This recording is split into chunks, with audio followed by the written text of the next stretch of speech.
industry.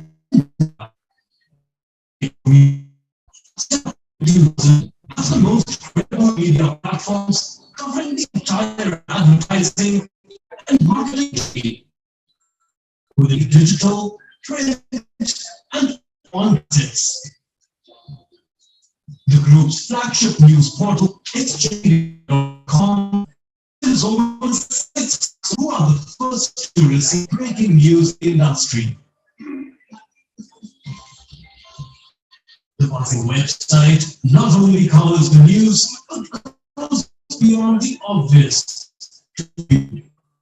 Impact, the weekly news magazine from the group, is the most widely read business magazine in the advertising trade, with in-depth analysis and news-based features.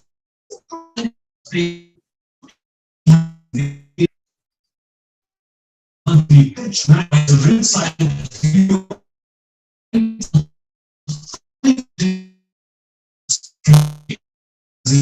Realty Plus is a market leader in reportage on the real estate industry. Today, e4m Media is not only the leading publisher in the domain of more than 50 events spread across Mumbai, Delhi, and making it a powerhouse of information and knowledge sharing. e4m Media has curated and launched some of the most successful IPs in print, radio, mobile, OOH, and PR. The Impact Person of the Year, e4m Media Conclave, Indian Digital Marketing Awards, TechMarch, HCMO Summit, India Marketing Awards, Primetime Awards, Indian Content Marketing Awards, Golden Mics, and Bar are some of the group's top-notch events and roundtables curated especially for discerning clients. e4m Media events attract stalwarts as speakers, along with a loyal audience comprising of leaders, trendsetters, and opinion makers. They are the perfect networking platform for the entire media industry. No wonder e4m publications and events have high credibility and reach, and are the destination of choice for agency, brand, and media professionals across the industry. e4m Media.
Well, it's truly an honor to introduce you to our chief guest, Shri Uday Mahurkar, Chief Information Commissioner of India. He'll be joining us later in the day. And of course, our guest of honor for the day is Shri S. Ravi, Chairman TFCI, past Chairman BSC, and Managing Partner at Ravi Rajan & Co. Well, we'd like to express our gratitude to our partners, Value 360 and our gold partners, Spray, Excel, PR, for their undying support. If you enjoy this, and I'm absolutely sure that you will, make sure that you use your Twitter handles and all the social media platforms and spread the word out using the hashtag e4m English Journalism 40 under 40. And while I'm on the topic, I would also like to get your attention towards tomorrow's Samachar 40 under 40, happening right here in this venue downstairs in the multipurpose hall. The chief guest will be Shri Brijesh Pathak, Deputy CM of UP, and of course, we also have political spokesperson 50 under 50 happening as well tomorrow. So look out for that. With that, gentlemen, I'll not take any much more time and invite on stage Dr. Anurag Batra, Chairman and Editor-in-Chief, Exchange for Media and BW Business World, for the welcome address. If I can request you all to put your hands together and welcome Dr. Batra. Thank you, Ravi. Good morning.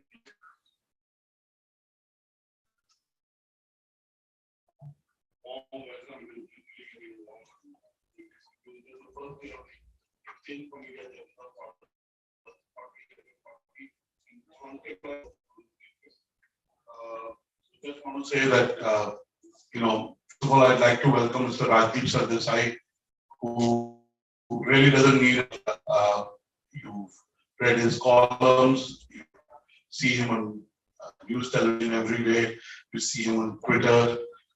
He has an opinion, a nuanced viewpoint, and he is a journalist editor. I remember many of his shows, but during the Kerala elections, I saw he gone to the Kerala CM's home, and over lunch he was doing an interview, or he did an interview, and then there was conversation over lunch. And I saw he'd gone to Punjab during Punjab election, and he was near I think he was shooting maybe in the night, 10 a.m.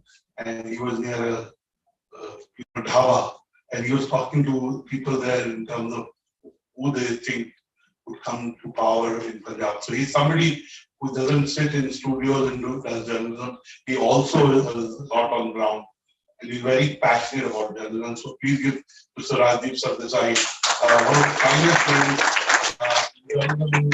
He works. I can see his enthusiasm, discipline. Every morning I get an update. I'm on his list. And really somebody who, after being in journalism for more than 25 years, still does look forward to doing his job as a journalist, as an editor, as an anchor, as a columnist, as an editorial advisor, and even in the changed landscape of politics, in the changed landscape of the environment that we operate in, he does what he does with a lot of honesty. I must say, he was also on a very important part of the jury and of the English journalism 40 under 40, and over the last 15 years, always been very kind to be able to make time, and time is the biggest asset that all of us have. So I would like you to give him a very big round of applause. With him and you being face to face and listening to it, this is being streamed on exchangeformedia.com, samacharformedia.com, and today content lives longer than its immediate consumption. Clearly, what he says today will be consumed by a large amount of people who are interested in this views and who are subscribers of Exchange for Media. We have about, on any given day, more than 80,000 people reading Exchange for Media in our industry. That's a lot of people. We do almost 12 million traffic in a month. That's again, we're the number one website for the last 21 years. I just want to say why these awards. I think we are in the 14th edition of the Exchange News Broadcast Awards, which are on Saturday at the Imperial. The Chief Guest is Shri Anurag Thakur, the INB Minister. It is being presided over by Shri Harivansh Narayan Singh ji, who is the Deputy Chairman of the Rajya Sabha. But why another award? In fact, Mr. Sardesai understands the nuances of journalism in India.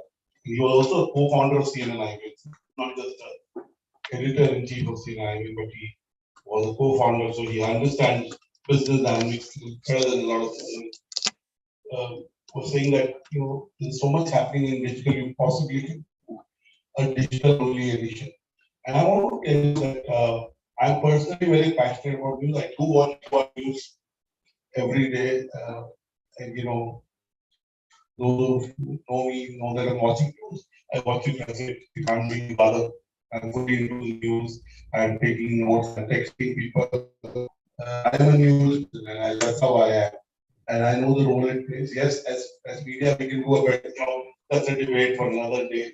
But we believe that journalists need to be appreciated. They need to be applauded in a very tough environment with very little resources. Sometimes they do what they do very well.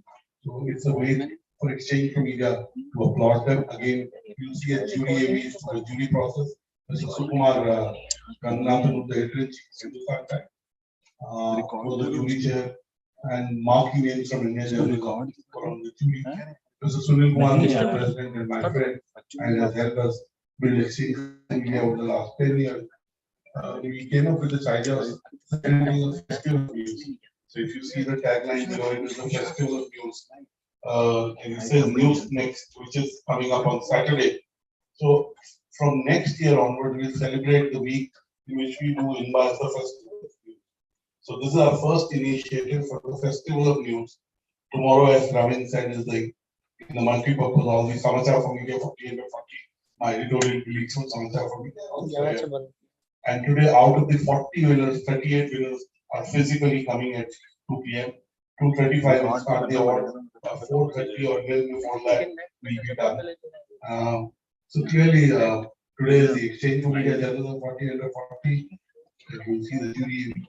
Tomorrow we will launch another initiative that we conceptualized in late 2019, and I called Mr. Sunil Kumar one evening, like I do with ideas, and I said, let's do this.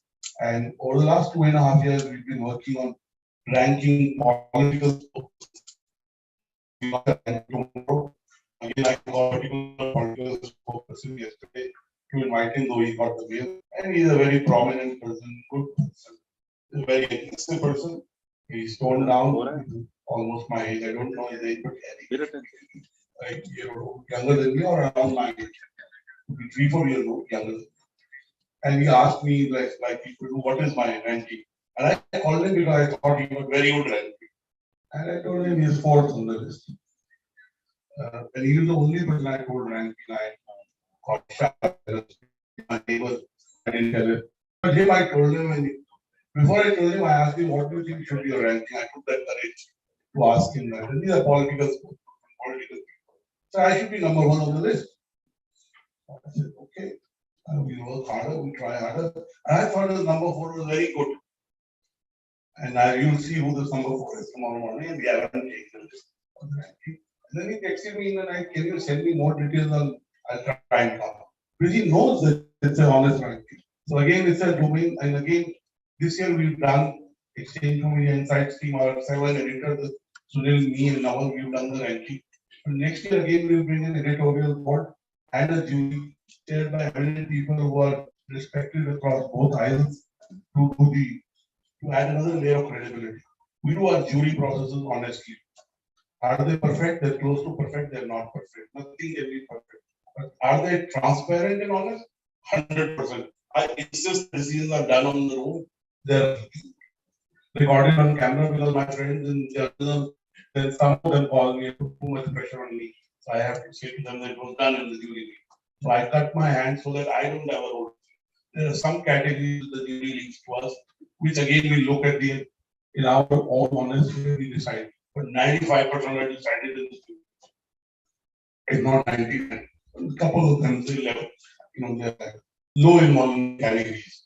So I just want to say that the Festival of News will also have a media debate, which this year we are doing in June.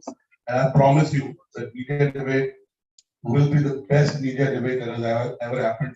Honest and how a debate should be. It has 8 of the finest spokesperson, communicators, debaters from both. And again, Bhuvanlal is there. I don't know. He's a 3 books. He's modern today. I met 21 plus years back. He was the executive director of the Indian broadcast. 6 months into that, I would go to the IVF office. I would sit there for 2 hours. He would give me lunch.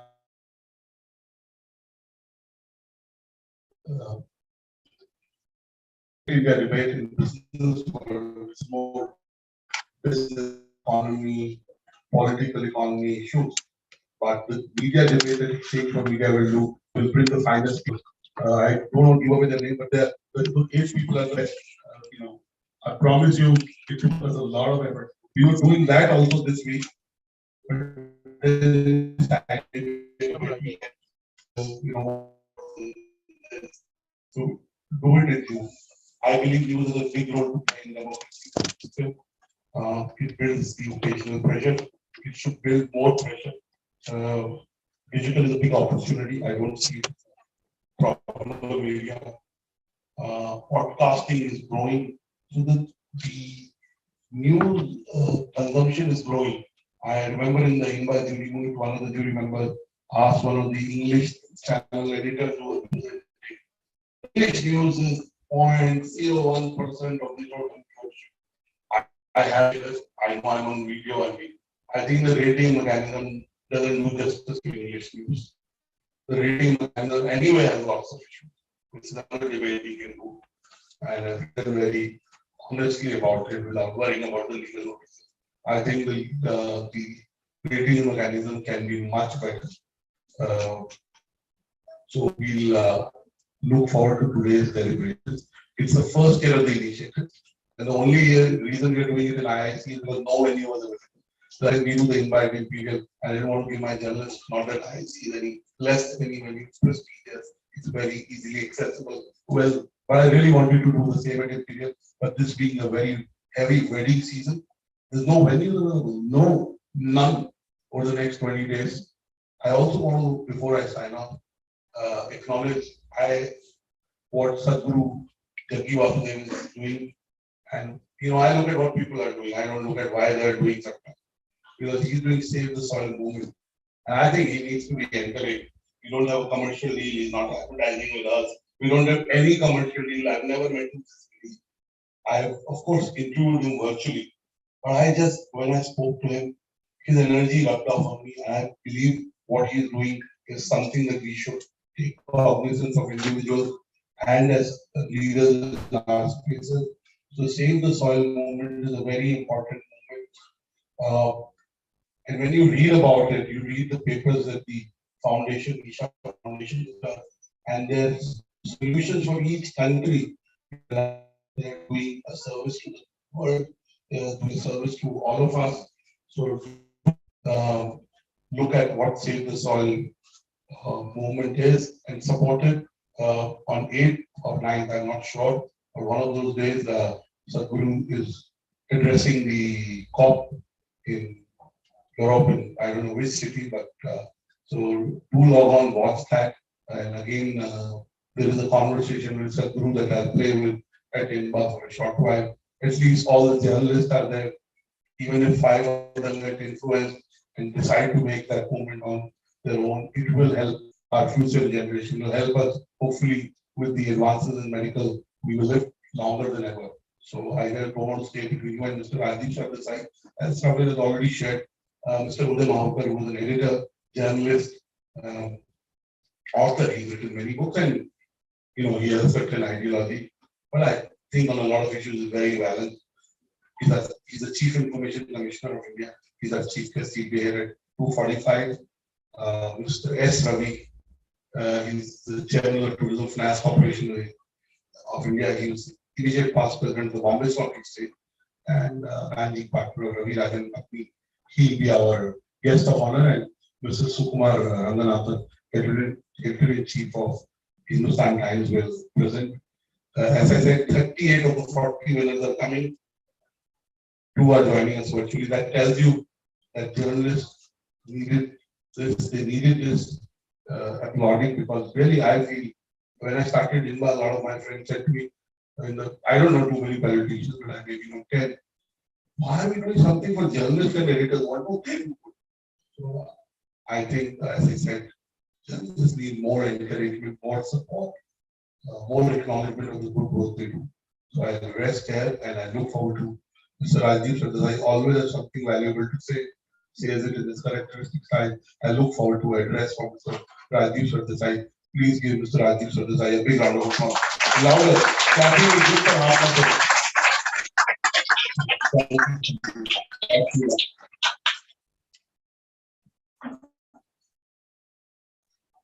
Thank you. Thank you, Dr. Batra, once again. I would like to invite on stage Mr. Sunil Kumar, President, Exchange for Media, to kindly say a few words before we bring in Mr. Sardesai on the dais.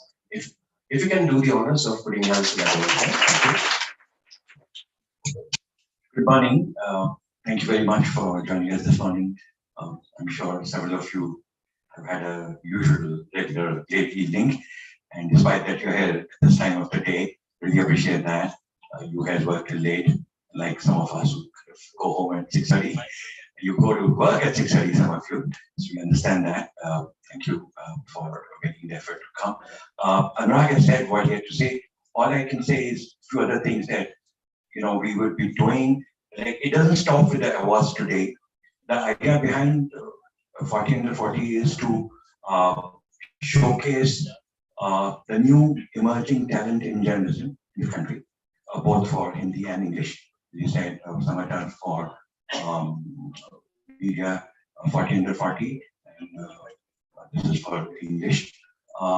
So, what we'll be doing is in the coming days, we'll be featuring the work being done by young journalists, particularly something which is revelatory, which is, new that the world didn't know, something which has made an impact, and perhaps something which has brought about some social change, no matter how small, but has made a difference to society in a certain manner, and no matter how local or how regional or how small an area where it has worked, because that's how journalism is, right? And all added up together makes a difference. And as Anurag said, it's part of, at Exchange for Media, we report on what's happening in media. So we realize that there's new kind of talent that industry needs. Employers have a point of view. They need to hire people, but our work is absolutely independent of any commercial or business considerations. Our effort and mission, if I can call it that, is to bring forth the talent. We have done that with print, we've done that with television in the past, but then there's a new generation of journalists who is emerging. So I just want to say that we understand the good work they're doing, and we see it as our responsibility to bring that forth. With those words, I thank you once again, and to continue be connected with us on exchangeformedia.com, which you can also get it on e4m.com, shortened it. And any feedback, anything you think about the process, anything that we could have done better, please do share it with us during the break that we have for tea or lunch or whenever, or just send us a mail, send us a mail. He reads every mail that's sent to him and replies to that, right? So it's abatra at exchangeformedia.com.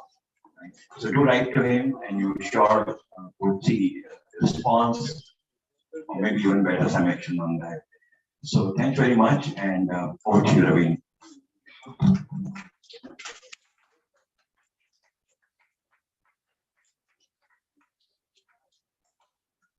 Ladies and gentlemen, it's time we invite our first keynote address, and of course, as Dr. Batra pointed out earlier, Mr. Rajdeep Sardesai, advisor, senior journalist, columnist, author, and news presenter at India Today Group. If I dive into the introduction, I think I'll have to take half an hour extra for the whole context to be given. But to cut it short, 26 years of journalism that has given India the right meaning of what journalism is all about. He has been instrumental in forming the CNN IBN panel, of course, and has been the anchor of a primetime show that we all have grown up watching. So with that, ladies and gentlemen, please put your hands together and welcome with a huge round of applause, Mr. Rajdeep Sardesai on the dais.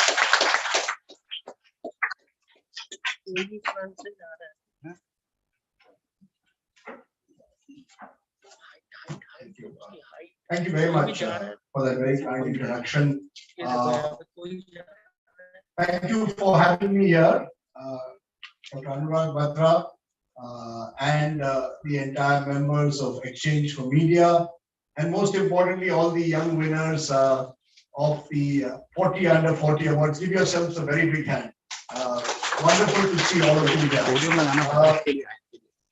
Let me say at the very outset that I seem even older than I am while addressing a gathering which, as I look back in time, since it's 40 Under 40, is what I would call the post-1983 generation.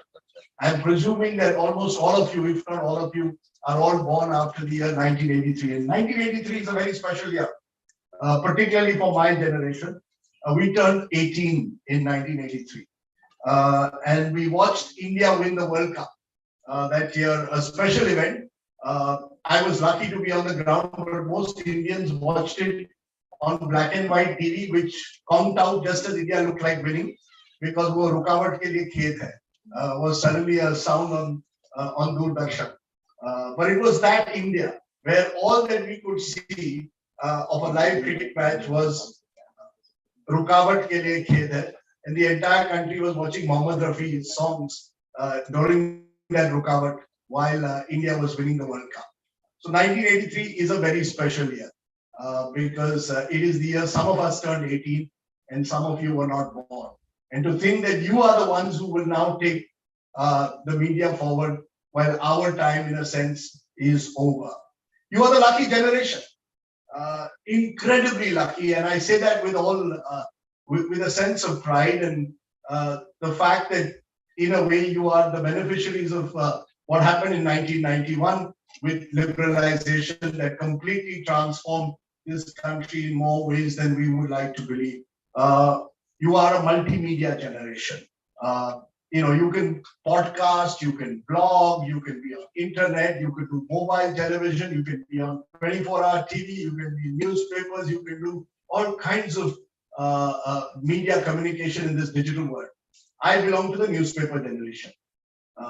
Even if you ask me today what I would really like to do, it would be to edit a newspaper. It's the one sort of gap in a way. I was a young editor at the Times of India in 1991-92, but to my mind, my favorite memories in many ways would be of the early days of newspaper and then the early days of television. But the world of newspapers was very different. That's why I called it Kal, Aaj aur Kal, taken from a Hindi film, of course. But the Kal was a very different Kal. You won't imagine what life in a newspaper as late as 1988, the year I joined the newspaper, was. We still brought out the newspaper manually. It was brought out on what we called hot metal. And I wish some of you had seen what a hot metal room was. The reason why many journalists got drunk and were alcoholics were because what hot metal could do to you. Particularly the lino type operators and those who had to actually go into that hot metal room and put together a newspaper. But there was something about holding a newspaper the next morning that you had brought out the night before, which I will never forget. And I feel privileged in a way to have been part of that newspaper generation. To also tell you just how difficult it was to report, I can only switch back to 1993. There was an earthquake in Latur in Maharashtra, about 200 kilometers away from Aurangabad. And an entire village called Killari was flattened in that earthquake. I remember traveling there, and there was no way that you could tell the story because every communication line had broken. There was one telex machine that was operating in one corner of Aurangabad. But to go from Aurangabad to Killari, see what you had there, come back, and through a crackling telex through that telex line that was breaking down, and one phone line through which you could actually start dictating your report, actually get it on air, get it into the next day's newspaper. It took us 10 days to convince this country that more than 10,000 people had died in Latur. Today, you can do it in 10 seconds. You just have to take a live view on your mobile, and that app will enable anyone to uplink what happens in any part of the country. The world has come closer. Ukraine seems like it's our neighborhood in a manner that would have never happened, even with the Gulf War in the early 1990s. In that sense, you have weapons. You have of technology that enables you to, in a way, become warriors of news, in a way that perhaps my generation did not have that opportunity. And I am just amazed with how all the young people, many of you in this room, are able to use technology. I mean, you just seem to dive into it. I struggled with a typewriter. I remember going to cover South Africa's elections, the first elections of South Africa in the early 1990s, just after apartheid. And the struggle was to sort of make sure that my typewriter written article was properly faxed. And once the hotel fax machine had broken, and it was a nightmare to actually get the article across. 1990, covering the Rath Yatra, where I met for the first time someone called Narendra Modi. And I must say, Narendra Modi even then was a step ahead of all of us because he knew what communication meant. So he was in charge of the media. Every evening he would make sure that jahan bhi ho Gujarat mein, fax machine must be working properly. And the one thing I remember even then, and I wrote it in my 2014 book, is that he was always dressed in sparkling white kurta. Whatever it is, now the colors have changed. And I keep saying, hum to wahi ke wahi reh gaye. Modi ji jo humko fax machine dilate the, wo desh ke pradhan. Good luck to him. And I believe journalists must remain what they are because journalists at the end of the day are the cockroaches in the system. The journalist is not the butterfly. And why the cockroach? Because, God forbid, tomorrow there's a nuclear explosion as Mr. Putin is now threatening the world with. Everything will go. The journalist has to be the next day to report that kal dunia ध्वस्त हो गई क्योंकि एक nuclear bomb. Far too many of us want to be the butterflies in the system. When actually the reality is that journalists are the cockroaches in the system. We should be the pesky people that people do not want to meet. Because that is how journalists build, in a sense, I believe, their equity in a crowded marketplace. Otherwise, you might as well join PR. The difference between journalists and PR is that PR is people who want to become popular. PR is about popularity content. Journalists are not for popularity contests. Journalists are supposed to reveal and show people the mirror, good, bad, and ugly. And therefore, I believe that remains an eternal philosophy of journalism, whether it was 1988 when I first joined to today in 2022, when you are this privileged generation that can, in a way, have so many other ways of showing the darker side of what happens around us. Let me also say that while you are undoubtedly the lucky generation who has technology as a weapon to, in a way, send out your stories so swiftly in real time, this is also the post-truth and the hyper-partisan generation. Today, WhatsApp is a weapon of mass destruction. It can, in a way, transmit news in a manner in real time that can destroy reputations, that can spread fake news, that can completely distort the agenda. And I do believe that there is a WhatsApp university out there used very effectively by our politicians, including some of the spokespersons that Dr. Batra is going to award and reward tomorrow. I would advise him to tell them that don't use it to spread. It's their job. They're politicians. They will spread propaganda. It is our job to break through and cut through that propaganda and expose it for what it is. Therefore, I do believe that we have to be conscious of what a post-truth society can do, how it can damage reputation, and most worryingly for me, how it can divide communities. When you have journalists who will go on air and say that a temple is being raised as revenge for what is happening in Jahangir Puri, you don't deserve to be a journalist. You betray this profession. And you give the politicians then an opportunity in a way to point fingers at us. And we are dividing communities. There is nothing worse and more despicable to my mind in a country like India than promoting hate politics by media. And the sad truth is we do it night after night at different platforms in ways to me which are unacceptable. this country deserves better. This is a terrific country. It's the greatest country in the world to do journalism. I came back from Oxford in 1988 with the idea of doing journalism in India, because agar England mein rehte, to you would only report on the weather. India every day is a new day. It's a magical country. Well, if I look at just the kind of politicians who I met in 1988 and what I see today, you just get a range of diversity that no other country can provide. You learn to respect politicians also now. I mean, it's the most difficult profession in the world. And I think unless you are passionate about that news, and unless you are passionate about news gathering, and unless you recognize the responsibilities that come with being someone in the news business, you might as well then do something else with your life. The great joy of journalism was that it was not a 9 to 5 job. The great joy of journalism was that every day is a new day, and I hope it still is a new day. That you discover something new. I was very privileged in one way that in the first office that I sat next to me was a wonderful man. I had a great editor also in Darren Demonte, but a wonderful man called Andrea. Wonderful professional. I have a lot of misgivings about Mr. Lakshman in other ways, but as a professional, wonderful, the best cartoonist India has seen. Remarkable. And I often wonder, how did Mr. Lakshman make those pocket cartoons day after day for 45 years? One day I asked him, and he said something which is a life lesson, which is that जब भी मैं जाता हूँ, sorry, in English, of course, whenever I sit on my cartoon, I draw it like it is the first cartoon I've ever done.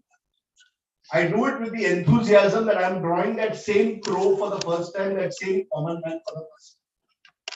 It's also a life lesson that Sachin Tendulkar once told me. I asked him what kept him going. He said, every day I believe I want to get better while batting than I was the previous time. And maybe that's a life lesson for every young journalist. That, you don't really ever arrive. I don't think you are only as good as one other editor told me, as good as your last story, or as your last interview, or as your last, edit page article that you may have written, or edited someone else's article, or produced. And I believe producers are far more important than anchors in TV in particular, because producers actually give that an anchor cannot. But it's a producer who gives life. So the greatest journalists are often producers, at least in the TV business. So many young people need to recognize that you don't have to be in front of the camera. You can be behind the camera and be just as good. Let me though, in a way, as I said, while I worry about the fact that there is this toxicity in the news, that TRP pressures lead to toxic debates on TV. News are being pushed to go viral. Is it viral? Kaise karna hai? Newspapers are under increasing revenue pressure. Yes, there is a pressure that converts newsrooms at times into sweatshops, where there is less time spent on mentoring and indeed less money for news gathering. I was very privileged in that sense that I had people who actually would go through that article that I used to send from South Africa on those elections and actually make corrections virtually in every line. There was an old editor called Dilip Mukherjee, who was a master at how to put together an article. I don't know how many people do that today, and how many people sit young people with them in a newsroom and convince them as to how do you get better. That would be a very important part. I was fortunate both at NDTV with Pranay and Radhika Roy, who invested in young people. I hope many more to promote themselves, but to mentor others. As I said, we don't need to become the butterflies. And if we did that, I think we would encourage another generation to become even better than us. Let me end though on a positive note. While the glass is easily half empty and we can keep being cynical about what we do with news, the glass is half full. And it's half full because many of you represent a wonderful pool of talent that we have in this country that I'm sure will redefine the future. And I say this not just about English news, but more specifically about Hindi and regional news channels.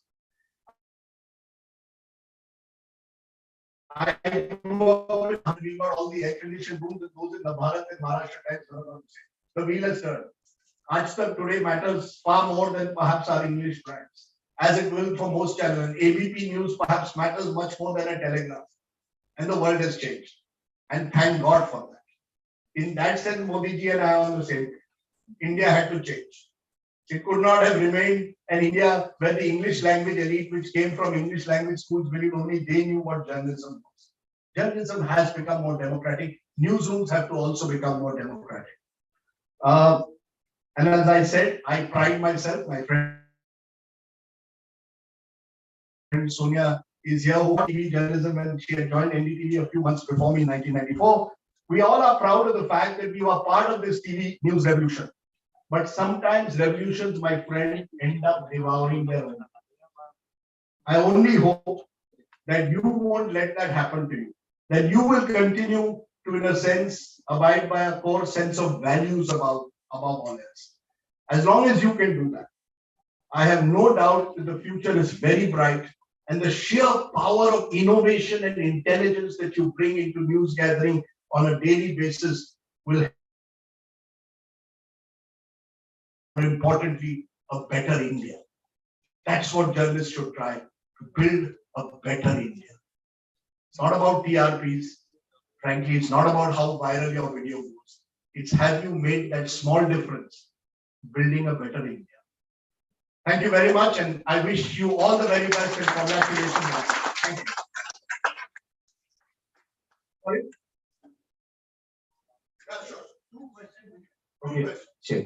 Two questions, as Dr. Batra said. I know we have way more. All right, so.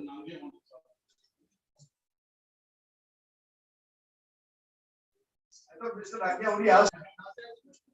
Yes, Mr.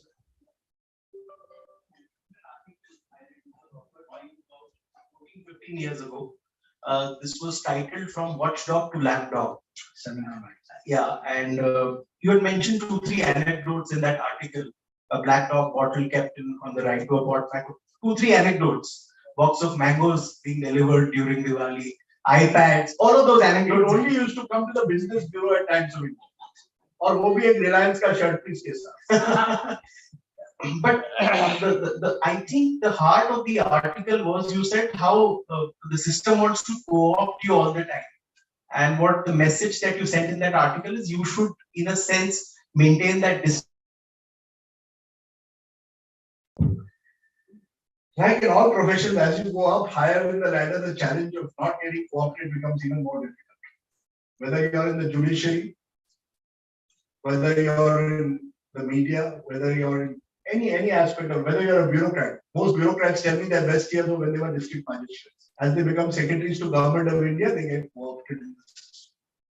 That's the nature of unfortunately, and very fine bureaucrats, most of them, very ethical. Look, I think the pressures are much greater. The competition, we are in a hyper competition age, right? Every week you're looking at TRPs. And I keep saying, I'm not Shah Rukh Khan. I shouldn't be making, terrible films and say, look, but I made 300 crores, right? That's what Shah Rukh Khan do. I didn't join journalism to enter box office, to be judged every week on a flawed rating system. Are you 0.1% higher? And then we all say, every channel says, we are first this week. It's bizarre. You didn't join journalism to become Usain Bolt.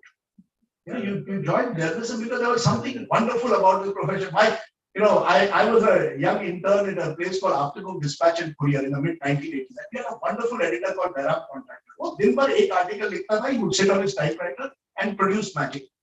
And उसका एक ही था, बस यही करना है. No outside noise, surround sound, none of that. And as he told me once, अगर किसी से कुछ लेना है, if a journalist has to take from a neta, and this is the Bombay School of Journalism, because Vinod Mehta also said this once publicly. Take things which are consumable. So that कोई bought it, because it's consumable. Don't take things which, a Delhi School of Journalism, unfortunately, is according to me, where the co-option is much greater because the stakes are high. The Bombay School of Journalism, particularly in the 60s and 70s, when some of the finest editors came from Bombay, it was very different. Because, Bombay had, by the nature of the city, an ability to keep distance from the politician. Delhi, the problem is you want access. And this government knows this better than anyone else. Access is power. Journalists should be telling truth to power, rather than worrying about access to power. This is my belief. So I think that has changed the nature of this profession. But चलता है. अब देवानंद की तरह होना चाहिए. Why Devanand? Devanand romanced Kamini Kaushal and romanced Tina Muni. The Hindi world had changed, लेकिन देवानंद वैसे के वैसे.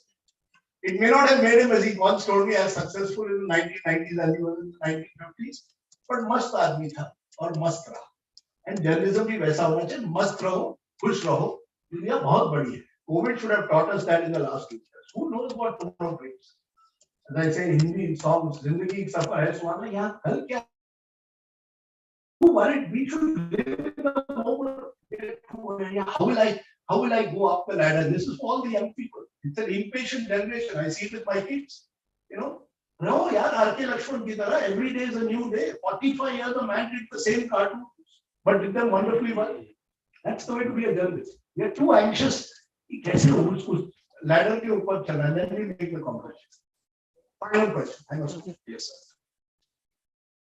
Rajdeep, you've been inspiring all of us for like 20, 25 years. No, 33.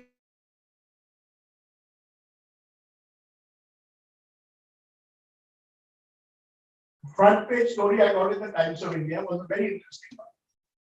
It was an afternoon. Times of India, we had long afternoons. Because सुबह में edit लिख दिया, फिर you could go and lovely places to eat in Bombay, in Victoria Terminus. So one afternoon, my friends rang me up. Sachin Tendulkar was picked for Bombay. He was batting that, was going to bat that. So I went to my editor, Darren Demonte, wonderful man, India's first genuine environmental reporter, and really looked at environment seriously. And I said, sir, I have to take an afternoon off. I want to go and see Sachin Tendulkar bat. He said, who is this Sachin Tendulkar? I said, sir, he's 15-year-old and he's playing for Bombay today. He's breaking and he plays for our club. We have broken all the rules to get him to play. We want to go and see. I want to go and see him back. We went to see him back, scored 100. So we came back and I said, sir, I want to write an article on Sachin Tendulkar and I've seen the dawn of a new star. He said, okay, write it. You give it to the sports editor. I said, no, sir, it's a front page story. He said, you want to put sports on the front page? I look at it now because then now, you know, it's now even Alia and Ranbir are on the front page. Maybe they should be, but I can't remember that. He said, I took 1 hour to convince him why Sachin Tendulkar should be on the front page of the Times of India that day when he had scored that first. So that was the period, in a way. It was an age of innocence. Sorry. That was your first writing. That was my first front page writing. Nancy, I'm so sorry. I know. Sorry. Can we You can ask kill me one more afterwards. question? Okay. No, but partly you've answered my question in your previous answer, but you know, it's more like a thing that, you know, as I said, you've been inspiring us. Even today's thing was very inspiring, but you know, in times when whenever you try to report something, you have sedition charges against you. You have so much happening against you. You have families, you have your own fears, your own issues. How do you handle that as a journalist? You mean retirement? What you're telling me is when are you retiring? No, I am saying how do My I daughter is a lawyer last year with all the sedition and all that. She said, can't you do something else? And why do you have to do this? I said, And how do actually we felt- handle it? How How do I ensure sedition? And I do voting as well. it's a in times opportunity are across the board in town. You know, the great thing, I'm not being too nostalgic also, I hope. But you know, you could target a Bal Thackeray. You could question, meaning question a Bal Thackeray. When I remember when he dug up his Sainiks dug up a cricket pitch, you know, or you could sort of question Mr. Pawar on alleged corruption. He still met you. In fact, Thackeray would then share a warm beer with you. I think they respected you more. I believe today journalists are respected much less, feared more. And that's tragic. And that's not because of only the fault of the politicians. We've also failed. But the point is, we've got, that's why I said, if you remain a cockroach, none of this should worry you. चलता रहेगा, sedition होता रहेगा, ये तो होता रहेगा. Vinod Mehta used to say, until I get a notice, I don't believe I've done a good article. We could notice भेजे. Somebody should note it. You see, the worst thing a journalist, forget about it, the worst thing a journalist can have is indifference. I enjoy it when people troll me, you know. That means I'm getting under their skin. Otherwise, if you're a routine journalist, वो तो indifferent होगा आपको. You have to get under their skin. Who the hell are they? They have everything going for them as netas. The least that we can do is show them the mirror. That's the only USP that I have, and I will do it. You can abuse me, you can do it, and that's why I told my daughter, you don't read it. So she now lives a corporate life. She said, just make sure that you don't get into trouble. So I try to stay out of trouble, but I'm reaching a stage where it may be better to retire than continuously get into trouble in life. So, maybe Goa, nice beach, glass of Fini, siesta, and maybe next year Anurag is threatening to have a news festival in Goa. I'll be very happy to host all of you in Goa. Nicer place, not in summer, come in the winter, and boost our tourism. I know we're running late, but these two young people want to ask questions, so I will go to them. But chota, very short. And tell us your name, where are you from? Sonia's headline for you. Sonia Singh says Rajdeep has been playing. Sonia is actually 20. Rajdeep, last question. Yes, last question. Sir, I'm Rahul Singh. I'm student of journalism from IMC. Sir, as I'm going to start my career in journalism, sir, I wanted to know how to maintain my integrity if my boss wants to compromise for TRP. तुम इस तरह से कठिन सवाल मत पूछा। आपने एक ऐसा सवाल पूछ लिया जिसका जवाब मेरे पास अगर होता तो मैं दे देता आपको। But it's a yeah, I don't have an answer because my answer was, I was very privileged, as I said, to work with people who would have never told me to do what maybe today's editors may tell their reporter to. हमारे जमाने में DRP नहीं था। मैं इस तरह से हमारे जमाने कह रहा हूँ जैसे मैं कहीं बाबा आदम के जमाने से आता हूँ, लेकिन वाकई बाबा आदम लगता है। Honestly, वो 2 घंटे की हम लोग एडिट मीटिंग करते थे, जिसमें दुनिया भर की बातें होती थी, except TRP. Even at NDTV, I don't think in all the years we ever talked. And you can ask the people who I worked with at CNN IBN. Not once did I ever tell them I want TRPs. If any CNN IBN journalist comes and tells you or IBN said that in those days I wanted TRP, we can. They go. It's up to the editor. And as a journalist, young journalist, very difficult to say no कि मैं नहीं करूँगा इसको. बहुत मुश्किल है. लेकिन अगर कर पाओ तो बड़ा अच्छा हो. And I think that editor will somewhere respect you more. क्योंकि वो editor अगर अच्छा editor है तो एक ज़माने में वो reporter भी रहा है. So he will also realize what you are going through. So I would say try and say no. बोलो सर ये मैं नहीं कर पाऊँगा, मैं कोई और अच्छी story करता हूँ. हो सकता है. And सब बुरे लोग नहीं हैं. Can I tell you, it is a balance. You can do both. And eventually, if every other parameter is aligned, a good story will also get you the ratings. So, I mean, it sounds theoretical, but it's true. As long as the ratings are fair. I'll put that disclaimer. I wrote a column 14 days back, but I'm not publishing it till Inba. Second May I'll publish it. Some of my colleagues in the room have read that column. So ratings have a lot to improve. I'll leave it at that. But read it on 2nd May. So please give Rajiv a big round of applause. We're running late. We're trying to catch up in time. But I really want to say that we have Rajiv, we had Sonia. I personally called her, requested her to be the jury, and some of my friends on the other side of the political spectrum said, "Oh, but he's the SC jury." So I just listened to them, and we continued with our work. So I think the environment has changed, but I genuinely respect Rajdeep. I'm not saying it; he knows it. And I remember one day I was doing event piece the birthday that and one of my journalists in business world had published something.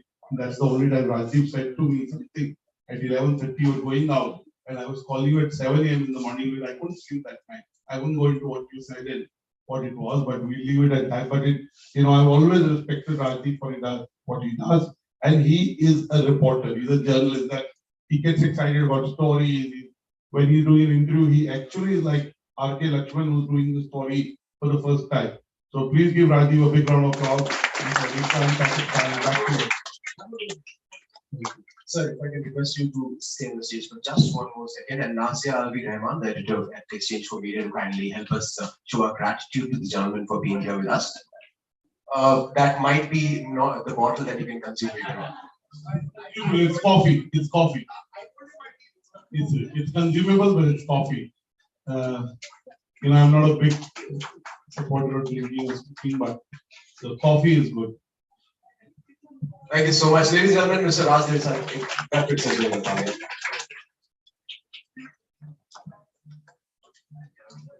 Okay, so that was a keynote to begin the day with. And if any of you in the room are wondering what Mr. Rajiv sir said to Dr. Batra, that is not how to grow your hair in a week. So that was not the deal, right? It was something else. Moving on to our first fireside chat that we have for you. And I would like to introduce you to, of course, Nazia Alvi Rahman, editor at Exchange for Media, who will be joined by Sonia Singh, editorial director at NDTV. Now, as Rajdeep sir already pointed out, for nearly 30 years they have worked together, and she has interviewed anything and anybody that you can name on, be it Dalai Lama, be it Malala, be it Hillary Clinton, or any other name that you can think. I'm sure there's a tick mark right in front of it. So, ladies and gentlemen, she won an ENBA 2015 award for Editor-in-Chief of the Year and also a permanent invitee at NDTV board. Please put your hands together and welcome Sonia Singh on the dais, along with Nazia Alvi Rahman. Will it be drawn across? Please,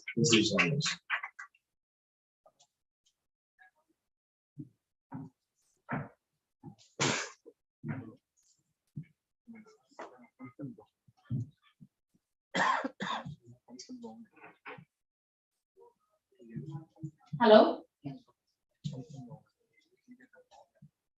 We have a meeting at 12. It's just 10 minutes to 12.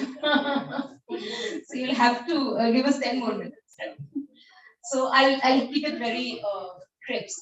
So Sonia, it's my pleasure. I mean, I can't skip that line. It's a privilege to be sitting with you today. You've been in this industry for almost 30 years.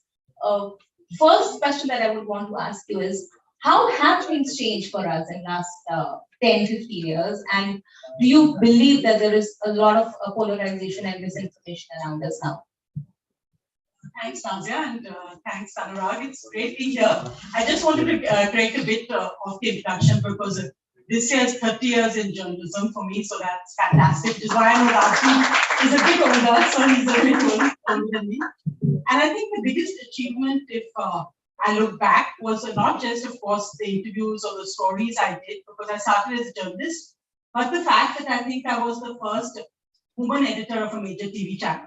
And I think that was a major glass ceiling, which I broke, and I'm very happy that that is something which I think young journalists should be most proud of today, that I think journalism is the only profession which is really gender neutral. In the terms of if you're good enough, you will make it to the top, you can be editor, the sky is really the limit and more. So, as an editor, because that really for me is the key controlling, because as an editor, it is your job to make sure that you represent the editorial values of the group you are editor of. So, I think what has made me proudest in the last, say, 10, 15 years is that NDTV has stood apart.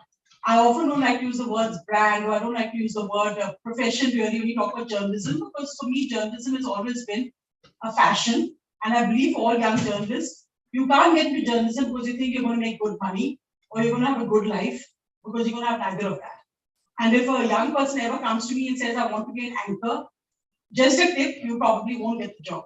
Because anchoring is for us, I wouldn't say the lowest rung, but not what you should be as a journalist. First, you should be a journalist. You can be a journalist on the news desk. You can be a journalist as news producers. I'm very happy that these awards actually looked at producers, directors, graphic designers, because I believe they're all journalists who are telling the story. So I think as editor, what is key is that NDTV created, I wouldn't actually say created, I think NDTV is the flag bearer of journalism, which sadly is extremely rare to do. I think a young journalist asked Rajiv that what happens if I don't want to do a story for TRPs? I mean, I don't know how many of you know it, but NDTV is actually exited ratings. We don't, even though it's a decision which would cost us, for advertisers right now rely on rating, it costs us crores in revenue. NDTV said we don't believe in ratings. We don't think journalism should be measured by what TRPs are, and we think TRPs are bad for journalism. So we've exited. So if you don't want to do TRP journalism, you can apply to NDTV. And I think they're just sorry. Coming back to the question, that about you- polarization and misinformation. In the context of that, I think I'd just like to ask the room, when did we ever, before the last, say, forget 10, say 7 years, did we see so many Maulanas and Maulvis and Sadhus on primetime television? Why would you ever interview Maulana on what he feels on anything on to do with news? You may want to interview him if you're a religious channel, or you may want to interview a Sadhu if you're some Sadhana TV. But why would an NDTV or India Today or a public TV want a Sadhu or a Maulana? Or obviously it will be polarized. We know what their views are. Where are the people who you look up? Where are the inspirational voices? That's what I hope that NDTV stands for. We believe in people who make news, and whatever that may be. They may be a politician, maybe a sports person, maybe a business icon, maybe, as I said, somebody who's led a movement to talk against the young girl who's been gang raped and has decided to fight. That's a newsmaker for you. And I think that's. So you agree that there's a lot of polarization and misinformation around us these days? I think it's horrifying. In fact, for the first time in my, I don't know if you know, but last week INB Ministries intervened and actually said to Indian news channels that you can't, that the news you're reporting is actually angering our friendly countries because of, I don't even want to call it news, but it's gone so crazy. And if you just look at the list of it, the nuclear bomb, kab hoga, the Ukraine made, completely made up stuff. For any journalist, it's the biggest insult when the government is your watchdog. Journalists are government's watchdog. When and how do you think this deterioration happened? It's easy to blame it on TRPs, but I don't think that's the only factor. The TRPs have been there for. I think that's one of the factors only. So I don't think you blame it only on TRPs. But I think often it was perhaps if you look back at the history of the industry, first it just Doordarshan. Then you had very few. NDTV was the first private TV channel. So I guess in a sense it was a monopoly. Then you had other channels break away, ex-NDTV people, which is good. But I think they realized that then to catch up, you had to create a dhamaka. So first the dhamaka was news dhamaka. Then the dhamaka became, okay, that's boring. So what is the next dhamaka? Then you look at, acha, make someone fight. And then when new governments came to power, it became about the very same people who would be running after one group in power, now shifted to the next group in power. So then it became about, we keep saying at least that journalism is the voice of the voiceless. But sadly, journalism has become the voice of the powerful. And that's happening much more in TV news. That's a very dangerous trend. And I hope, I was actually very, very happy being on this jury because you saw so many young, bright journalists who are fighting against that. And I think really the people who have let down television journalism is not journalists. I think really it's often been management and corporate influences which have really let down journalism and what everyone has to fight against. So, because I know we're short on time, I just asked two more questions. One, how at NDTV do you tackle this issue? What kind of training are you giving to young journalists? How do you, or here we have a lot of young journalists, how do you tell them to be truthful, stick to facts, do justice to journalism, and yet, be smart, or, just how do you manage your way, that you don't have a sedition case against you next morning, you not struggling that, many journalists' careers are at stake right now because, they've tried to report things that. We have many sedition cases against us. 1,000 cases are reported yesterday. As a Gujarat police station. So you're a big group, like you can fight it. You can't. It's not whether you're a big group or a small group. It's a very tough thing to fight the legal process. We all know what it's like in India. It's not easy, but it is something I think you have to. As I said, journalism is not an easy job. So you have to believe that you have resort in courts. You have to believe that India is still the greatest democracy in the world. That times may see tough for now, but things will change, and we can see that. We see the election after election. No government is there forever, or no viewpoint is there forever. I think for young journalists, I would say it was just that the NDTV, you tell the truth, you report what you see. And I think if you're reporting what you're seeing, you will automatically find that you don't have to make up the kind of stories you see on there. Like every day there's some yatra. Did you ever see so many yatras happening? These are yatras that are just being covered to create some kind of disharmony. You have to just realize that at the end of the day, news is what matters. If you focus on the truth, you don't have to get diverted by other things. And I think that's one of the reasons perhaps that in this 40 under 40, you would see that many NDTV young journalists are there. Do you think as MIB or IBF are doing enough to tackle this issue and give more confidence to young journalists? See, I think it's not really, we don't want ministries or governments interfering with views. Okay, the industry body, like we have an industry body here also. We have an ethics issue which comes to them, but I think if it becomes an everyday issue, they can't deal with every complaint. If it becomes part of an editorial policy, they can't deal with every complaint. I think actually the power lies in the hands of the viewer. It's the viewers you should find this thing that will start rejecting TV news. We went through a crisis of credibility just a few years ago where we found that people weren't trusting what the television news anymore. Do you think it has changed? People have started trusting again? I think what's happening is trust has become a differentiator. So as I said, when you asked about the entity exiting ratings, how do we do that? Because we believe that advertisers feel that people watch us for trust and they come to us for that's something you can't put a rating on. But isn't it true that there's also too much polarization in that? That if you vote for a particular party, you watch a particular channel, and if you vote for another political party, you watch another political channel, and too much exchange of news articles are happening on WhatsApp that no, this is the view and this is the right view. No, so if you're saying that only people who vote Congress watch NDTV, I'm not sure that's entirely true because. No, but that's the claim that people who do not watch NDTV make. But then we have very few viewers right now, and I can assure you our YouTube ratings are not reflecting that at all, which is no. But how do you tackle this kind of polarization? And I watch NDTV, no, but I think you have to tackle by believing that at the end of the day, your journalism will win out, and that people can spread rumors. I can tell you the BJP social media cell watches us very closely, and they have to. We welcome them, and I think if you often would see also that in most offices, whether this is government or airports or whatever else, or even cafe coffee day, or even other thing, you find the channels tuned to NDTV. So I do think that just YouTube is one great way of seeing what people are watching. So I often cite this that often Ravish, who's one of our most popular journalists, I wouldn't say just anchor, most popular journalists, his TRPs used to be 0. And we just extend, we all know that his TRPs are not 0 because on YouTube his views are in millions. But we have come into this strange society that we just believe what we're told. So the same thing we talk about polarization. I absolutely don't believe that people watch NDTV or only believe in a certain one. No, I mean this is how we see people debating. So does that affect you? If you debate a lie, it doesn't make it any more truthful. So the same thing on polarization. You can repeat 100 times that these people hate each other. Or this. So that's the sad reality of media these days. Well, again, I wouldn't generalize, but I don't think NDTV does that. I don't think just NDTV. I think there are, of course, many other. No, NDTV doesn't do that. And this thing would go. So you can choose what to watch. You can choose whether I should put on X channel or Y channel, and that choice is in every Indian's hand. No, what I'm trying to say is that why do we have to choose the channels? I mean, why can't we have most channels talking the same thing? I mean, why do we have such extreme views or extreme point of views on different channels?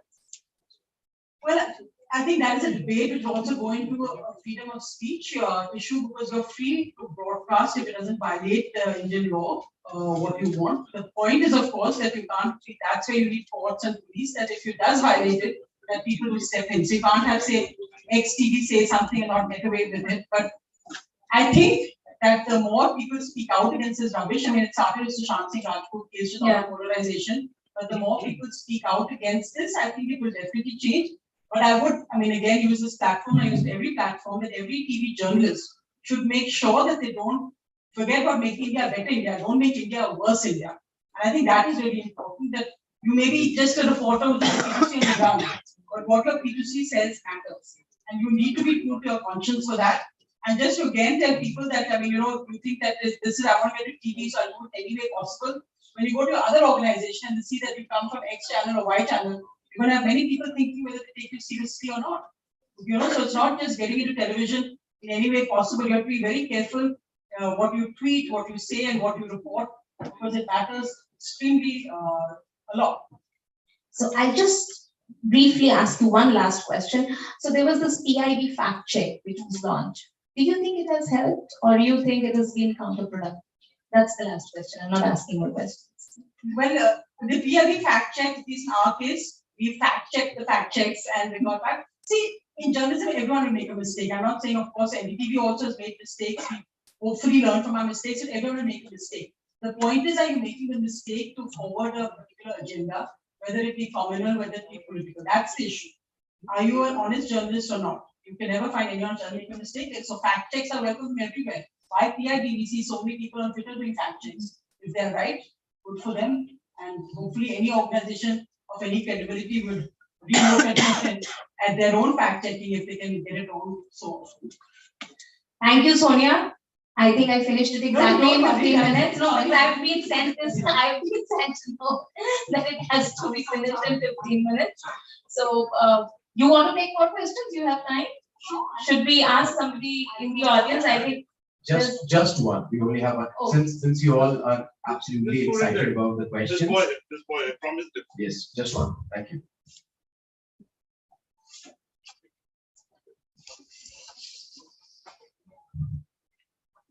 Yeah, I'm Ruvin from Indian Institute of Mass Communication. My question is this, that in today's world where post-truth is this rampant and every individual can disseminate their own post-truth, and at times those individual or those YouTube channels can be more popular than the mainstream media or print media such as Indian Express, something like that. So what options do we have at the end of the day? If these trends follow, will there be any condition in which post-truth will subjugate the real truth that is mostly disseminated by the authentic media houses? No, I don't think so at all, because I mean, as I said, that we in fact have seen our viewership, whether it's on YouTube, as we're not fees anymore, but we have seen our digital viewership and our television viewership go up a lot. So I don't think at all, and I think most of the names you mentioned, where is it? There's often competition, but I don't think these YouTube channels.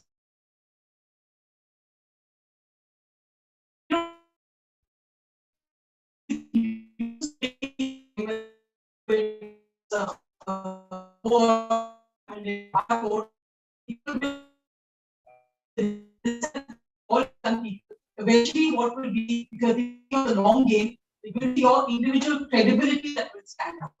So people will say, okay, let's do this for now, and no one will look at it and it will disappear. Nothing disappears. So you need to build on your credibility along with your CV, and even the organizations you look for are organizations which you respect. Don't listen to anyone else. You yourself respect, which you would read for information, are the organizations that you should look at. And I don't think credibility is dimension. thank you, Sonia. Thanks a lot. Thank you. Thanks for your time. We're sorry a little late and you put out on your time. I would just really want to for media and first take listing for being here with us. And I would also like to thank Snehaji for correcting me on. I actually tried to make sure that I give Rajdeep and Sonia a couple of years off their age by reducing all of it. But thank you. No, but this is an NDTV reunion, but here's e4m as well. So you should have had. So at least NDTV created the TV and now the digital industry as well. I don't know all the cars, stories,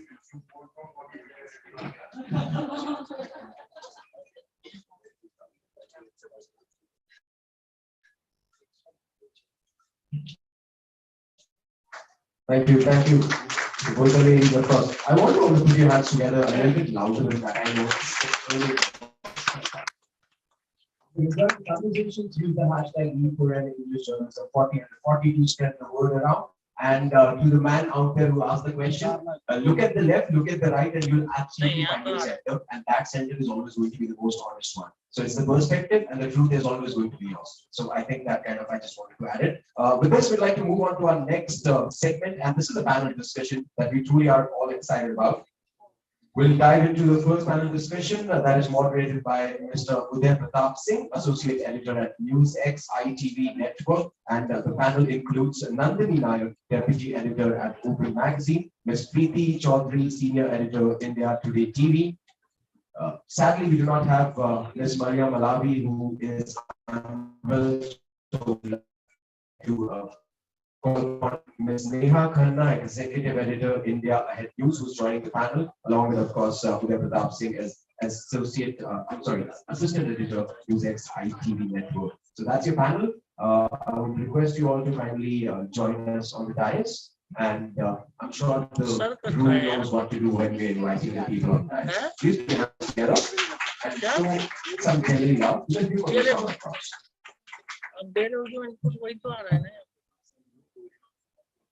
So we're missing out on a few, they haven't made it. So Udit and Nikunj are not here.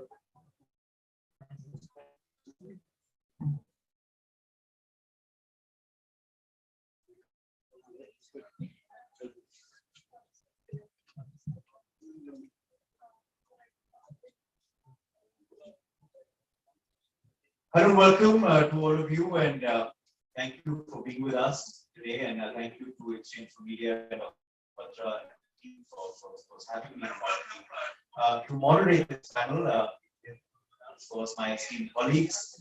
It's quite interesting that you see all of them normally asking the questions, but today they will be the ones answering the questions.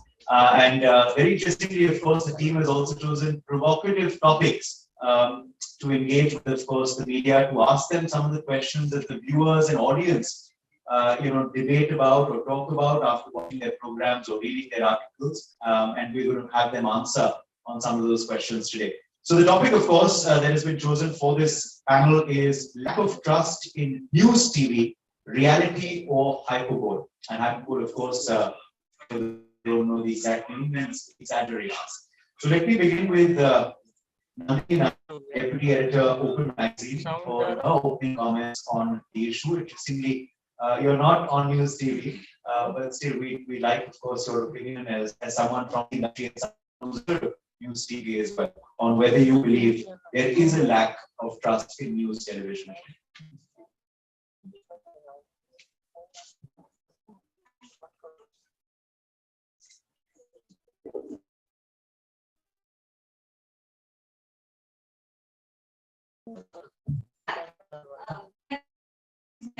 I would say that I would say so. I've been in print for 15 years. And I find the topic, lack of trust in news, TV, reality of hyperbole, I think it's an exaggeration. I don't think it's fair to paint everyone with a brush. And I think, like the previous panel also was mentioned, there are all sorts of journalists, there are all sorts of codes that different editors have. And I think finally it comes down to the individual story and the individual reporter. Because I feel, again, 15 years ago, as a journalist, people would be like, oh, that's a cool profession. But now you meet people and they're like, Arey Baapre. Like, that's often a reaction that you get. And I'm kind of like, something has changed in the last decade. And that is worrying because I think journalists were sort of looked up at. And I think that now there is a bit of suspicion towards us, and I wonder why that's the case. And so obviously, something has gone wrong, but I still feel that, I get upset when everyone thinks that all journalists are the same. Right? And I think that's true of any profession. You can't say that, all lawyers are corrupt. You can't say all journalists. Certain things need to be done for that. But I think, like the previous panel mentioned it really well, finally, it's integrity and trust that will distinguish one from the other. Let me Preeti Chaudhary, Senior Editor, India Today, for her opening comments on, of course, the topic. Preeti, do you believe it's fair to say there is a lack of trust in news television, and if so, why? Well, I'd like to believe and share what Nandini had to say when she says, that she quite really believe that there is this acute lack of trust in news television. And it's very nice to hear. But, Nandini, being a part of news television, I actually feel as a collective, not as journalists, I think we're facing the worst credibility crisis. I haven't seen this happen earlier. I remember being instance with someone who, I'm pushing for me. I was always wanting to be a journalist. And there was a sense of credibility that was always attached to the tag of being a photographer or a journalist who looked up to it. And somebody who's going to feel so often right now. And these are just personal anecdotes that I'm giving you. Uday, is that, when you're out there down at the Delhi or in the back, or you're in the deep. The fact is, there is a fair amount of content that a television is looked at. And the sad part is that the ones who are trying to do right by their job are constantly fighting against the green of content. That stems sadly not just from the people who are watching us, but from our own fraternity, from those in advocate as well. That's what I feel. To sum it up, there's an abject lack of trust in music right now. Well, we will get to, of course, the reason for that in this point, but I think over to Neha, Executive Editor of India, for her opening comments. Neha, you believe this is a reality or a hyperbole that there is a lack of trust in news television? All right, firstly, I hope you guys can hear me. Is my working? Yeah, I think it is. All right. First and foremost, a pleasure to be here. Thank you so much for having me. Uday, nice to be back with you on stage. Of course, Uday and I have to come to your question, I am a member of this fraternity. I must say I'm a very proud journalist. I've been in the industry for 18 years now. But I have to say this today with a great degree of discomfort and unease, even if I'm striking a discordant.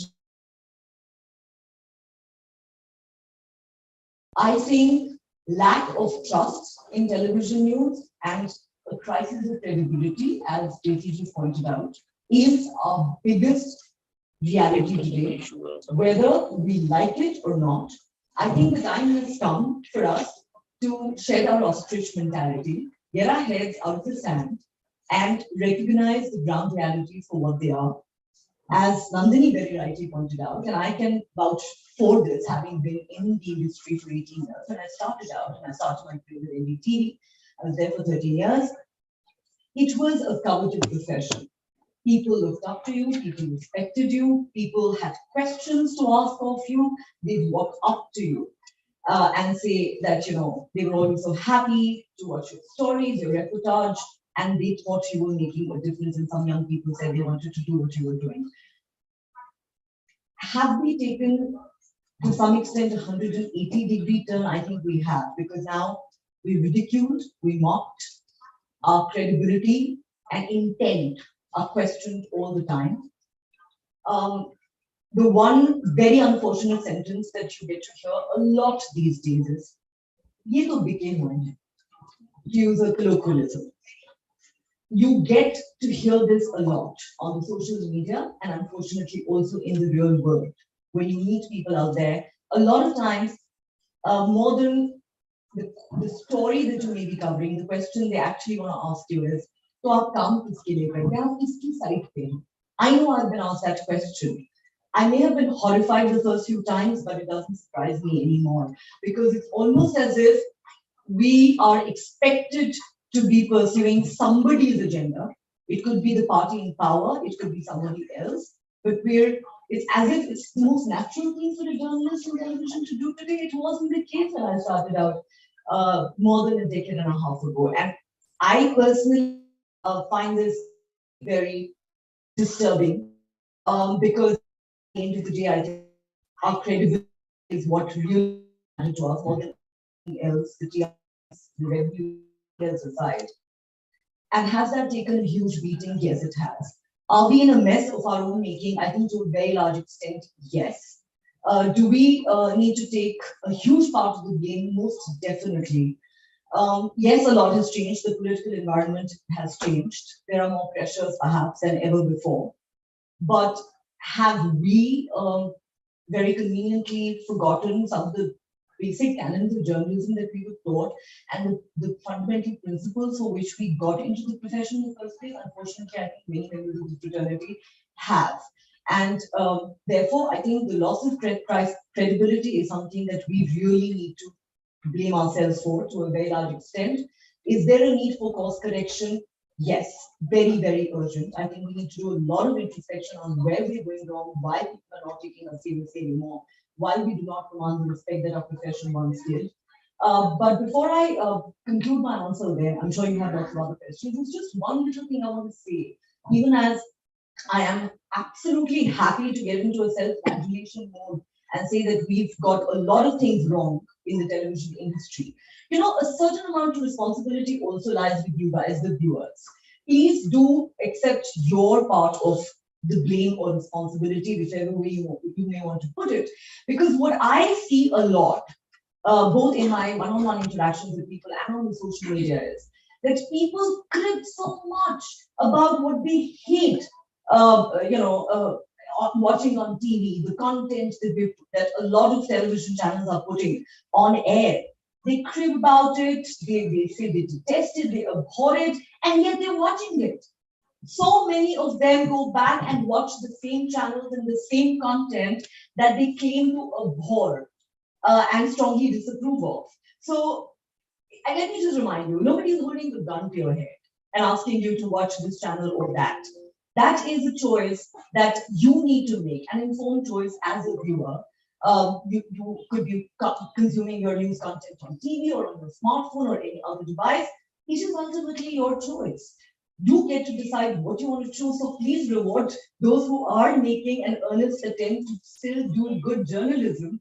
And instead of just endlessly whining about what's going wrong with our industry, maybe support those who are trying their bit in their own small way to, keep the integrity of the profession intact. Let me go back to Nandini though at this point. Interestingly, as you pointed out, you're the only one who's not from TV news on the panel. But I have to ask you about why this lack of trust is being spoken about, not for the entire media industry, but why particularly for the TV news industry. It's that, this label is not being put on print journalists like yourself. Why is that? I think people watch more than they read. I think maybe that's a simple reason. But like I think we have mentioned about we gave away, prostitute is another phrase that is kind of thrown around, and it's a ghastly phrase. And let's not get started about who initiated it, but yeah. It's a ghastly phrase, and also I'm kind of like, who do you think is on paid, right? What do you think this profession is? But I think print is just, it has less, people, they read less, and I think it's not as entertaining as broadcast. It's not even drawing room every day unless you actually go out and buy a newspaper, go out and buy a magazine. But I don't think print is above it either. I don't think print is superior in that sense. I am a print journalist just because that's what I enjoy, but I think the system is as full of faults as broadcast. It's like, but I find it interesting that both broadcast journalists felt there is a crisis of confidence. And I was sort of curious about what are the reasons for this, right? And we'd like to go and mention, it's literally happened in the last decade, and that's really worrying.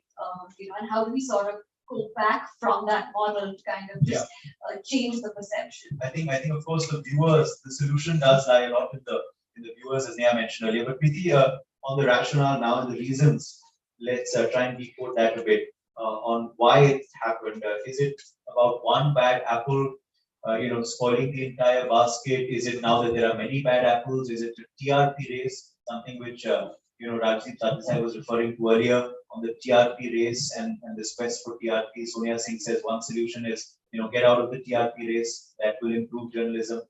What's the reason for it?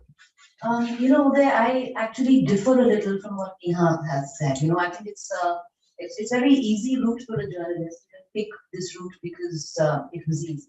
To blame it on the viewers.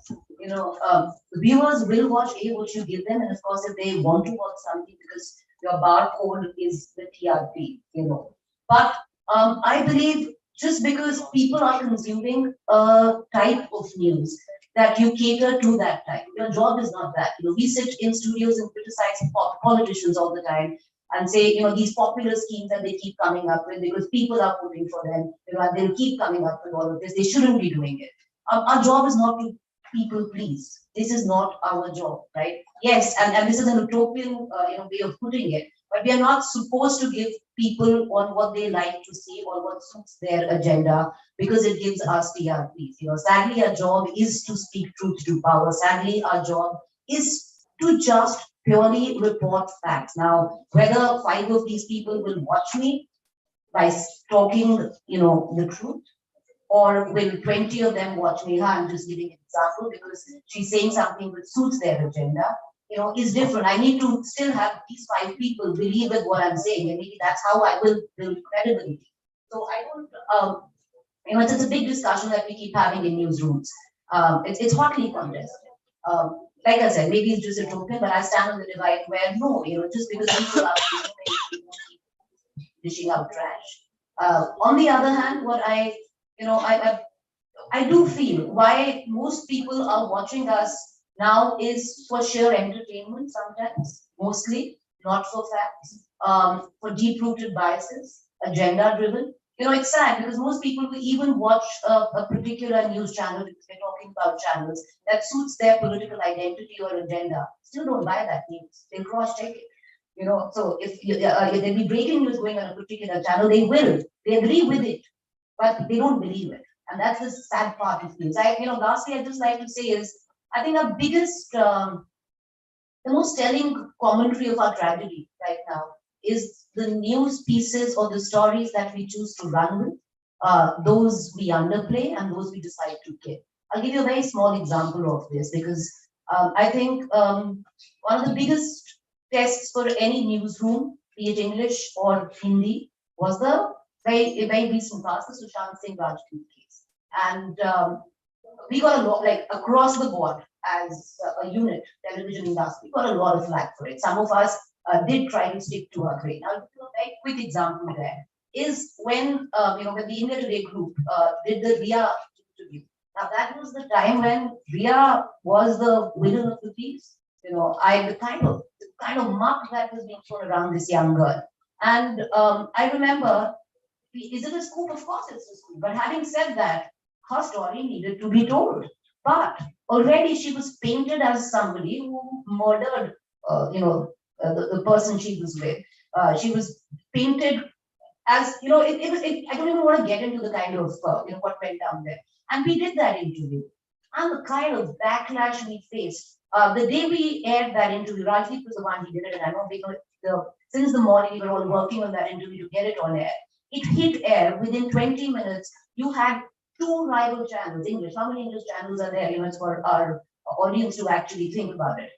Two rival channels, the top two rival channels, their editor-in-chiefs actually sat down at 9 p.m. prime time and completely dissed a particular channel who was airing a murderous interview and not listening in to the voice of the people.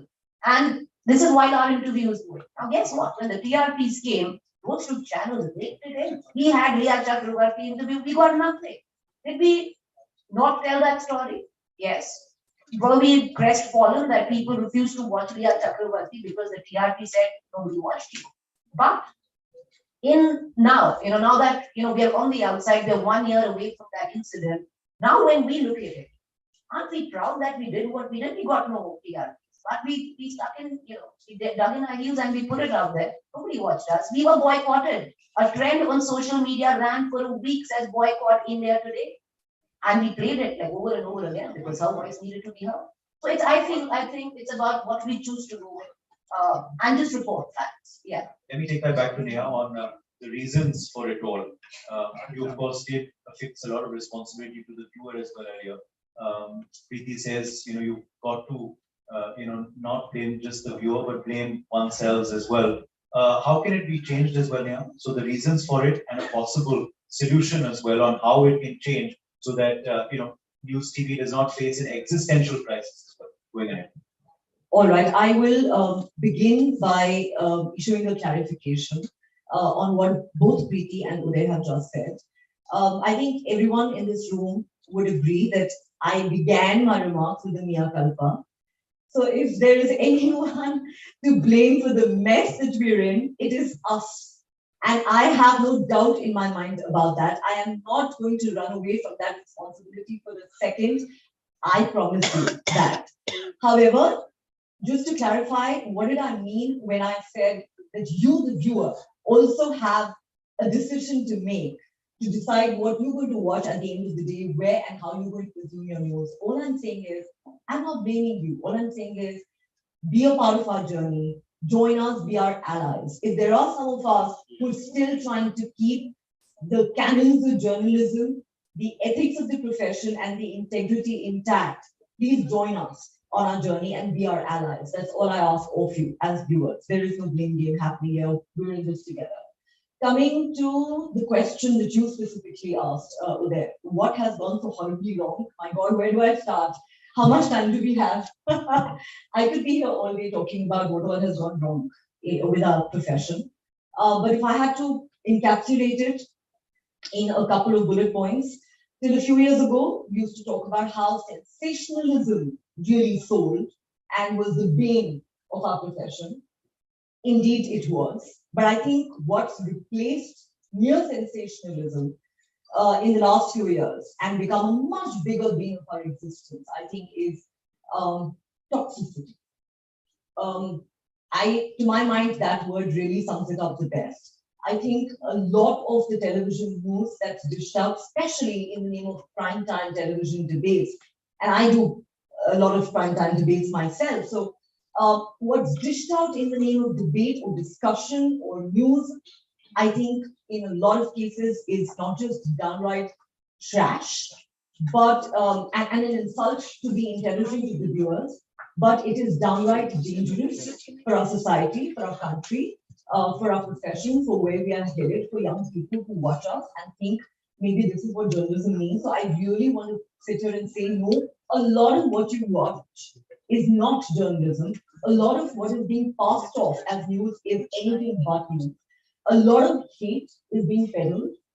There is a lot of agenda peddling that's happening on primetime debates. And there is a lot of toxicity that is kept in. We in the media, I think, are more polarized today than ever before. We've been talking about political polarization in this country for a long time, for many years now. Do we realize how polarized we are as a fraternity today? You know, I think we can give a very good example of that. How editors-in-chief think nothing of going on prime time and dissing another talent. Fine, they think they're doing it in this race for TRPs, but I mean, seriously, what are you doing to your own credibility and to the credibility of the profession? What example are you setting for young people who are watching you, who probably look up to you and think they want to be where you are today? You're setting a very dangerous example. And I think as Rajdeep very, very rightly pointed out, we are on a very slippery slope. I mean, if you're going to do hate and agenda peddling every night and pick news against Muslims and get Maulanas and Sadhus to have these ugly verbal jousts, God help us. God help our profession. God help our industry, which is why I honestly think that we in the television industry in particular, and I know Vikram, who's here, my former NDTV colleague would say, thank God I'm out of TV. I know he said that many times on Twitter. Yes, I follow you on Twitter. Vikram, you don't follow me. So I know he says that so often. Thank God I am out of television because yes, many do see it as successful. And I think we need to do a lot of self introspection on that front. Okay. Well, final word to you, Nandini, and we've completely run out of time, so I'll allow you just a 30 seconds rebuttal on, as a viewer yourself, but of course, you're part of the industry, but as you said earlier, you're not on news TV, so as a viewer as well, where do you see the solution? How do you believe things can change for the better? I mean, again, sort of as a person on the outside, I feel the problem in a lot of TV news is there's no distinction between opinion and news. And I feel like maybe the 9 o'clock discussion has kind of doomed that. Because again, I want information. I don't really care about what someone's views are. And I think that's where opinions are what are most polarizing. I think the facts, hopefully, if people get the right facts, people can sort of come to a sensible conclusion themselves. But I think it's when you fall into the category of opinions, that's where you go into right, wrong, and hate and antagonism. And I think that's where I wish we could sort of step out of that cesspool because people want information. They want to know what's happening in their city. They want to know what's happening in their town. That's why we all turn to newspapers. That's why we put on the television. But I think this sort of outdoing each other in rhetoric and in virility, and that's where the danger actually lies.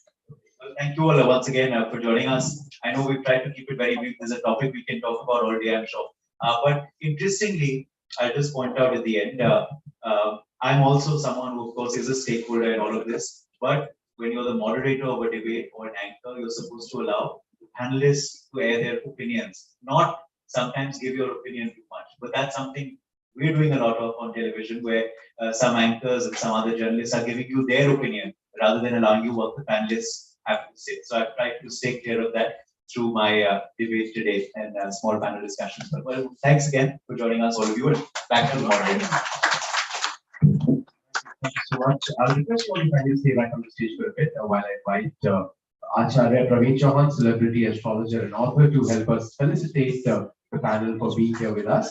And just before I, just before that felicitation happens, I want to quickly add that it's a special panel for me since I started out my career in front of Preeti at Headlines Today in India Today, and of course, Neha has seen me in my formative years in music. So happy to have them on my panel and great to be continued. Thank you, Uday. Appreciate it. Please give a bigger round of applause.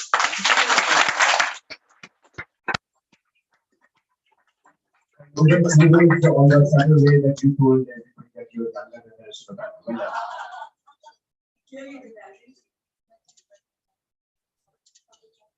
Acharya Chauhan, if I can request you to help us show our gratitude to the panel.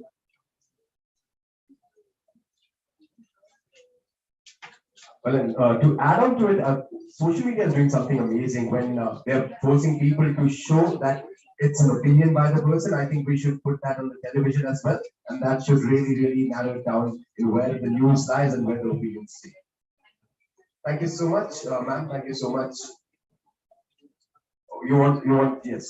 Let's get a picture.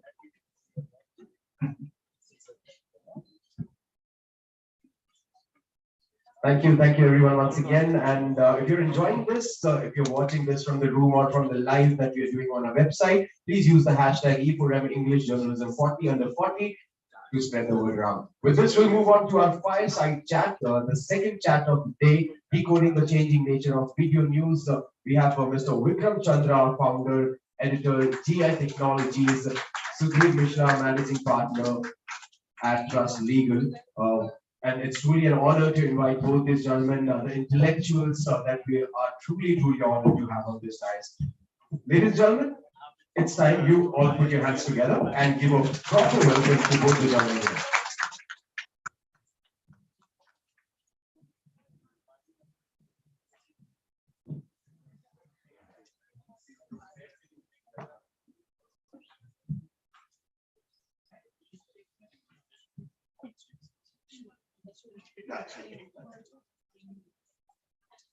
Good afternoon, everybody. This is a rare honor to meet Vikram in this way. We have been watching him.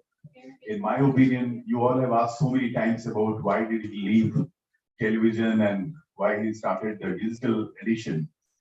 But in my understanding, and most of you would agree, that for us, he's one of the finest tech journalists which we have in the country. And that show where we will miss you a lot. So one of the first question which comes to my mind, and I'm somebody who represents news channels before all the regulatory authorities. I'm a heavy consumer of news. So for me, it's like not seeing you on NDTV is a personal loss. But when you are talking of a huge disruption on video platform, with AI being one of the main hallmark how you will go about it, what is the disruption which we are likely to see now? Oh my God, I could answer that question for 35 minutes and I frequently do, so I'm going to try and keep it brief. By the way, it's been now, what, 5 years or 5.5 years since I left NDTV, so it's been a fair amount of time since that happened. The real reason why I left TV news is because it was increasingly clear to me that we keep complaining about all the problems that are there in television news. Unfortunately, I don't see them changing in a hurry. Multiple reasons for that. Linear television everywhere in the world is facing a substantial challenge from OTT and streaming. So that format itself, where you have to have cable and satellite beaming into people's houses, that format itself, I don't know how long that's going to last. Television news, in addition, in India has got problems that we all know. We can keep on complaining about the fact that why is it that everyone yells and screams so much, and you're shouting, and you've got your own opinion there, and you're getting priests to shout at each other, and you're getting tantrics onto your show. The anchors are tantric, whatever it is.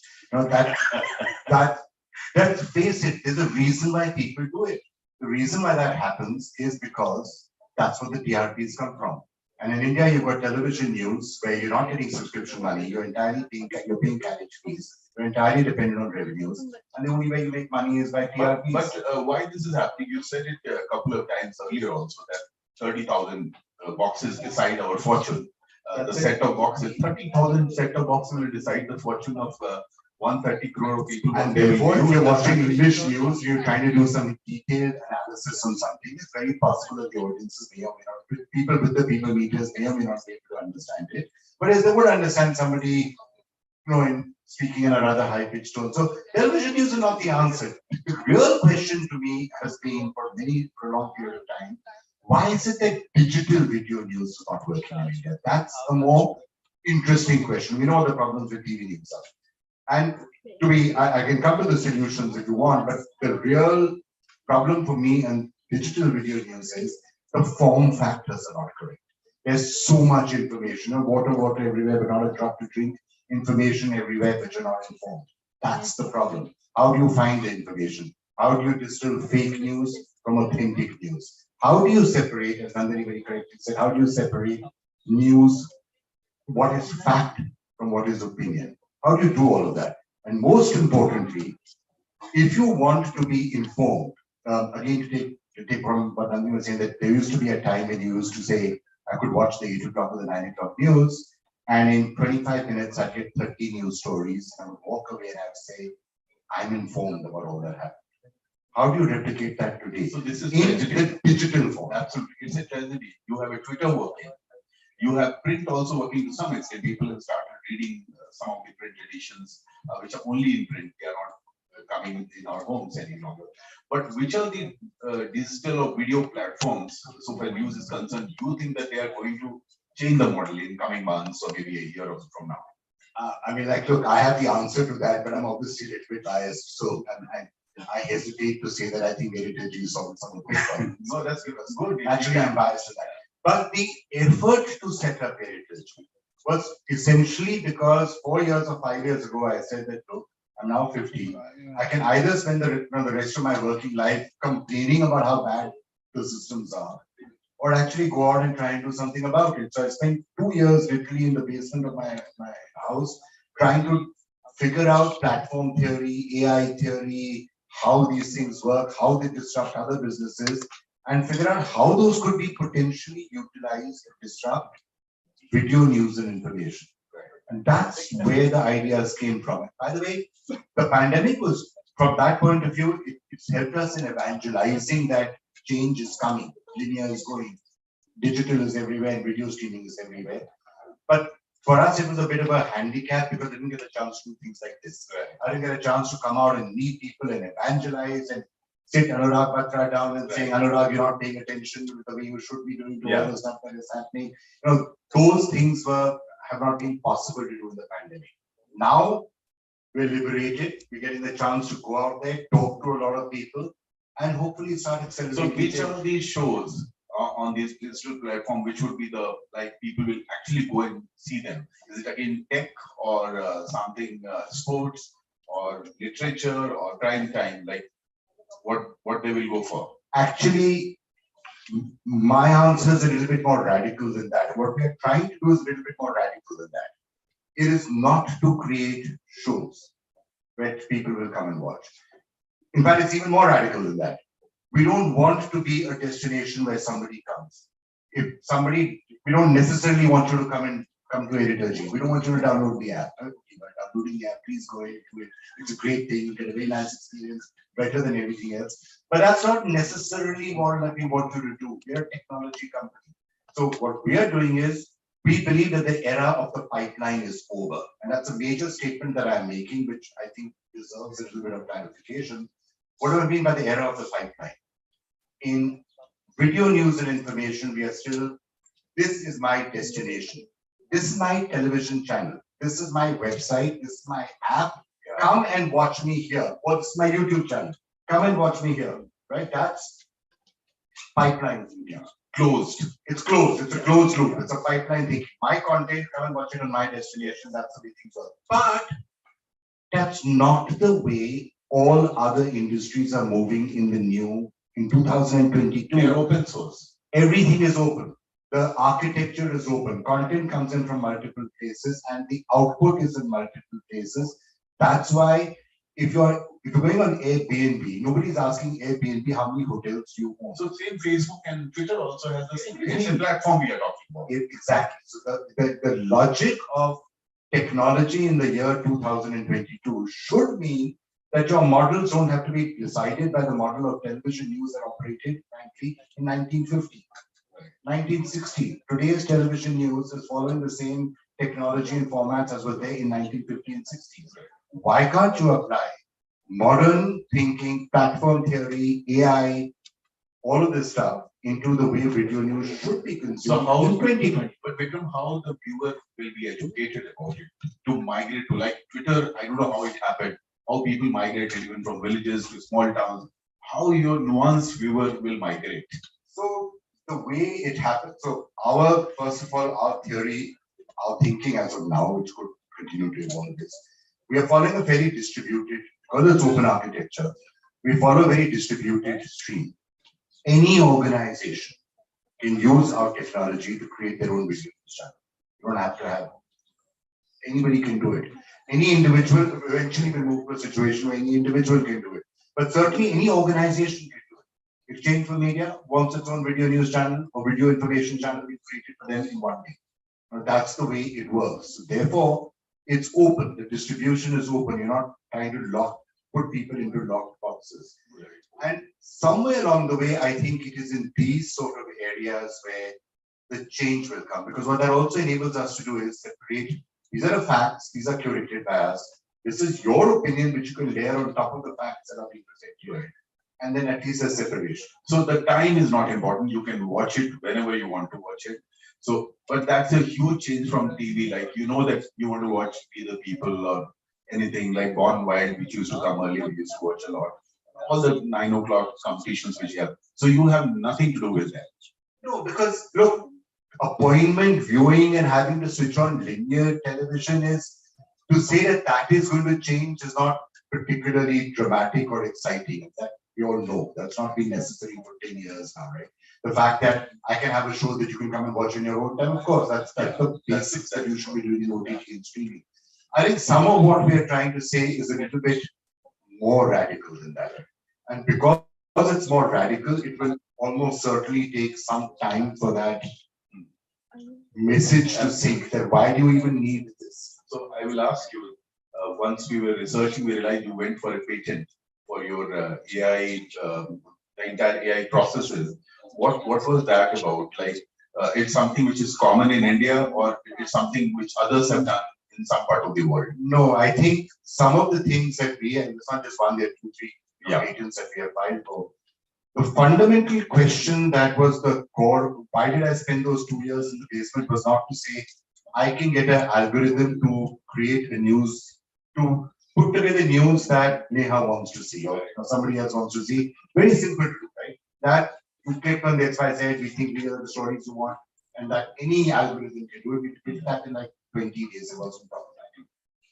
The challenge for us was, how do we get an algorithm to work together with humans, which will keep what the algorithm knows your preferences are, plus what the humans believe is important, to use both those factors and to create a newscast on the fly that will be the sort of a newscast that Neha will remember we used to watch in the early days of journalism, that headlines आएंगी, फिर national news आएगा, फिर international news आएगा, फिर business आएगा, फिर lifestyle आएगा, फिर entertainment आएगा, and I'm going to watch this for 20 minutes, and it'll be personalized for me, and it'll give me news that I would like to watch, and news that I should watch, and it'll all be created for me in 25 minutes. Amazing. How do you get an algorithm or an AI entity to do that? So it was a news for me, because when I was looking at all this, it looked as it's very futuristic, but it's going to happen. And also these influencers who are doing so much of, I would call journalism or any kind of stuff, they are also setting a tone for this kind of consumption, which is going to increase. Yes, but I think one of the things that is very much on the editorial roadmap is to start working very closely with influencers. Because one of the things that we can help the influencers with is, you see, a lot of people want to do their own news, and they're doing it on YouTube and other things. Now, doing a debate and having their opinion is very simple for them to do, right? It's not a problem to interview somebody or do a debate or have your opinion out. That's not a problem. They struggle with finding the news stories, the factual news stories.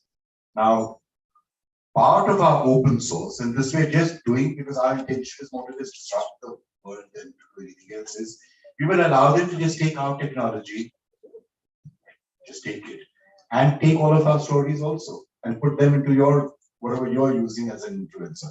Now that starts to happen, and for any influencer that suddenly becomes a value add, I don't have to worry about the headlines, I don't have to worry about the basic stories, I don't have to worry about the technology, I just do my debate. Absolutely. So sometimes do you find it all boring in comparison to television? Ask me the number of times I have regretted the fact that I am not on television anymore. No, that's good. I'm just asking because the answer will be a nice round zero. For all the wrong reasons, sometimes we watch the prime time now that you will see somebody falling sick or something will happen.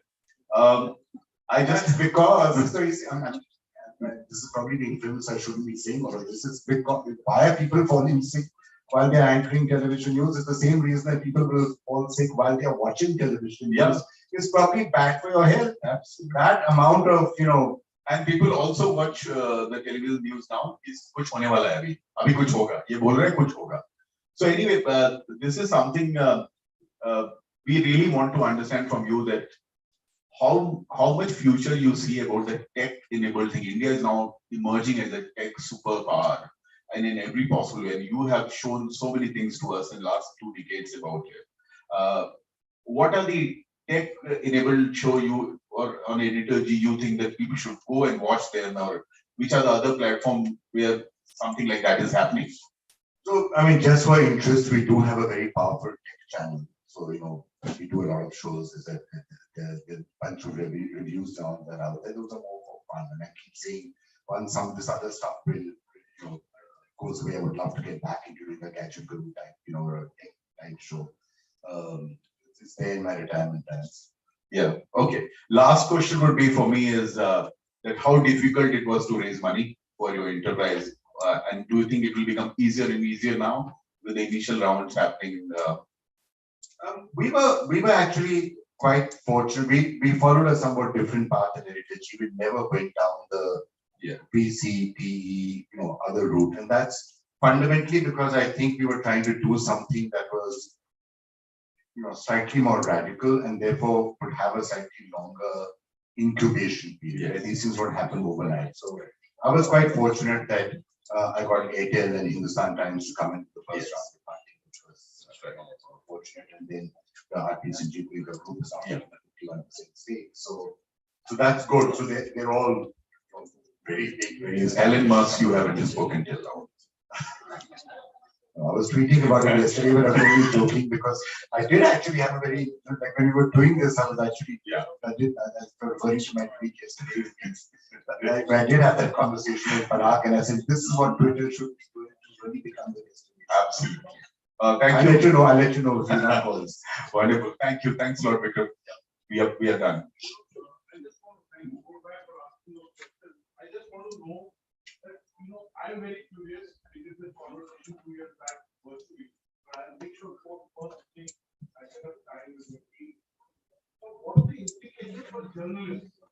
The implications in what you said for media organizations. What are the journalists? What are the implications? Okay, I'm trying to figure out how much I should and I can say, because some of the things that I'm talking about not really being fully launched. Look, what are the problems that journalists are facing today? Why I genuinely have so much respect for all the 40 under 40 people who we encountered. There are challenges, right? You're constantly struggling with the business models, with the TRPs, with what editors or owners or others are telling you to do because of the race that there is.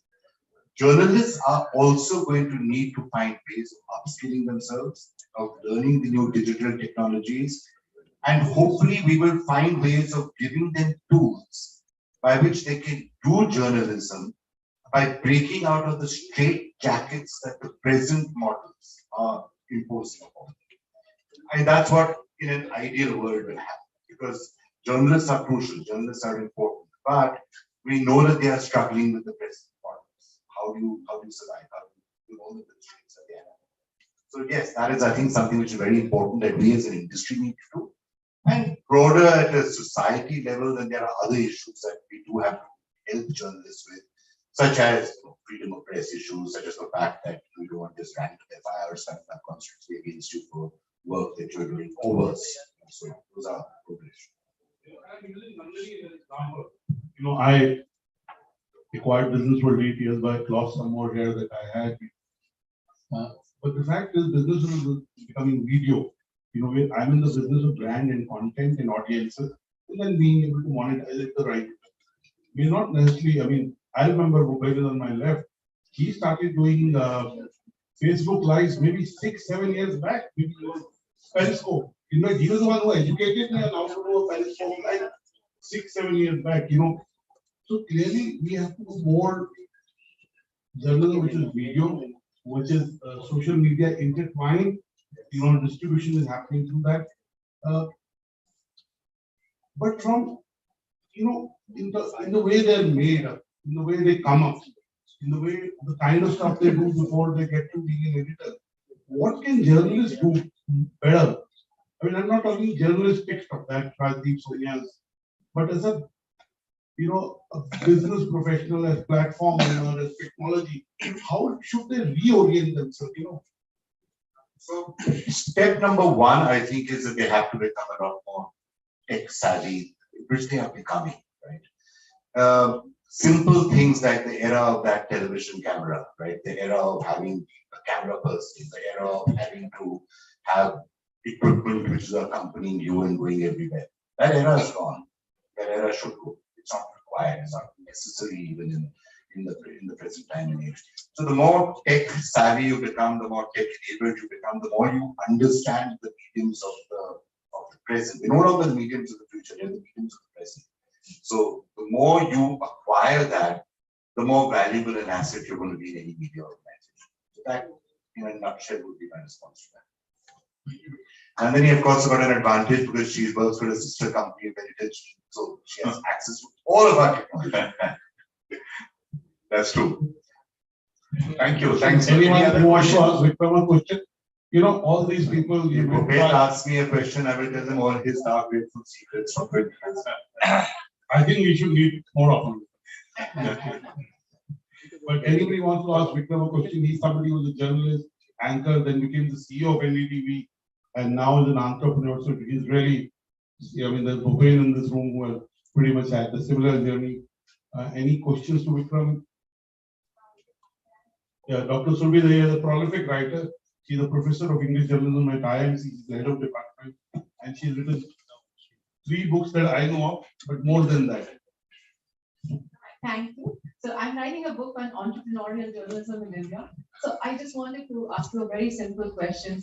Like, do you think the entrepreneurs like you or, Shekhar Gupta or other entrepreneurs, are they a result of, India, starting entrepreneurship in the digital, journalism, or some other reasons? No, I think, look, wherever there's a problem, wherever there's a vacuum, that's any area which will immediately attract a rush of entrepreneurial interest, because you don't go and try and set up a company to solve a problem where no problem exists, right? It's only in areas where anybody can look at it and say this is broken that you suddenly say, well, some solutions are needed and you need entrepreneurs to come and find solutions. So I think we all recognize and understand for reasons which we are hearing all through the day-to-day, that there are things that are fundamentally broken in a lot of media and video news and information in particular. So it's not surprising that you will see entrepreneurs saying that, okay, there's a vacuum here, let me try and fill the vacuum. Like Shekhar Gupta, he resigned from that Indian Express, then he opened the Wire. Siddharth Vardhan, he resigned from, the Hindu and, then opened the Wire. Similarly, Raghav Behal, when he sold Network 18, then he opened the Queen. So that was my real question that, what is the future of entrepreneurial digital journalism in India? I think digital journalism will almost certainly, there's absolutely no doubt in my mind that digital journalism will dominate everything already, and that trend is not going to stop. It's only going to continue to accelerate. Now, the question, if you're asking whether somebody should take that leap and do that, look, there are a couple of issues around that also. And one of the problems is that, unfortunately, sometimes when you're starting a new entrepreneurial journey, the VCs and the others who are going to go for one day are going to still measure you by the metrics of the past. They will try and compare you with, but this is what XYZ has done in the past. And that sometimes can be a problem if you want to do something really crazy, really wild, then that becomes a problem because they'll say, but that person, and but who are you comparing yourself with? And if you're saying, no, I'm doing something that nobody's ever tried to do, then there's sometimes they're scratching their head and saying, I have to think about this. That's the problem, which will happen, I think, in journalism and entrepreneurism in this field, because I think a lot of the solutions have to be solutions that are not out of the box, but that demolish the box, which means by definition it has to be something very creative. Thank you. Thanks a lot. Thank you, Vikram. I think it's time you show our appreciation to both the gentlemen and the guys for the round of applause. And I would like to invite our stage, let's thank you very much for English Journalism IAMC to kindly help us show our gratitude by felicitating Mr. Chandra and Mr. Mishra for their valuable time and, of course, the wisdom that they share with us. Thank you to the two odd people who tried to clap there.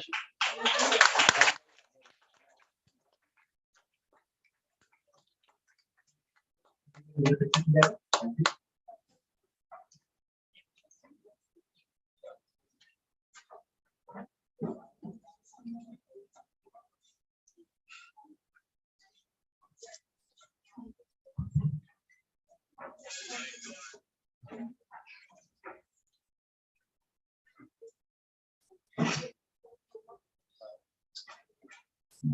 So we'd like to continue our conversations for the day, and for the next segment, we have a fireside chat between Mr. Bhupendra Chaubey, Editor-in-Chief and CEO at India Ahead News, and he'll be joined in conversation with Mr. Rahul Rohil, Senior Editor, Exchange for Media.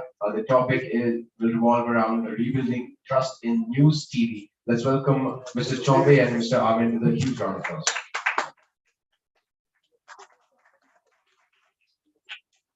I'll try and send as much coffee as needed because we have media as partners. So if that's needed, you let me know, and I'll also expect the applause in the coffee tradition from all of you. Can we do that, please? So much. I'm going to do what TV journalists do. I won't let you talk. I'll try to do that. Great. So, I'll quickly dive into the topic. We have something very interesting that you often read about. We have it on Twitter. We discussed and we have brought it to this forum, which is rebuilding trust in news TV. First of all, what made us even, think of this topic is itself a story. What is wrong that we have to even discuss this? I think that a day perhaps would not be long enough for us to start really dissecting what you're saying. But I guess the fact that you've chosen this topic is a reflection of what ails news television, or what ails national television. I think just yesterday I read somewhere that how for the international press, for the international media, the Indian media has become a joke. The Indian television media has become a joke in large parts due to the certain steps and certain moves which have been undertaken by the Indian media.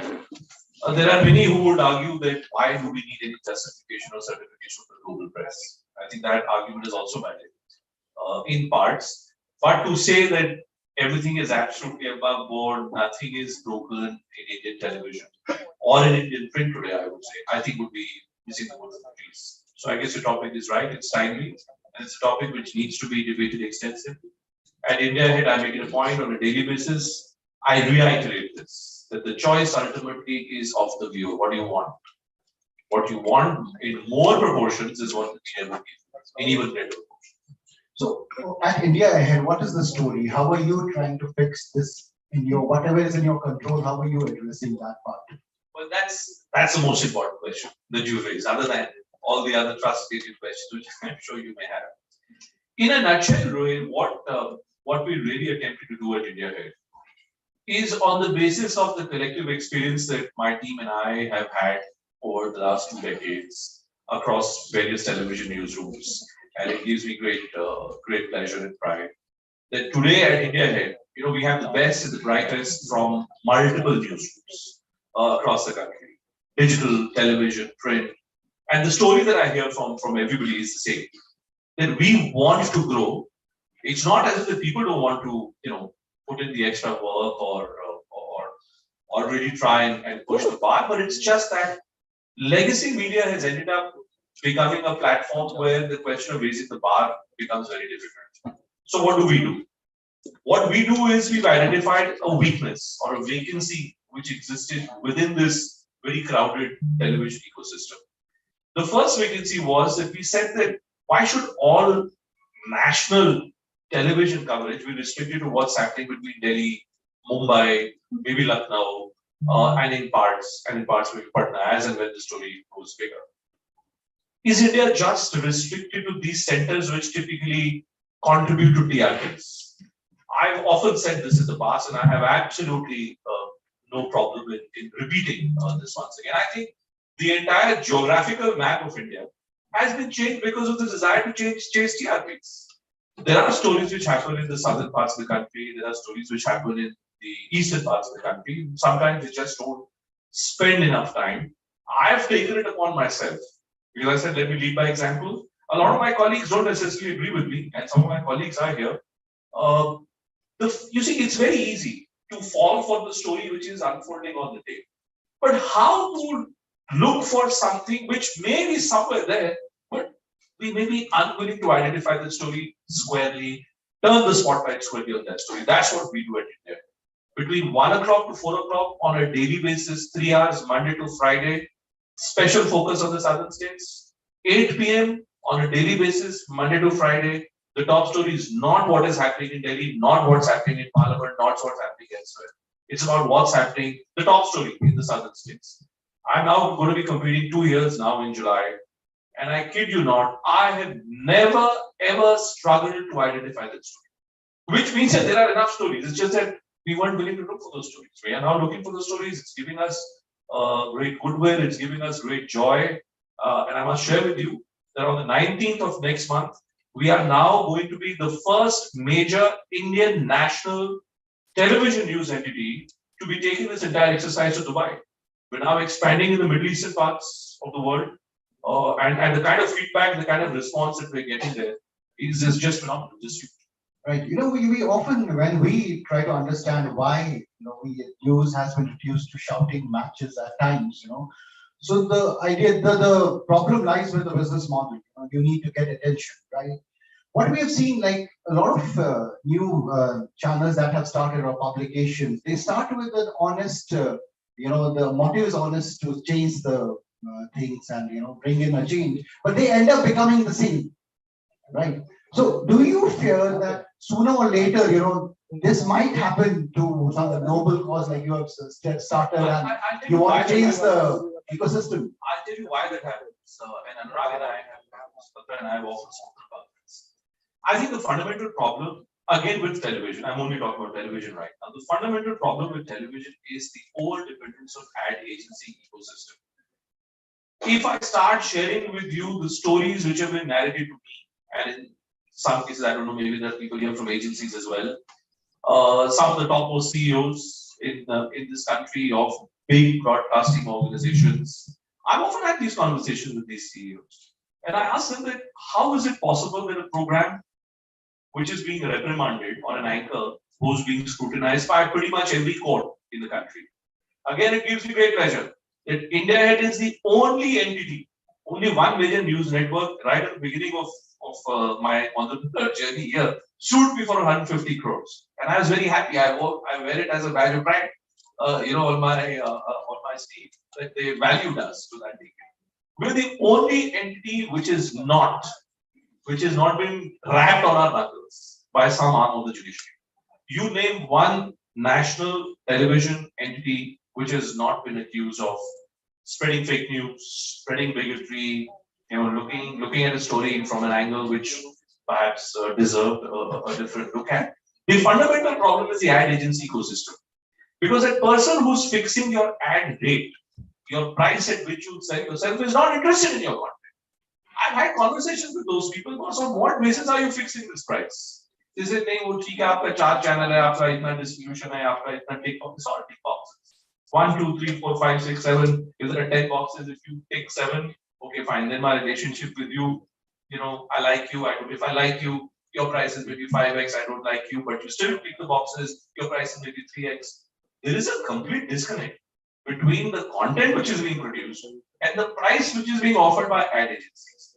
Because nobody is wanting to fix it and everybody is a beneficiary. So that's why you reach where you reach. So I have time for 10 more minutes are left. So you are also part of this ecosystem. This debate is also somewhere.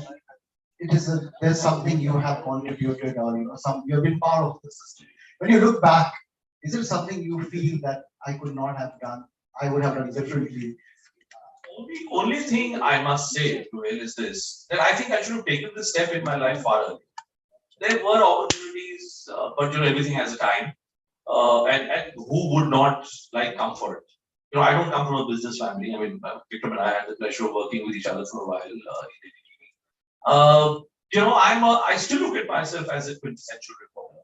I love adapting to technology. My other grouse with my own colleagues is that I'm the only one who's thinking tech. And often others are shying away.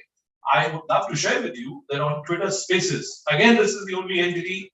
I would urge all of you who are here, please watch these programs. India Head is the only entity which has blended audio content with video content. On a daily basis, we have roughly 1,000 people who are joining us via this audio town hall live on our platform, live on our television channel. So if I'm interviewing Mr. Chandra on a television camera, there are 1,000 people. We're all there on Twitter Spaces. We've integrated it live. There is a great conversation which is happening. If I'm on audio, I'm on a mobile phone sitting in my car, I can ask you a question. If you're on my television camera, I genuinely believe that these kind of initiatives over a period of time will end up finding this agency within this ad agency ecosystem as well, which right now is fixed by TRPs. I do not subscribe to the TRP model. I don't care whether my TRP is right at the bottom, which it is, by the way, because I don't have the money to burn on distribution platforms. But are we not doing reasonable business? We're doing reasonable business. Can we do better business? I think there is enough opportunity for that as the agencies start recognizing this kind of content. My final question, we have been hoping that the news TV will change. We've been discussing this, I think, over the last 2-3 years at least. But what we have seen, it has become performance. Some of the news anchors, I won't name, they go all the way, they dance on the screen. Where is it headed from here on? Aren't you going to honor some of those anchors? I thought maybe some of these awards were separate category of awards. Look, I mean, to each their own, and I wish everybody well. But I think the time is now coming before Indian television media, if it is not already come, where some of these people will have to ask these questions to themselves. That is this? How long can this story really last? You would ask yourself. What does it matter to you? Does it matter to you that I'm giving you information which should be of importance to you, or how many push-ups I do, on the news floor? Does it matter to you? Am I jumping 10 times? Am I boxing, or I'm doing something? I'm screaming. I can scream, but I think that model is broken. That model is broken. I feel sorry for poor reporters. I feel sorry for very bright, enterprising journalists. I was in a conversation the other day with the researcher, and he was telling me that the number of people who are now quitting media altogether, news media, apparently is at its highest in the last 2 years. So something to be stated about this model of entertainment versus information. Yes, thank you so much. We don't have time for a question. Okay. So, Bhupen, we have the pleasure of having you, and while I meet Vikram, and then I can do whatever I have to do with you. Now, when you do journalism now, you said you'll give it, Yeah, you said dirty secret. I know you now. What's going on between you and him? Yeah. But, you know, of course, I know your journey and so on and so forth. When you now turned an entrepreneur, you're first an entrepreneur, or are you first a journalist? I can't be an entrepreneur if I'm not a journalist. In my business, But the skills for being an entrepreneur is another set. And that's why, you know, I asked the similar question to Vikram, to the different. What are the new things that you added on as a professional that you're discovering? Something, you know, you got to look at distribution, you got to look at business aspects like recruitment, you know, of business people. You got to look at revenue, you got to look at the brand. Of course, in news, the journalists and the journalism you do is the brand. Right? So give us a sense of what have you been able to focus on and balance. The first thing I learned when I started putting on the hat of an entrepreneur was the sheer appreciation of those who are doing sales and marketing all this while. Right? It's not as if that in our previous avatars, in my previous avatar, it's not as if that I was not associated with the world of business. Let me also bring this huge phrase which a lot of editors of your great legacy organizations would give, that there is this great wall which exists between editorial and marketing. No such wall exists. And anybody who tells you is only pulling wool over your eyes. No matter who that is, including me, if I was to tell you that this wall exists, I'm lying to you. So I would lie to you. Right? I think the time has changed completely.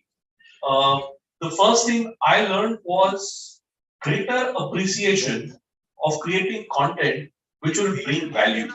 Value not just from the point of view of what the viewer is watching, but also from the point of view of which entity would be willing to back that kind of content. Branded content. Branded content.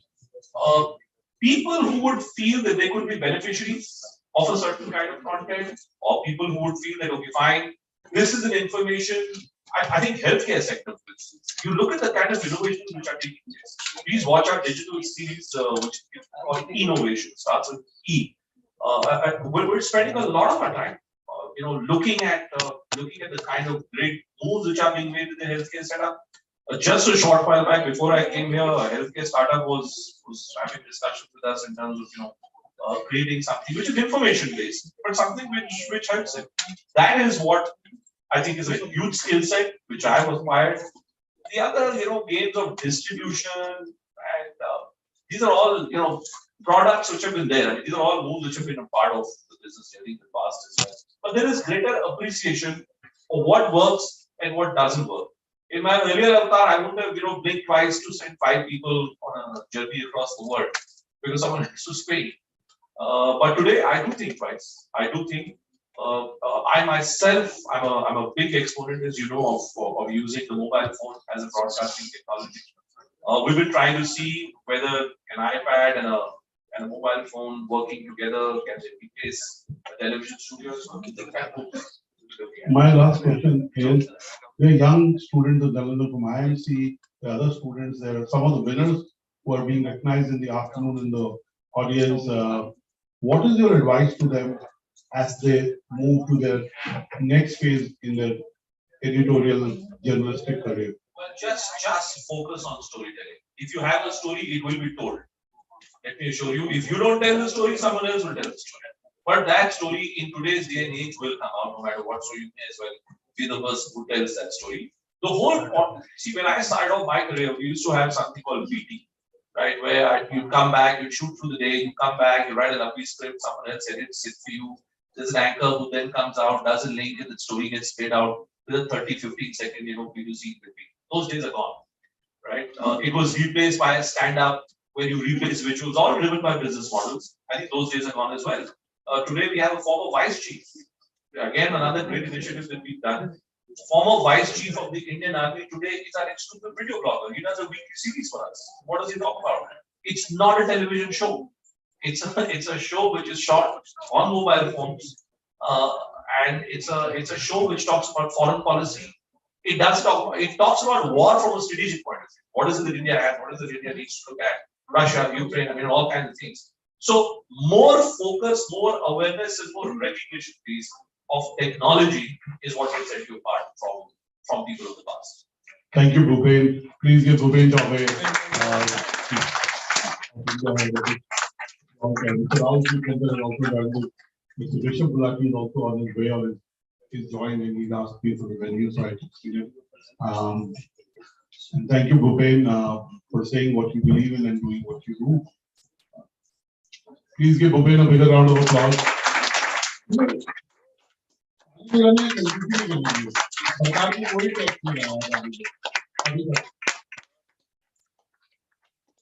Yes, Dr. Gaurav Sood, Professor of Art at Amity University, to kindly help us facilitate both the gentlemen of the dais and show our gratitude for their valuable time here. Of course. And Rajdeep said the tone right that in gifts you should give consumables. He was referring to a different kind of liquid consumables and telling us stories, but these are coffee. These are consumables. This is Beanley coffee. And while we are queuing in the partners, I would like to also thank for the mementos, not words, Clara and Fritz for helping us out with this. Okay. Back to you, Rohil and Ravi. Thank you so much. So we're going to slightly mix up things here and have a fireside chat session up next with Mr. Rahul Shiv Shankar, editor, director, and editor-in-chief, Times Now. Rohil Amin once again joining in the senior editor at Exchange for Media Group.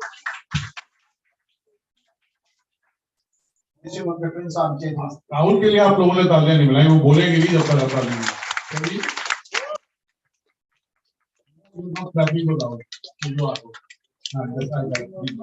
So this session has no topic as such, it's unfiltered. So that's what it is. So expect some. We don't get a chance to catch news anchors often. So here is our day to do that. We are grilling all of them today.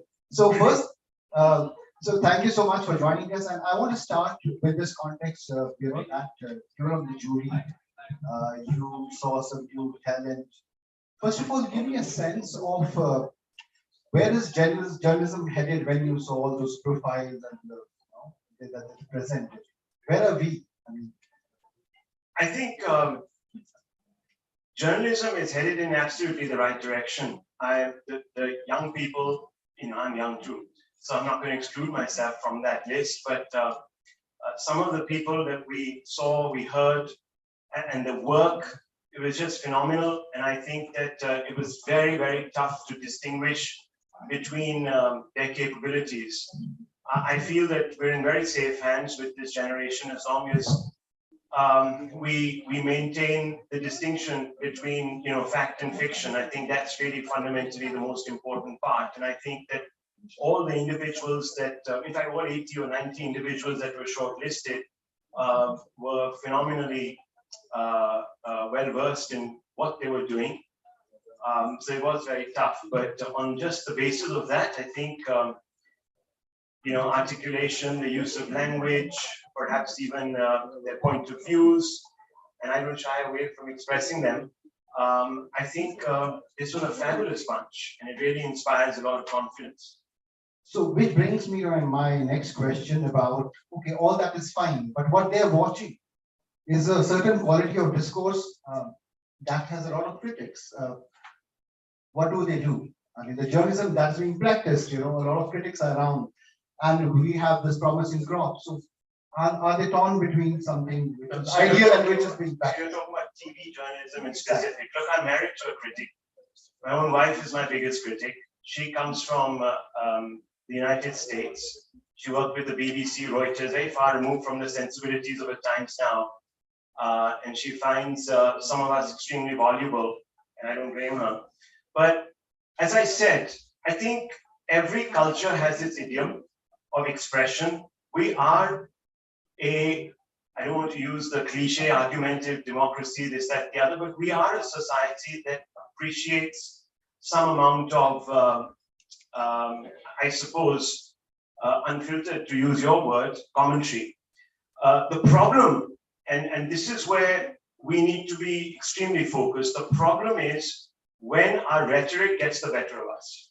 I think that is an issue that needs to be looked at very closely, in especially the debate medium, because if that is happening, then you can't build a good argument, or at least a convincing argument. the basis of every good argument is hard facts. And you can interpret hard fact. And look, just look around you. We're today competing with, I think Bhupen used that example of digital or what have you. And I'm not even on social media. I barely know how to tweet.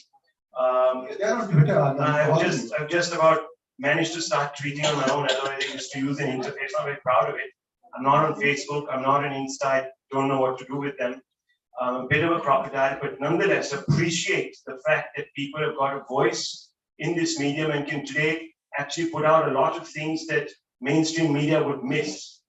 Now, when you're competing with that, you're looking at a very different beast because their commentary, extending points of views, and also remember, there is very little formality. So, a lot of us process the news first on WhatsApp. A lot of stuff is sent to us on WhatsApp.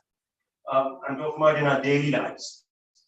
As normal citizens. We don't even switch on a TV, we don't even pick up a newspaper. So the first thing we get are forwards from friends, etc., and we're looking at them and we don't know if they're fact, they're fiction, if they're a mix of two. And sometimes some of us, more impressionable, less skeptical, will take them as gospel. At least mainstream media has some sort of regulation. It is self-enforced, of course. We govern ourselves. We are held up to certain standards, which are set, of course, for us through a process which is quite inclusive. And therefore, there is a bit of a formality in what we are doing. There's an expectation that we verify facts and we don't put out fake news. As long as you are actually sticking to those basic rules, you can be as opinionated as you want. Newspapers are opinionated. Various digital websites have the news and they're opinionated. They have opinion columns. We swim between all. The great thing about a paper, for example, is that the first thing you look at on a paper is the news. Increasingly, news is also becoming editorialized because they're looking at not obviously being they're competing with digital, which is reported the news the day before or hours before they have. So in your writing, you're going to editorialize a lot. I remember working in a BBC newsroom where we couldn't even describe the person we were conversing with because that was an editorial comment on their either their pulchritude or the demeanor, etc., and that could bias in some ways and influence the conversation. Today, we've forgotten those basic rules. Not that I'm a fan of that. I think that you can build an atmosphere into your piece, and I'm just taking a slightly more benign example, perhaps a more extreme one. But the fact is that I don't see why an anchor can't be opinionated. In fact, if you, like I do in my promo, I put out unapologetically that I have a point of view. Now, you can choose not to watch my show. I set myself up for that. So I think, we need to evolve with the manner in which we're also interlocuting with public. We've got Twitter now. So we've had Twitter. I've woken up to its reality in the last 2 years. And I find a lot of people want to converse with you. Now, you can choose to engage them. Or you can put out your point of view as long as it's responsible and as long as it meets certain criteria, which is fact-based, you get on with it. But isn't mixing news and views a dangerous cocktail at the same time? Now again, I don't think it's a dangerous cocktail because you are looking at television from a very, very prime time perspective, where anchors sometimes with signature shows come on. And if you look at the West, I think, not to say that the West is any ideal, but if you look at what has happened in the West, where perhaps this style has been experimented with more in different formats, this is quite de rigueur. The issue is when an anchor oversteps the mark, and most of us are guilty on a given day. There are a few rare exceptions that don't. When you mix fact with fiction, so I can't sit there and start cooking up facts and then basing my opinion or my view on that. I must come up with a expose of what are the facts. It's like being in a court of law. There are two lawyers arguing pretty much the same charge sheet from different perspectives. I'm not talking about cherry picking. I'm talking about establishing the facts. You put the facts out there and then you say, well, these facts lead me to deduce this. What do you think? And as long as you're not muting the other side, I think television shows are a lot more democratic than a large number of publications. I wouldn't be published from my sort of conservative point of view in a large number of publications in India. They wouldn't even want me to write because there's consensus there. One of the biggest problems with American democracy for a while, and you saw people like Noam Chomsky completely out of the pale, was because it's a consensus-driven society. Their politics is now consensus-driven. There's a vast middle. In the last 5 years, we've seen a move away from that, and they don't know how to deal with it. Here in India, we've had many shades of opinion, and it's important to reflect them. And if a 20-minute or half an hour, 45-minute, 1 hour show can bring together several strands of the conversation, I think that's a great thumbs up to our democracy, as long as I said, you don't mute out people.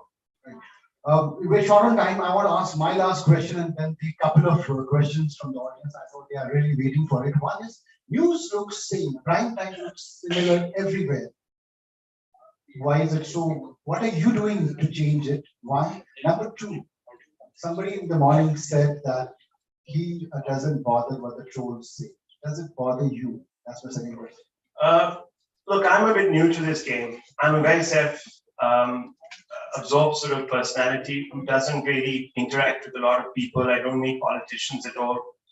On the rare occasion when there's a background briefing, I go. In fact, I'm not very particularly fond of meeting politicians. I'm not somebody who greases palms. I don't even meet fellow journalists. You'll probably never see me at any journalist parties, etc., etc. So obviously, I live in a cocoon, and the only feedback I get is from friends, family, and of course now increasingly through Twitter. I barely ever look at what the so-called trolls are saying. It doesn't matter to me, because if someone can't meet an argument with another argument, I don't even consider them worthy of being bothered about. What does bother me is when someone points out that on a particular show, I might have transgressed some of the lines that I hold dear, which is fact. If I've put out the wrong fact, then that bothers me, because I think that all of us as journalists have souls, and we all try, at least in the public interest, to do stories that can change the discourse. For example, there was a time, and I think it still remains quite valid for a large number of news organizations, where sting journalism is sort of valorized, and people go out there and do stings and all sorts of things. Now, I've put a ban on stings which don't serve the public interest. So as long as a sting serves the public interest, and manifestedly so, we won't do sting journalism. We don't even have an SIT team.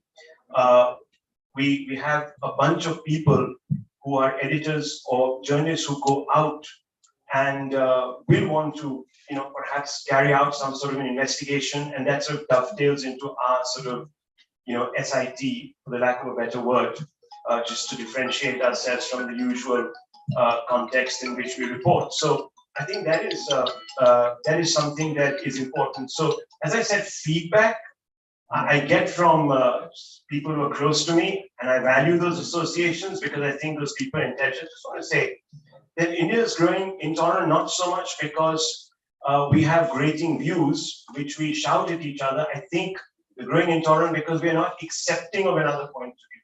So there's a massive cancel culture, which is, and I can tell you from my own living example, I've written several pieces, and I have a column in the TOI, and I know for sure that some of the stuff that I write raises hackles of the establishment and journalistic establishment, a particular set of people, and they don't like it, and they would rather not have me writing for those pages.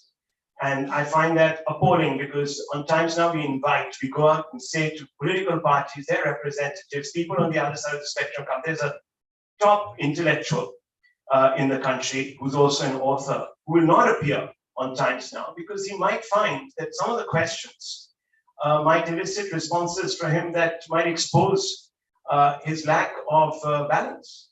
And I think that's timidity, and I think that's very wrong. And I think that just shows there's an intellectual insecurity. If you can't stand and stand toe to toe with somebody and argue a point, then I'm sorry, you're not an intellectual. I think we have time for two quick questions, really short on time. Yes, please.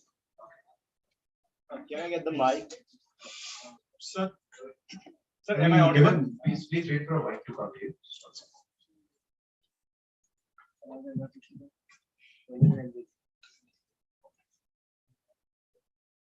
Hello, sir. Sir, as you told that, I do agree with your point when you tell that anchors can be opinionated. But I think that anchors have the privilege of getting the largest, the major screen time. So if they are opinionated in one direction, is not that problematic? Yeah, that's what I said. I added a caveat. As long as you, A, remain faithful to facts, to present the other side of the argument. Look, if there is a story, demolition, etc., there are always 2 points of view. There will be some people who will come out and say that these people weren't given due notice. You might have another side that says, like the municipal corporation, that, oh, we sent them an order a month ago, this, that, the other. Now, if you choose to mute one side which says, well, no due process was served here, and you only present the SDMC or whatever you want to call it, the municipal corporation, North Corporation, whatever it is, their point of view, and then you begin to expound and say, "Dekha, maine bataya, this is, a legitimate exercise," then you're doing a disservice. If you say that 2 points of view, now you can take this, you obviously put them out there, and then you say, well, having acknowledged these facts, we can still say X, Y, or Z, and that's up to you and the way you sort of interpret. But as long as the viewer is very clearly told that there are 2 sides. Second, most importantly, there will be another side on your panel that will express a dissenting point of view, if from you, that is. And if you cancel that point out, then there is obviously imbalance, endemic imbalance in your show. Thirdly, which is something that I would like to reflect upon, I think people need to be a little more mature about accommodating another point of view, which may not actually concur with your own. A lot of people who come to Times Now, perhaps, and this is why I think they do, is to interlocute with a point of view that they don't hear on any other channel. Now, you might be very niche, or you might be quite broad. Today, unfortunately, I believed in certain things, certain principles for 25 years, and I have a body of work. I went for an interview to a leading media company when I was about 28, and they said, "You're too right for us," i.e. right of center, and I was stunned. It didn't dawn on me, I was too young to process it. But when I look back on it, I was basically cancelled. Now, what I'm trying to say is, and that ironically is a media organization that prides itself in being democratic and open. And when I look at it and I begin to process what I hear from that portal or from the company, I sometimes try to square their point of view on air with what I've experienced. I hope they've graduated to be more accommodating, but it's mature. It shows maturity if you interlocute with another point of view and you allow it to subsist. So as long as an anchor allows for that, you're okay. And you're telling the viewer up front, sorry to paraphrase Mohan Show's name, that you have a point of view. So you're going to express it. Now we have the pleasure of having you, and let me do, it's called Unfiltered. Okay.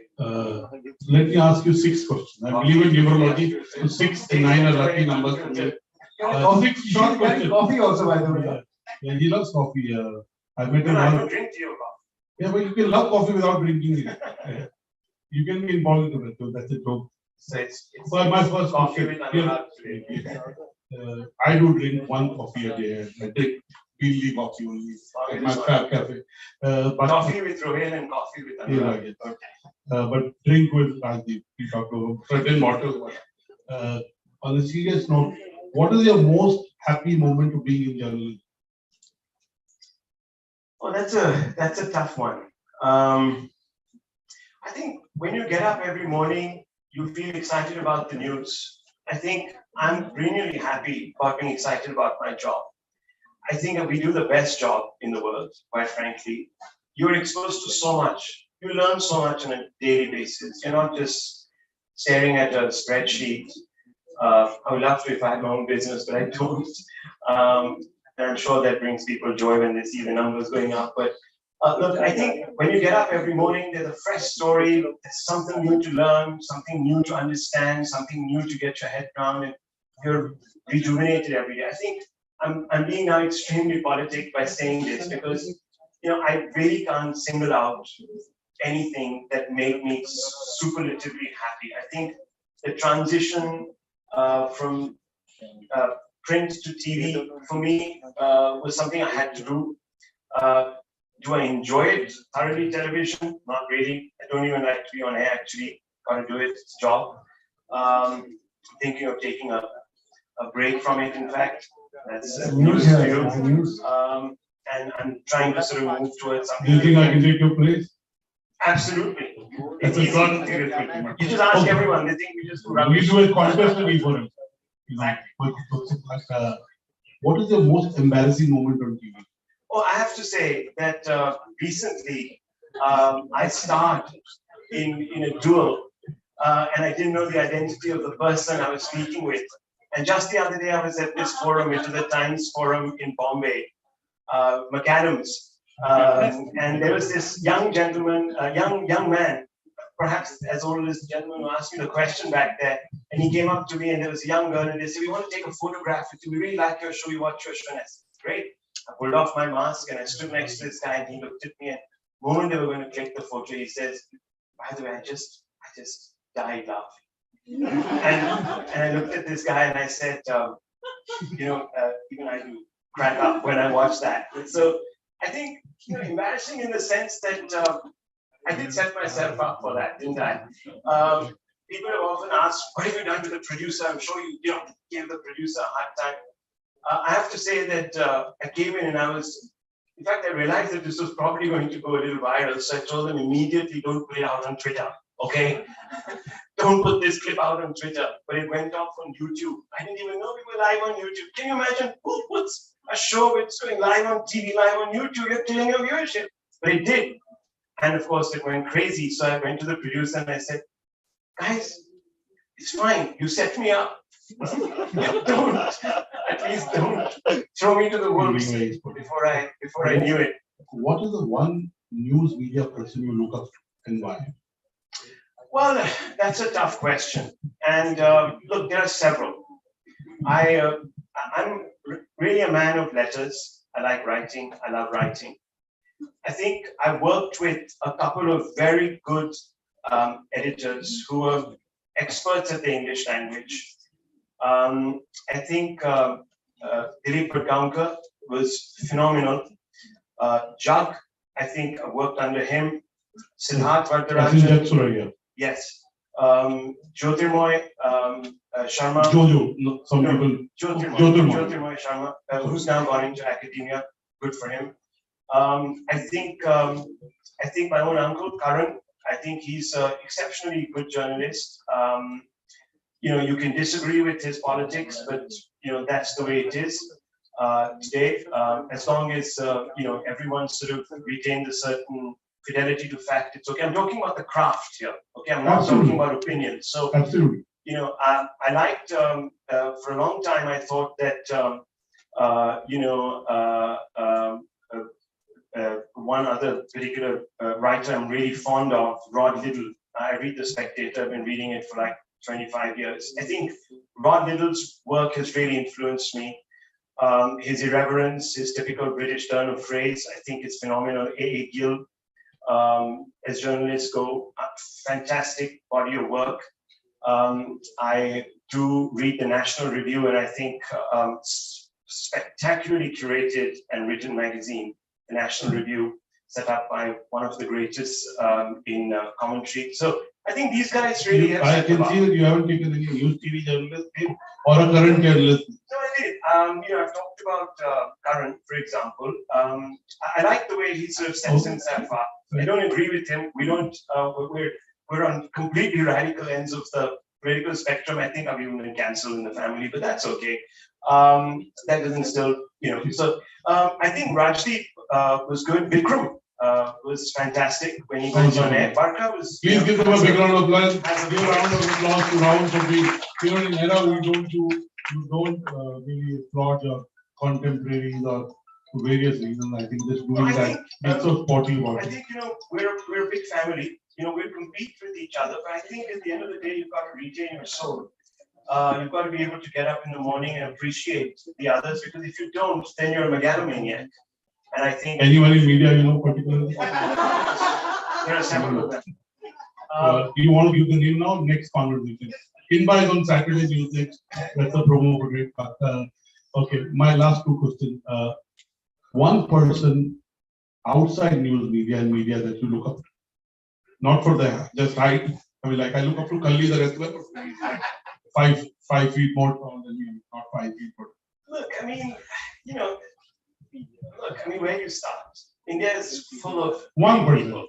2 people, one. I suppose, look, again, this could turn controversial, but I think I sort of read a lot of Deen Dayal Upadhyay. I think he was a phenomenal mind, very good for Indian politics, actually. I think you've had, I'm not really enamored by Mr. Nehru. I used to be at one time. Mahatma Gandhi is someone, obviously, that you would, have respect for. But again, I'm not blind to the critique of Mahatma Gandhi. But I think overall, I have to say that there are certain voices that speak up, speak out to you, they reach out, they influence your mind. And I think I'm not somebody who watches much cinema, etc., etc. So don't expect me to go, Sure, but give me a real specific name. My last question to you. Yeah. If you had to forecast one trend for media that we still haven't kind of got our hands around, or it hasn't been talked since morning. Vikram talked about some of the changes. Upain talked about some of the changes. Rajdeep, Sonia talked. So one trend that we are not yet focusing a lot on. One prediction. Well, I think that I'm going to keep this slightly preachy. I think we need to really come together as a medium, as professionals. I think there is just too much, backbiting that goes on. And I think that does a disservice, because I find that we can't unify on some of the more important issues. And I think people can take advantage of that. And a severely divided media is not good for country or for so media. I think if I were to advocate anything, look, you can come up with any number of technical fixes, to plow a different sort of, trench in a particular field. But I think, I don't know when was the last time 20 top journalists cutting across shades of opinion sat in one room and actually had an honest conversation. I think what we really need is truth and reconciliation in the media. Royal, you know what to do, right? If you haven't, and my friends who really know me will try, know that I'm trying to do that. There is an industry body, and there is such hostility in that industry body. I know the name, 4-letter word and a 3-letter word. And it shocks me because at the end of the day, you're just contesting ideas, hopefully, not agendas. And if you are alloyed to an agenda, that's sad. You shouldn't be in journalism. But as long as you're contesting ideas, I think we should be mature enough to sit together Thank you, and Rahul. have conversations. Just before I let you go, your viewpoint on the ratings. Look, first of all, there's, and I speak my mind. I think there were certain expectations of, the agencies, and I don't think all of them have been fulfilled. So I'm very, very, very trepidatious about the fact that the system is still open to the prospect of another scandal. Andrea, your headline, multiple headlines today.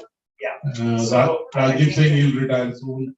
Sonia says Rajdeep's been saying this for 20 years, and now Rahul says whatever he has said about it. Yeah, I think that somewhere along the line, that fills me with a little bit of apprehension. Now, look, I don't want to blow Times Now's trumpet and this, that, the other, but the release of the ratings has put us right on top of the heap where I thought we always were. Now, I'm not saying that, this was my doing or the present team's doing. I think Times Now as a brand has been put up there, and the credit goes to everyone who actually served that channel and the enterprise, past, present, and hopefully future. So I think that's important, but I do feel that while we can sort of revel in that, I think what the rating system does is it sometimes pushes you into taking decisions that are tailored more for the taste of an audience, right? And that's a constant and perennial struggle. Now, many people say if you can't handle it, leave the kitchen. Obviously, you have to, and you have to, under even those constraints, continue to do the job so that you can, sleep well with a clear conscience. I think that BARC needs to evolve. There's a four-letter word. Into a system. I don't say BARC because I get legal notices from them very often. So are you saying that I'm speaking on your platform? I get you may or may not. You also do that. But the fair question is, has everything that was raised has been addressed? No. Has the manipulation and manual intervention, has that been addressed? No one knows. I don't know. So I just hope it has. Look, the report is yet to be, I think, made public, if I'm not mistaken, on the scandal. I look, I might be talking through my. No, they're not shared. So clearly not with us. So it's not with us. So it would be nice to see it. They have an internal panel that they appointed, and there's a report of that on how those issues that were raised by the industry have been fixed. So clearly that's what Rahul is referring to. Yeah. Clearly, Rahul, I think you and me are on the same page at least on that. It may have been fixed, we don't know. Yeah, I mean, look, as I said, I hope it has been fixed. One expects it to have been fixed. I don't think anyone would want to subject themselves once again to that kind of scrutiny, least of all BARC. But frankly, you never know. There are desperados out there. Thank you so much. Give Rahul Shankar and Rohit a big round of applause. My team, I can't do all the time. I get up in the morning, every day excited. That's how I am. I mean, I'm excited when I'm sleeping. I wake up, I'm excited.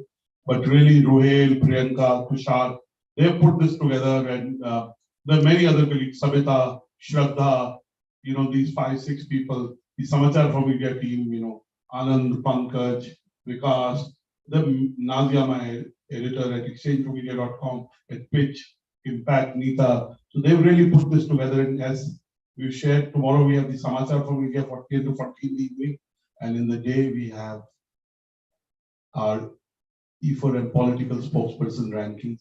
We're launching rankings of political spokesperson, and in June we do the media debate. And I'll tell you the top 4 thinkers and spokespersons, party representatives from one side and the 4 from another side debating. And we're also in July doing a debate between 4 journalists, editor, and 4 politicians about media. That's our locus standi.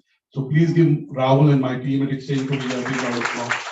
Mr. Vishal Gulati there. Rahul and Vishal will work together. And so please give him a bigger round of applause, and thank you, Rahul, for being candid in support.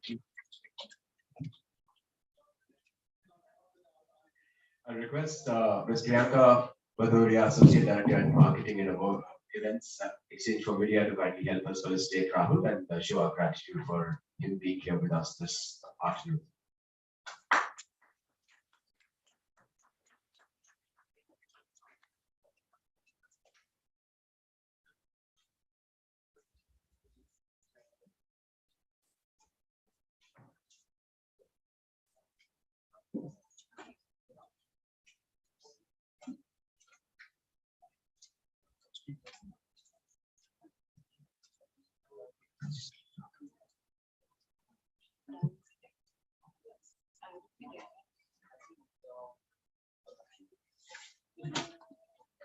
So up next, we have a panel discussion, and it's an honor to introduce you to this panel, led by Dr. Bhuvan Lal, celebrated author, filmmaker, and entrepreneur, who is moderating the panel as well. We also have Ms. Survi Daya, Professor English Journalism at IIMC, Mr. Tarun Nankia, Associate Editor, Special Projects, NewsX, Ms. Swati Khandelwal, Executive Editor, Z Business, joining in with Deepthi Sachdeva, Independent Journalist, and of course, that's your panel.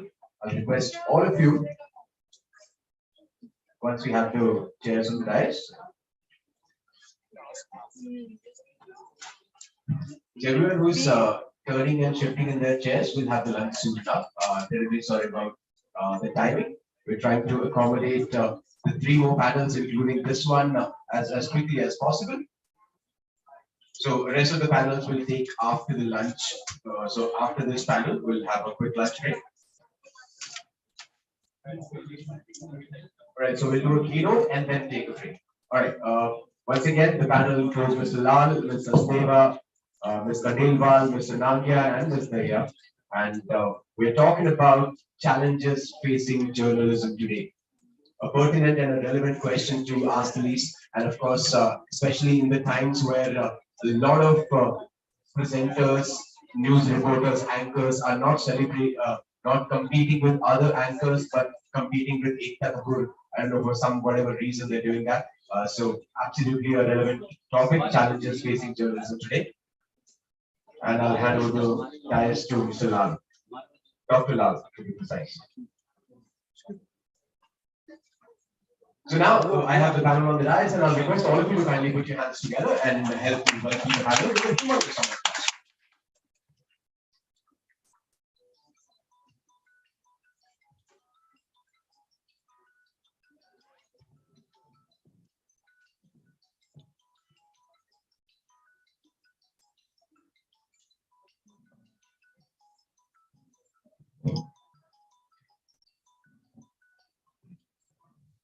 And if I can request all of you to kindly put your phones on silent so that we can actually enjoy the conversation that we are here for without a distraction. Thank you.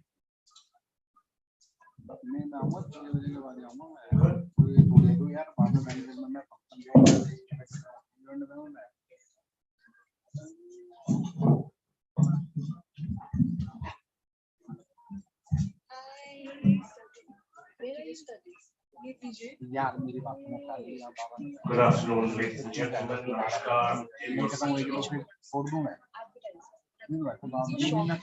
We've had a bunch of speakers this morning, hearing them all one by one. You certainly feel that being in journalism is being in a bit of a mind. Challenges before journalism. Challenges facing journalism. It's a subject that can be discussed for many, many days, forget just the half an hour. But before we jump into that, I must compliment Mr. Raj Batra and his team for identifying 40 journalists under the age of 40 and giving this country a hope for the future of journalism. How many of us are aware of who was the first Indian journalist to win the famous Pulitzer Prize? Anybody in the audience? We've all heard of the Pulitzer Prize. Can anybody tell me who was the first Indian to win the Pulitzer Prize?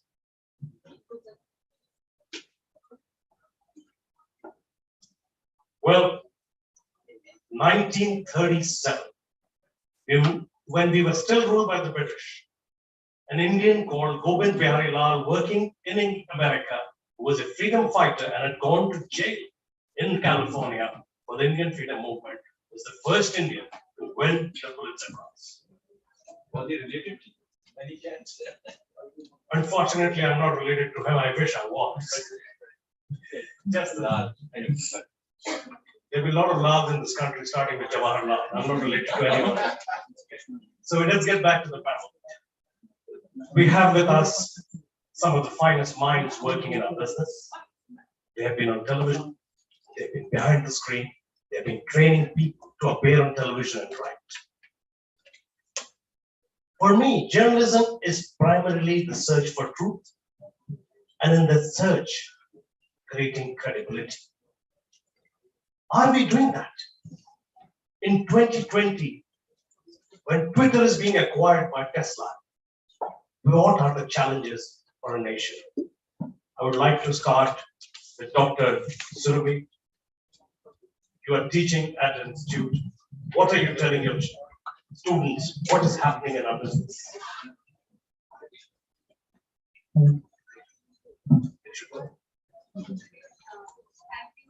Sibabalal for having me here in this town.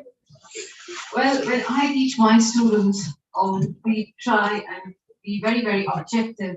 When I teach objectivity, in news, there are some students who ask me, ma'am, then what are the business side of the news? So I also, add on classes related to the, media management and business side of the news, that how business models are changing, or, how a D2C model is now going on. So there are so many challenges that we see in the industry today, beginning from, job security to, wage boards to the flood of opinions and, fake news in the media. So we try and, deal with the misinformation, disinformation, and inform our students, teach our students, deliberate on topics like, how to combat fake news. So, we try and also include the technological part where we, teach them artificial intelligence, what Vikram Chandra was just talking. So I always tell them that, you should be a one-man army if you have to work with the Indian media today. What do you tell the women? Same. One man. Ditto. One person army. One man or one woman army. We have Inti here. What do you think? Biggest challenge facing a modern journalist? Somebody stepping into. Hi, a very good afternoon to all of you, and thank you, Anurag and the entire team for putting up such a great show. Mohan, I think what you have said in your introduction kind of sums up the real crisis in journalism today. If anyone says there is no crisis in journalism, they are lying. They're completely lying. I mean, the very fact today that it's become an us versus them in journalism is extremely sorry. I mean, we've never been taught that in our journalism school. I studied at the Devi Sri Ram. We've never been told that it's going to be us versus them. Truth is truth. You cannot have different versions of truth. You can have facts. You talk about objectivity. But I think, it's again unfair just to point a finger at the TV for doing that. I have been a television journalist for over 18 years now, 18. And I've had the good fortune of working across the best news brands with the best editors. Everywhere you get to learn, you get to imbibe a lot of things. But I have not been told per se anywhere that you need to say this, you need to do that. I think that is completely up to an individual journalist. Because at the end of the day, it is about your credibility. I worked with NDTV, I worked with Times, I worked with Republic. So, I have covered most of the English media genre to understand. And the very fact today that TV is held guilty of putting forward its bias, its opinion, yes, it has. We were just listening to Rahul Shivshankar, and he's not here right now, but I would disagree with so much he said. It is an ideal world to come and sit here and say that, it should be this, it should be that. Definitely it should be that. But I think each one of us today is responsible for what we do in whatever field we are. I mean, I cannot blame a particular editor for behaving in a certain manner. No. There are so many times that, you might just see that something is happening on some other channel, they're reporting in a particular fashion. Or you might just be pressed to say, oh, you also have to do this because you have to compete. But then I've told my editor, I'm not doing this. I was told just rush, put this earpiece in his ear, and no matter what, we'll roll live. I said, no. There is no need to do that. I will decide, being on the field, what is important for me to do at that particular time.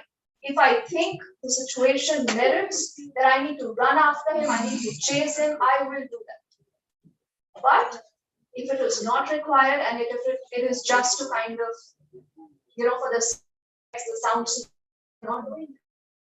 But is woman what is an independent, and all of us independent because that journalism is be that we all should be independent. You can have an opinion, fine, but I, being a journalist, cannot put my opinion or throw my opinion, push my opinion anyone. That has been unfair. That's completely been unfair. But the last point that I want to say before I toss it back to you is there is still a lot of truth in the social media. But I think also on the social media now, you see this tendency of picking sides, picking and choosing sides. And I think that is again very, very dangerous. Because the moment you start distracting your viewer, the moment you start putting in conspiracy theories, the moment you start compromising with facts, and the moment you start creating a surround system, there is something that you want to hide. Wow. Deeptiji, you are a brave person to be able to say all that. A lot of people I know in this business don't have that courage, and I appreciate that. There's a movie called Citizen Kane, considered one of the finest films ever made, and there's a line in it. There's no war in Cuba. That's what the journalist told me, the editor told me. If there's no war in Cuba, invent one. So are we inventing news rather than making news? That's my question as well.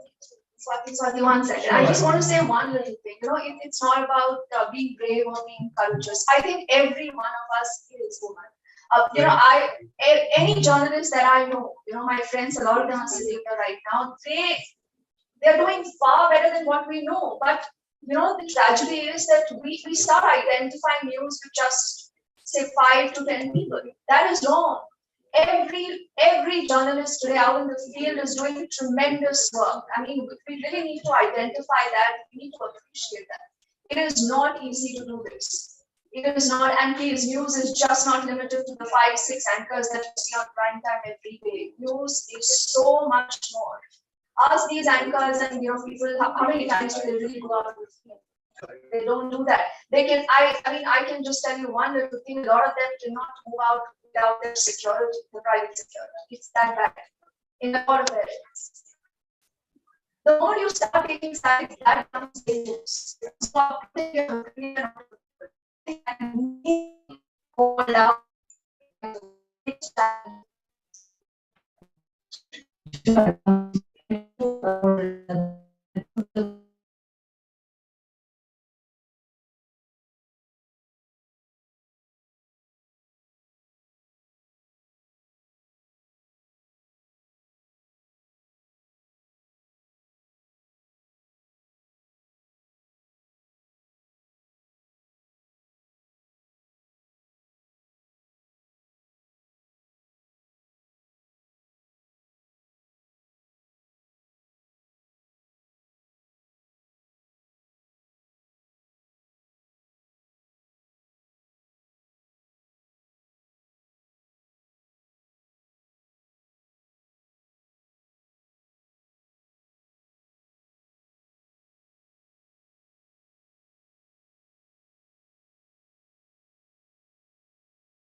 To find out things that people are not aware of. Now, it need not be negative always, as I say, but yeah, it has to be something that people should know and feel that this piece of news is giving them something more than what they already need, right? So I think information overload has to come down in whatever way it can.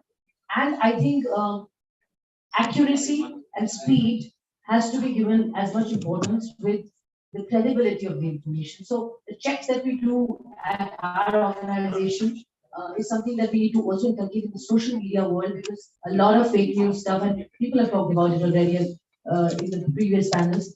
that has to be addressed. I think some kind of regulation, self-regulation also becomes critical and important here. So that becomes the biggest challenge in my mind. Thank you, Swati. Tarun, you have a legal background, and she's talking about regulation. Do you think external regulation is required in the journalism, especially television? Thank you, Dr. Gupta. First, I'll start this with an anecdote, which I would like to share with all of you. When you have a problem, generally try to break it into the smallest unit. It's easier to understand. I'll tell you how. There was a channel and a prominent editor. He was running a story of illegal parking. Now, parking is a big issue in all cities of India because nobody follows the development plan. A development plan is what is made for each city. So every building needs to have a parking. He ran a huge campaign. Illegal parking everywhere. Even near my office, there is the authorities are doing nothing about it. The campaign ran for a while. I saw the campaign, and since I do prominently a legal show, I called him. I said, "Sir, I have visited your office building many times. Your ground floor and your basement, you don't have a basement parking. The ground floor, which should be used as a parking, you are using it as an office. The seventh floor should have a refuge area for fire safety. You don't have a refuge area, you have a studio on the seventh floor. So what illegality that you are talking of, you are committing yourself. So the first notice from the municipality or the authority should come to your office." The campaign was discontinued within the next 10 minutes. The problem is there. We don't read, and then we try to, in a sense, give huge sermons. That's the problem with editors. You have not read. So it is important that if you are doing journalism, you go to your BPMC Act, which is the Bombay Provincial Municipal Corporation Act, which, if I should tell all of you, is applicable in Delhi because it was co-opted for all other municipalities in India. It is important for us to read these basic documents. Of course, you can discuss the nuclear deal or other important issues, which of course a lot of people anyways won't read about. But what you face day to day is more important. And for that, you have to read your basic law. In absence of basic reading, so I'll tell you, because I gave you this example. I was sitting with an industrialist and he told me one thing. A lot of your news anchors and a lot of your presenters look like they've just come out from the ramp into the studio. There's a lot of form, there is no substance. They talk absolute rubbish for 25 minutes, and so I don't watch TV anymore. Because it doesn't seem that this chap has read anything. He speaks very good English. The English is very slick, looks very good. But when he talks, it makes no sense. So, in a sense, we are alienating our core audience. There are, of course, as Deepthi pointed out, there are some issues which are taken up by the media on a day-to-day basis, which have got a lot of people watching them. Popular issues. If it's a temple issue, people will watch. If it is, some other popular issues on a date, some politics, we give a lot of value to statements given by important people. For example, anytime anybody is made a minister, you make him a chief guest, regardless of whether he knows about the topic or not. Just go back and think, would you invite that person if he was not in the chair? So I remember a health minister who I won't like to name. He came on the dais once in one of the functions, to speak about health and just recited movie dialogues for half an hour. And everybody was laughing at him, of course. So, there are many things to correct here. But where we have gone wrong as media, because today is not media, not about politicians, is that we stopped reading and started sermonizing simply because we have a mic in our hands. So if we just go back to reading the books and then talk, maybe we start to make better sense. And coming back to your question now, where you said about external regulation, see, anywhere in the world, especially in democracies, no external regulation works. Because any form of external regulation, and because I primarily cover legal and law affairs, will be mandated by bureaucrats, judges. There will be no media guys sitting there. They will sit in judgment day in, day out over what editors do. And that will be a big problem because then everything that you read or what is written about will be scrutinized from the point of law. It will become very difficult to work. So no external regulation for media can ever work in any democracy. And I think we should not even talk about these. But we have censorship for films. But that is censoring itself is a wrong word. Censoring, in my view, shouldn't be there. Of course, for some, if you're inciting hatred, there should be censorship. But why should there be censorship for routine movies? There's no case. See, when the OTTs came in, OTTs showed all kinds of content. Was it bad content too? But you have censorship for films, but no censorship for OTT. And OTT is doing perfectly fine. So that's my limited answer to your question. All of you are saying very important things. I wish we had more time, but I'm going to continue till I'm stopped. Because these are the issues we are facing. There's an issue of celebrity culture, for example, and you invite people to speak on subjects which they have no relation to. So just because somebody gave me an honorary doctorate, I got a channel calling me and they said, we are going to talk about vaccination. Dr. Saab, can you speak? I said, what kind of Dr. Saab do you think I am? There is no relationship between me and the medical profession. He was so insistent, It's just the way the research is done today about various subjects and limited time they get to put together a panel. Maybe at 8 o'clock, they start calling you for a 10 o'clock panel. So they get 2 hours. Are we creating a society in which celebrities are more important than the real issues the country is facing? A marriage of two individuals becomes a subject of national importance and not the life of a Jawan who is serving in the border right now and how his family is doing. Are we going in that direction? Sadly, yes. So what should be a priority of a country that is now celebrating its 75th year of independence? So I completely agree, and I say this that it's us who are making that happen. I mean, all of us, with the views that we give to such or the attention or the importance to these events, make it the grand event, right? I mean, and people want to watch it. It's like saying that the more likes and the more followers you get on Twitter, that's how you are, by the way, these days evaluated. So so the marriage of the two stars become the big talking point purely because people want to watch every move that they can get to know of that. So it's really about how the society is reciprocating to that news and how we are then forced, and also, I mean, in many ways, pushing to you look at the paparazzi and the kind of stress that it creates for all of us, to the extent of the safety of these people and how they just do everything to get that one shot right of the celebrity. And what does it give anybody? It's just entertainment. And as you said, the real issues are getting completely swayed away. And I said, the good news never sells. It's just the tougher situation that one talks about is what grabs everyone's attention. In this case, entertainment obviously is the biggest form of news selling at this stage. And that's why we are bringing more celebrities. But we're a deeper civilization. We have been around for thousands of years. Why do we get into frivolous issues? Why do we get into frivolous debates evening after evening? And you get some of the most obnoxious people who, we don't really need to watch. They become celebrities because television and the journalists are giving time.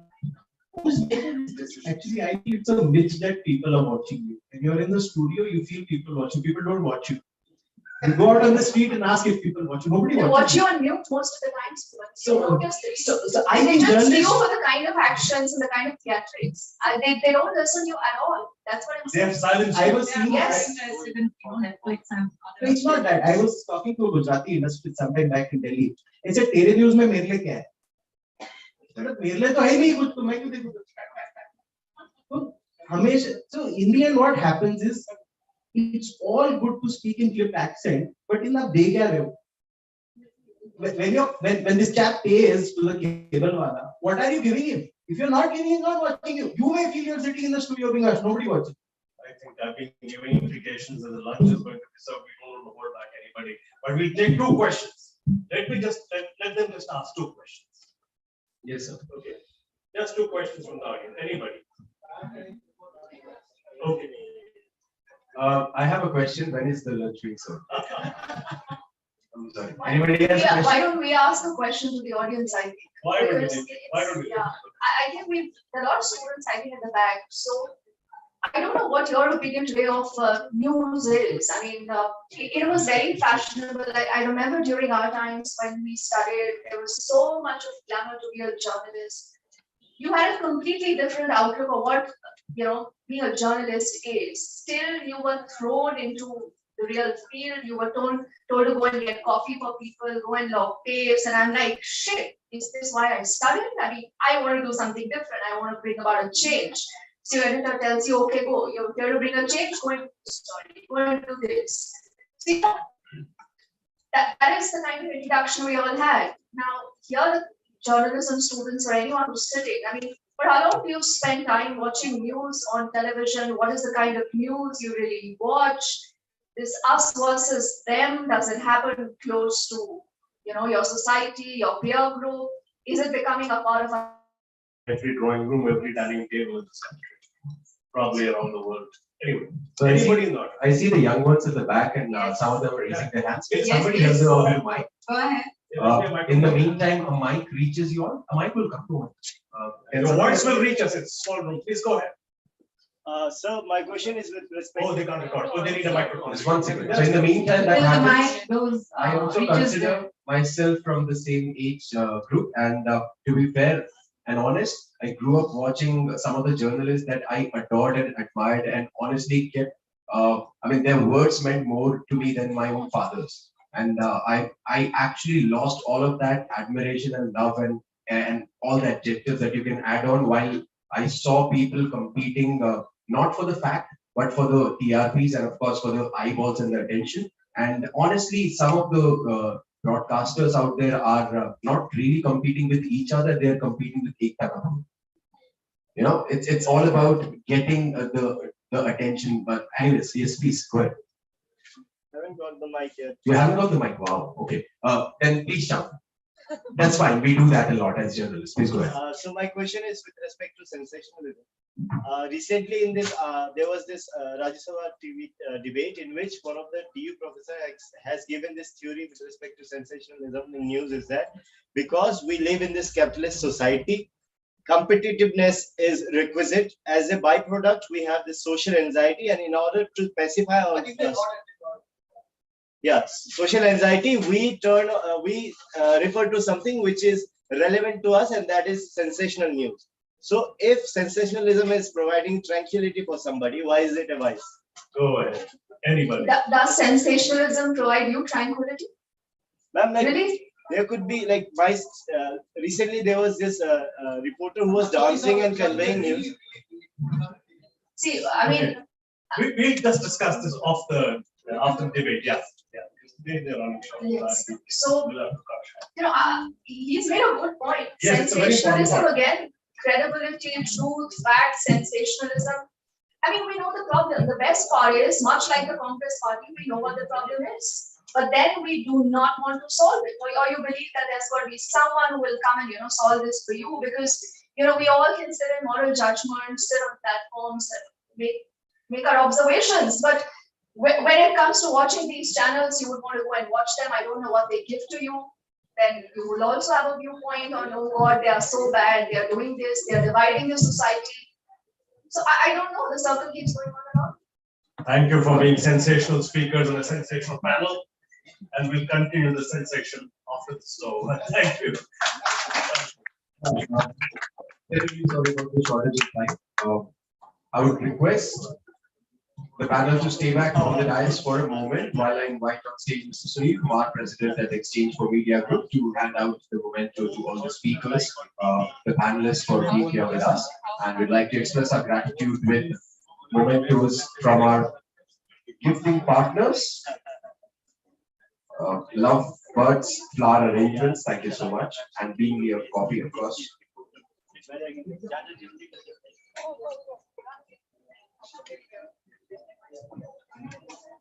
Also, FYI, a lot of this also happens in the news arena right now. While that you're speaking, you're cut off in between. So Ravel is not the first one to do it. We have a lot of examples of that happening. Right. So with that, we'd like to thank the panel once again. Thank you so much, ladies. Thank you so much, gentlemen. Please put your hands together and show our gratitude to all the panelists for being here with us. So the last session before we break for lunch is with Mr. Rishabh Gulati, Managing Editor at NewsX, who's joining us on the dais, along with Mr. Ruhail Amin, Senior Editor at Exchange for Media.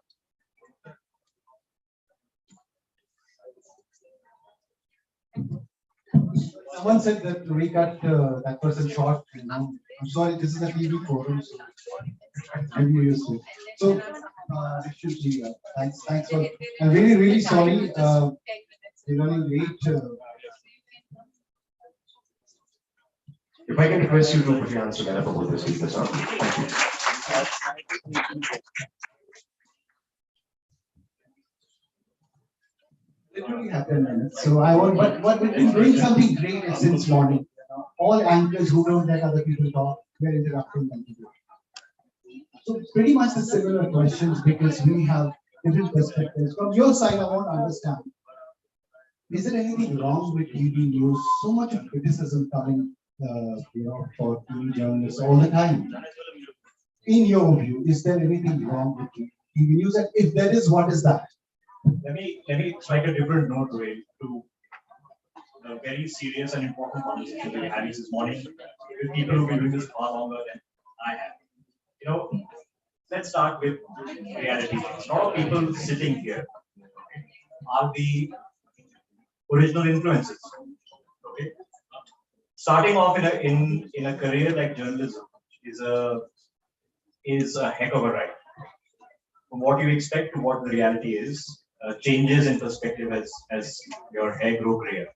So I began my career in NDTV, where of course, as mentioned in the previous panel discussion, my first few months were spent transcribing Barka's interviews. Okay, and one day I think it was Priyanka Gandhi's interview, and I sent her a reply to her with the news points in the headlines. And somebody asked me, who is Rishabh Gulati? And I said, me. You sent Barka her headlines and news points from her own interview as a trainee. And I'm going, was I not supposed to do that?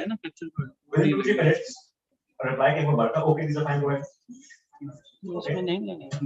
So the people who might not know it, might think that they're watching us on news or conversations are not happening. They are happening and there are influences there. Rahul, who was my boss for 6 years, the man is a machine.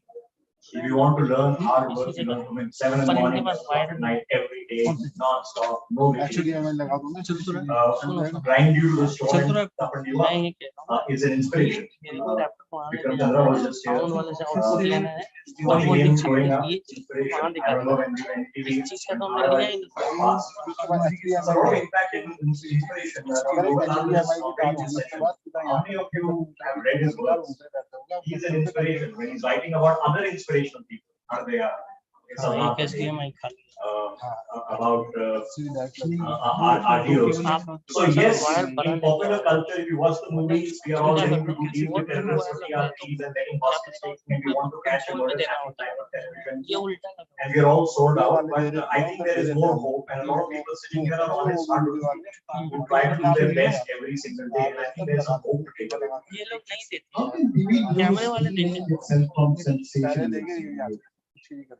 I'm going to talk about emotion in this, right? In the end, you're telling a story to cater to emotion. You're not having a blank text. The purpose, as physics tells us, by the very nature of the observation, you change it. You are part of what is going on. What you decide to focus on, how you decide to focus on it, is an aspect in which you have some limited agency. And as you gain influence within the industry, as you have to make editorial decisions, influential things can be taken. I'll give you a very small example. 2 years ago, we decided that the people who come on television, where the typical debate is that you want to discuss something and everything in this, you put somebody with a tika, somebody with a topi, and then have a bit at the angle and the sometimes even under the table doing this. Okay. So so that they're starting off the argument so that you can then come in and see. You can choose not to have them. You can choose to have calmer, rational people who will slow down, and you see the change happening. So you see one TV channel, the same guest are definitely similar. You'll be sitting there and be sitting at the top of the house. But they'll be sitting on a different one, talking very calm and rationally logical. So there are choices that you can make if you want to break away. Look at the show Tarun. He does shows with us. Amount of effort, research, the quality of guests, the gravitas that comes in. So he has to work doubly hard. Okay? Spend the time to do what we have to do 8 times a day. So that is a small luxury that he has. But then in order to engage with an audience that wants to actually listen to this good subject, that's a great example. Audience also, the audience side has to be important. They watch it, they love it. That's why people scream. We never raise that point. We always blame the TV anchors. When do we hold audience also accountable, that they also have a choice. If I start shouting at you outside of the road, people will get it. Okay. So I'm going to come back to the sensible argument that if you want people to even hear a snippet of what you're saying, you're going to have to either appeal to some kind of emotion. Now, the emotion being generally TV catered to is jingoism. You want to get pumped up about something, okay? Charge of the light brigade kind of emotion. You want emotion of hate and fear, okay? Gets you charged up. But there is also hope and inspiration. And there is a counter trend. Look at the number of motivational speakers now out there, life coaches, people who write inspirational books, people who give TEDx talks, they're very, very popular. So there is and are people wanting to be told not just good news that oh today is a bright sunny day and it's not raining, because we see bad news, is looking for inspiration. When you're looking at television, you want to be inspired, you want to have that yes we can hope and opportunity. But for that, editors, journalists, reporters, news anchors have to then have the ability, which is what their profession is. It's not news, it's communication. You have to have that gravitas to hold somebody's conversation. If you're not, I'll give you a small example. It's the difference between a comedian who has to time the jokes, write the jokes, versus slapstick comedy. I throw a pie on your face, very funny, easy to do. Get the right intonation and timing, difficult. I bring an audience here. We are really late. Two questions, quick questions. Turn, please. TV anchors can start.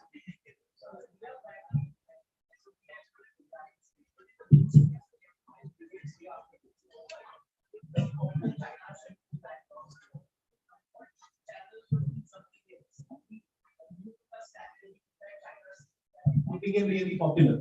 Foreign policy became.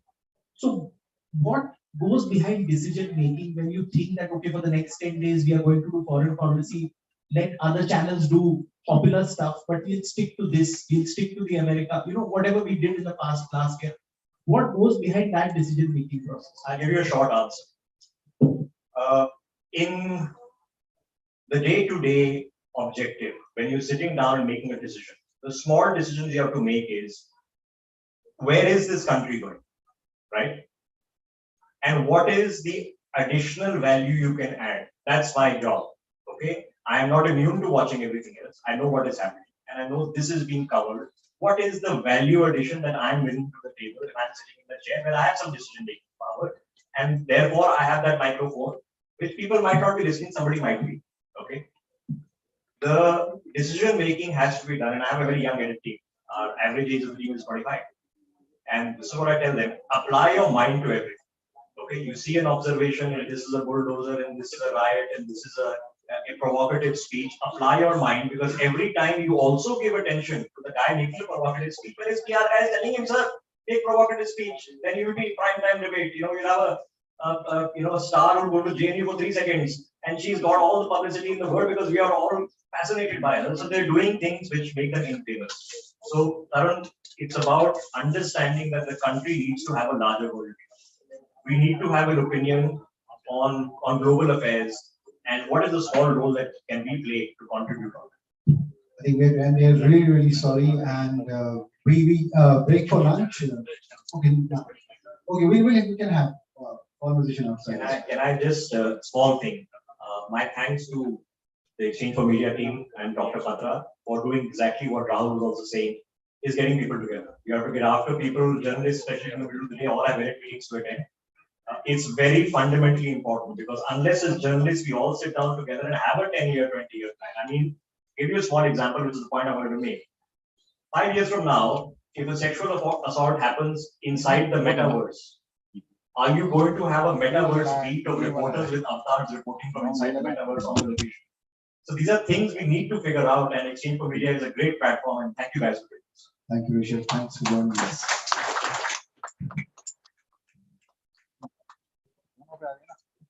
Can I please request that moment to thank you? Ladies and gentlemen, Mr. Gulati. Thank you so much, sir, for being here. Thank you, Will, for the wonderful moderation once again. So we'll take a short break for lunch. What time are we coming back? By 3, we'd be very happy for all of you to take your seats because we'll be diving into the last session for the day. And then, of course, we will be recognizing and rewarding the best of the talent in the space with the awards that we have for you. Thank you so much. Enjoy your lunch. Yes, another announcement, and this one is the usual one that you hear from I like to hear the mic. किसी की गाड़ी नीचे खड़ी है तो होने वाली है. I'll tell you the number also. It's a black car and 1963 is the number. If it's yours, best of luck, buddy. Please move it. Otherwise, you'll have to go to a lot of trouble to get it back. It's about to be done. 1963, a black car. If it's yours, please move it. Thank you. Sound से दे रहा ना, cancel से दे रहा हूँ.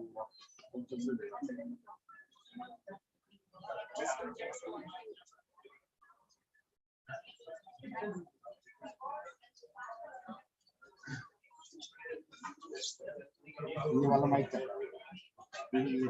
हाँ, ये वाला आगे चल रहा है. इसको बंद हो जाएगा ना फिर. अच्छा अच्छा. अच्छा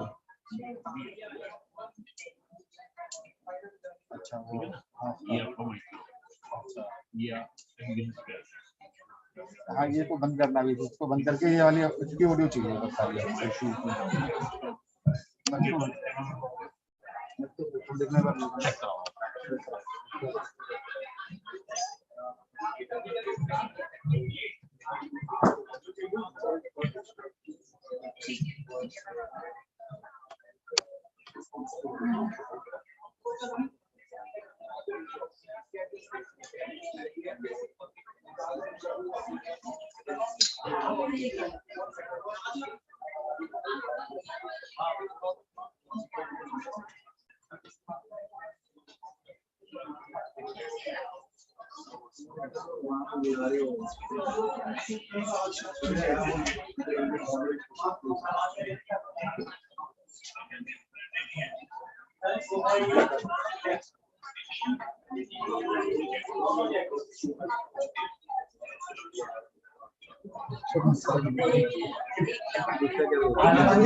की गड़बड़ है ना.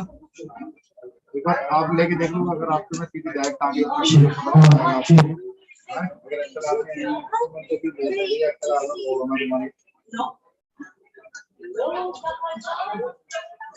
चेक करो सर.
XLR चाहिए, वहाँ टिन्नी लगा जो वो लगा था ना अपने फोनों.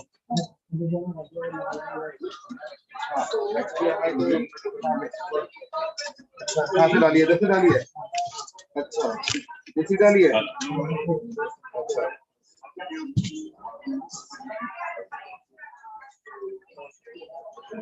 ये दूँ लीड आपको. ये लीड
HDMI किस में लगानी है?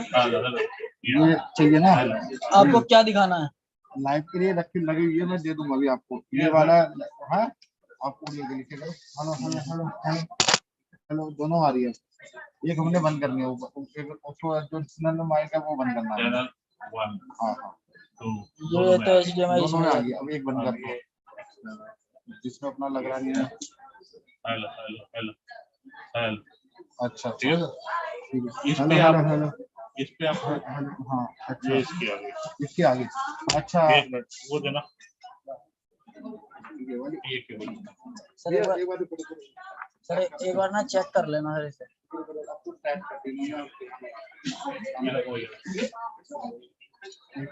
अरे चैनल 2 ये है चैनल 1 से चेक करना अलग है ना।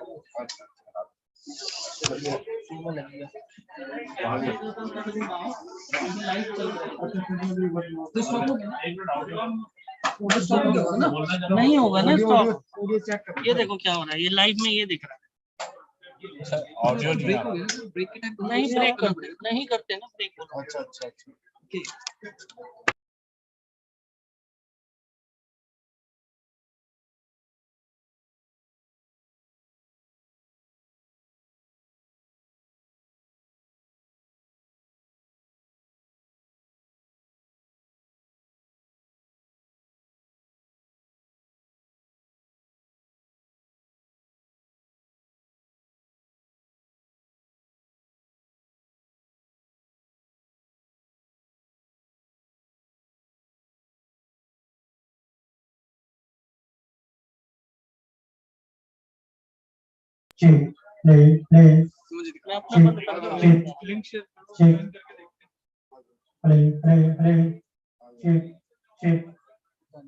आ गया ना? हो गया भैया चलो ठीक ठीक है। ये तो लैंच में मैं लैंच ये निकाल दो भाई। हाँ जो HDMI ये कहाँ पे दे रहे हो आप मुझे? तो फिर वहीं से आ रहा है। मैं डायरेक्ट लाइव दे रहा हूँ। लाइव डायरेक्ट दे रहे हो? नहीं है हाँ ठीक है ठीक है। निकाल दो फिर। ये बंद ना हो जाए तुम्हारा। कहाँ से करो भैया ये भी लाइव चल रहा है।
माइक्रोफोन में सिलेक्टेड है।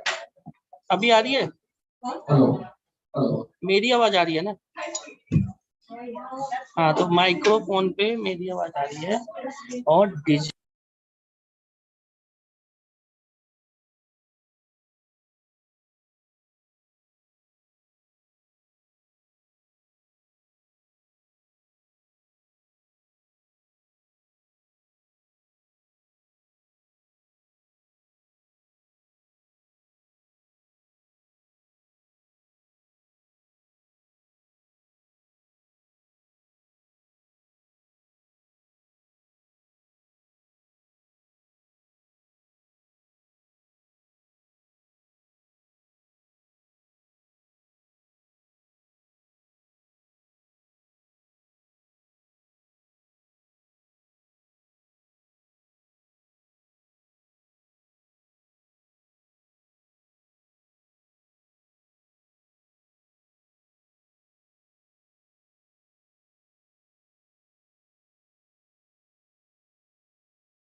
मैं खोलूंगा जब इवेंट स्टार्ट होगा।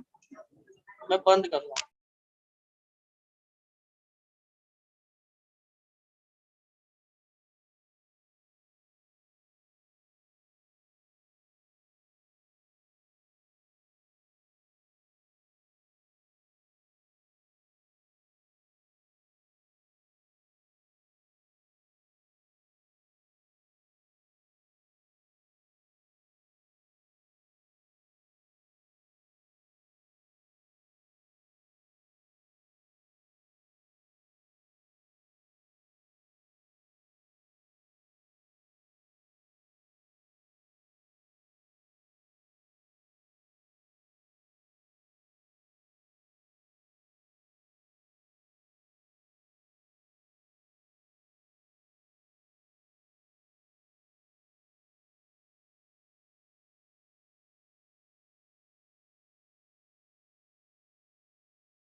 You may find it difficult to believe, but there are actually journalists in this country who are older than me, right? Every time I'm in a room with such people, the talk usually veers around to how great journalism is, it used to be in their time, and of how my generation has ruined it, and the generation that came after it has ruined it even more. One instance when this happened was not too long ago. This August institution has something called a Saturday club, right, where they invite people to come and talk. So there was an occasion where a bunch of journalists whom I used to read when I was in school, and all August names, I will not take any of the names. Some of them have since departed, right? So, so we were in a room. They made the mistake of asking me to speak to them on the political economy, so I spoke. One reason I became an editor was because I sound like a professor sometimes, and I can give jnana, as they say. So it helps.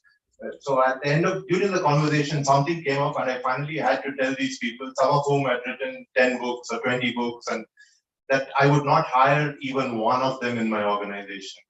And they were aghast, because these were people who had all been editors of major publications. And I told them the reason I won't hire you is because you're not productive enough. You just work for a week and turn one densely written editorial. Doesn't make sense. So I think what everyone forgets is that there is a lot of good journalism that's happening in this country right now. And there is this artificial distinction that is being drawn between print journalism and digital journalism. There is good journalism and bad journalism, right? But there is no other distinction, because at the core, journalism remains the same. Unfortunately, there are a bunch of journalists who've become activists and who sit in judgment of everyone else, saying what you're saying is right and what you're saying is wrong.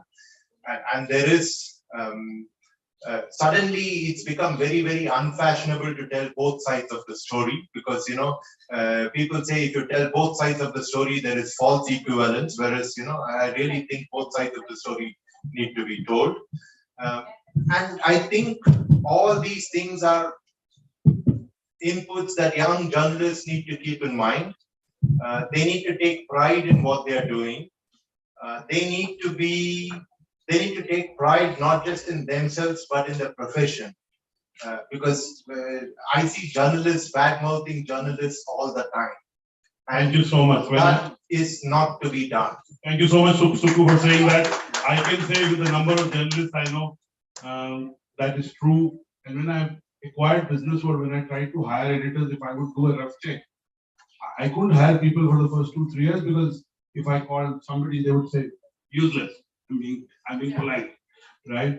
So and Rahul Shankar also in the day said that we need to come together as industry, as professionals. Thank you for pointing that out, that journalists need to applaud each other, appreciate each other, even if they're contemporaries. Yeah, and you may not like what the other person is doing, but at the end of the day, that person is a journalist who's trying, hopefully, to do an honest job just like you are. Professional courtesy is extremely important in journalism. I remember the time when I was a really young business reporter trying to write about this business group called MRF, and Shireen will tell you they never talk, right? I mean, they hate talking.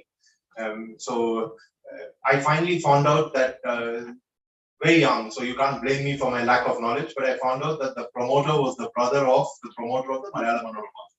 So I called up the editor-in-chief of the Malayalam Manorama, who was his brother, and young reporter, left a message for him saying, I need to talk to you.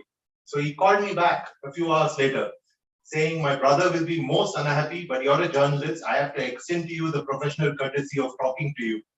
And he gave me a lot of the information that I wanted, including the shareholding, which we published. Right? So, and that stayed with me, right? I mean, there was no reason for this man to talk to me other than the fact that I was a journalist, he was a journalist. So I think there needs to be that sense of fraternity, which is sadly lacking. And Anurag tells me we are pressed for time. I know we are, because I was supposed to do this at 2 p.m. and I'm doing it at 3. So I will stop right now and we should get on with our And awards. my last question, again, a lot been written about print dying, but print is not organizations across the world. Look at New York Times, look at Washington Post. They have reinvented themselves in a digital era, and their bottom lines reflect that. Primarily, readers are paying for the product. What are you doing as the editorial head of India's top newspaper to reinvent your organization? The editorial head of Hindustan Times is actually my boss, right? So Yeah, she's the editorial to make director, it but clear. yeah, Ms. Bharti is the editorial But, director. I think you have to look at the era, right? I mean, it was easier for New York Times and Washington Post and all to do what they did at the time when they did it. The challenge before any media organization, and this isn't print or digital, is how do you build a subscription business at scale? And what will people pay for? There used to be a time when people would just pay for any sort of information or anything else, but I think over the last 2 years, what we are beginning to realize is that people now will pay information for, will pay for curated information, for curated news, because there's just so much news out there that there are no filters. And there is no way for you to know what is credible, what is not credible, what is true, what is not true. And I think increasingly we are seeing this tendency of people to pay for credible curated news. That's a plug for people like me, editors, and for Vikram's organization, Editor-G, because I think editors still have a role to play in that curation. It's not something that algos can do just yet. At some point in time, they will be able to do it. And I think that is really the future for media. Will we be able to build a scale business out of this? Remains to be seen. But print is not going anywhere, right? I mean, even in the US, if you look at the Wall Street Journal, for instance, still has a lot of print copies. So I think in India, if you were to look at English language newspapers, you have at least a decade before you come to a cliff, Sunset, right? Where a lot of people are not used to newspapers at all. Sure, the pandemic has hastened it a little bit simply because a lot of people stopped taking newspapers during this period. And they've never gotten back to taking newspapers, but I don't think newspapers are going to die tomorrow. But the important thing to realize is that this print, digital, TV are all at the end of the day artificial distinctions. I don't think news journalism is going to die. So if you know how to be a good news journalist, you will have a job. And that's saying a lot in these days. Yeah, saying being a good journalist. Sukhu, thank you for telling us that we're in the business of brand and content. Sometimes a huge brand, and as long as the content keeps pace with the audiences that are in multi-platform environment, I'm sure every editorial product will thrive. There are startups in the business journalism space, and you did work in the business journalism space extensively and many years, who has got 20,000, 10,000, 30,000 paid subscribers. So clearly there is some hope if you do the right content. There is hope for long form copy, which you've written about in the past. I just want to let you go and by asking you your experience of the first edition of the Exchange Media English Journalism Jury. I was not there. I was away with my daughter who was speaking at a UN conference in Bombay. So she told me I can't look at my phone, I can't do emails, I can't look at my iPad. So I was not there, but I was told you told the team that we should do it physically and not virtually. That's the feedback that came to me. Yeah, I mean, it's just very difficult to get sense of people virtually. But before I just want to react to what he said, because he spoke about the business journalism space and a lot of startups that have 10,000 subscribers. So that's not scale. It's not going to pay for even a fraction of my newsroom. Or your salary. And I'm speaking. Or your salary. That we should not go down that road. Like all good Indians, I feel that I'm underpaid. Right? So we should not go down that road. But the jury was fun. We had a lot of interesting applications. Very, very diverse group. I wish it could have been more diverse geographically. I don't think we had adequate representation from regional media. I don't think we had adequate representation from some corners of the country. And I'm sure there is good work that is being done there, especially in regional languages. And I'm sure all of you know this. Regional language journalists do some of the bravest journalism out there, and they are at the most threat from local government action, which often tends to be far harsher than anything that larger governments can do. So I'm hoping that next year you can Thank make you, it broader, but the process was fun. I'm hoping that the shortlisting process can be a little more efficient the next time. Because we would definitely, I'm speaking on behalf of other members of the jury. Vikram was there in the jury. I saw Bhupin around, he was on the jury. We all felt that we were being a little unfair in just giving 2 or 3 minutes to everyone who came. So, people who would speak, you would have a bunch of questions to ask them, but you wouldn't ask them. And I think the least you can do is to respect people by giving them more 10, 15 minutes of your time. So spread it out over 2 days, get different people for the jury, try and keep some common people, but make sure that everyone is heard so that people go back thinking that it was a fair process. Thank you so much. I believe in physical juries. In INMA, we do a physical jury, and Ms. Shirin Bhan is there. This year, we didn't make journalists or editors wait too long, more than 10, 15 minutes. Yeah. But fact is, physical juries, we budget more time. We try to do more virtually. And this is a jury that, again, I put together. I called Ms. Bhan. She couldn't be there on the jury, but I changed that we didn't announce the jury to NCA because I really wanted India's best journalists, editors on the jury. So thank you to all the jury members. Thank you, Suku. It is the first edition. Like most of our initiatives have grown, this will become the marquee list. So thank you for making time for us, Suku, going through this process. And I've discovered 18, 20 names that I didn't know. And I pride on knowing every journalist as my job. So clearly, next year, Indian language journalists and more geographical spread, physical jury need more time for journalists. But once the first list is out, I'm also pleasantly surprised to know some people I know. I always thought they were about 40, they were under 40. I won't give their name away. But I swear that's the reality. I mean, I'm not trying to look at the people. Okay. By the way, editors are notorious, including me, for putting their old photos in the op-ed. I'm sure you know that where they look. I'm not referring to you, Suku. So thank you. And I don't want to patronize Suku, but Suku is always kind to me with his time, with his patronage, always trusts me, and most importantly makes time. Over the last 20 years, he's been very kind to me. So I want to extend a round of gratitude to Suku for making time. I think time is our biggest success. Thank you, Vikram, Bhupin, everybody who made time for the jury. It's the inaugural list. And we are doing this as an adjunct event to INBA, which is our Exchange for Media News Broadcast Award. The 14th edition is on Saturday at the Imperial Lawns. During the day, we have Newsmix, which is at the Imperial Ballroom. The Vice Chairman of the Rajya Sabha, who's the jury chair, is presiding over the function, Shri Harivansh Narayan Singh Ji. The INB Minister is the chief guest.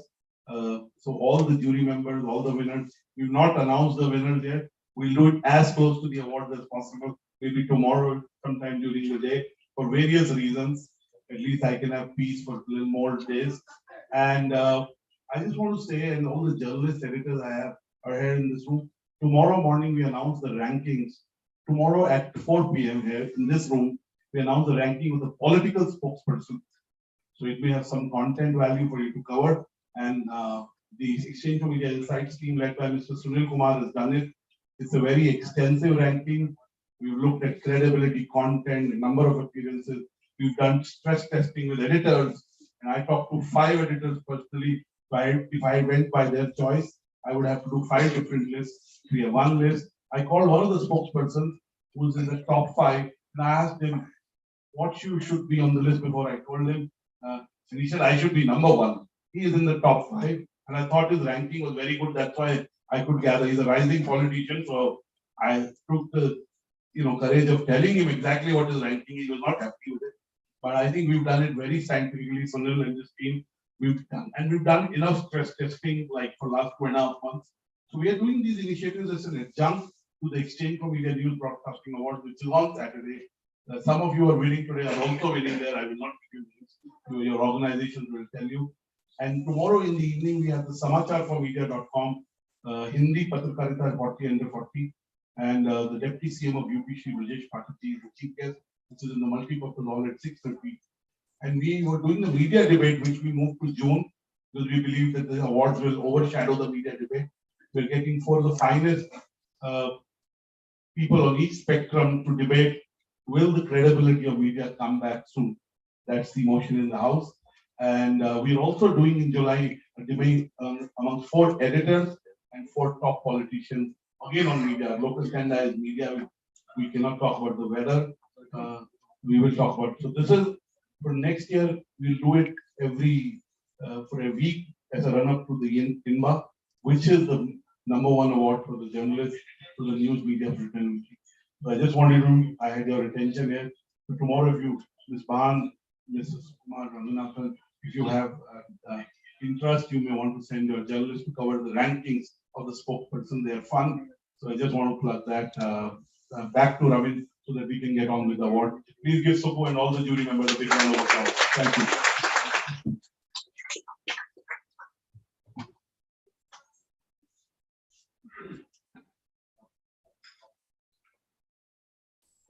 Thank you, Dr. Batra, and of course, we'll be starting now with the award that you all have gathered here for.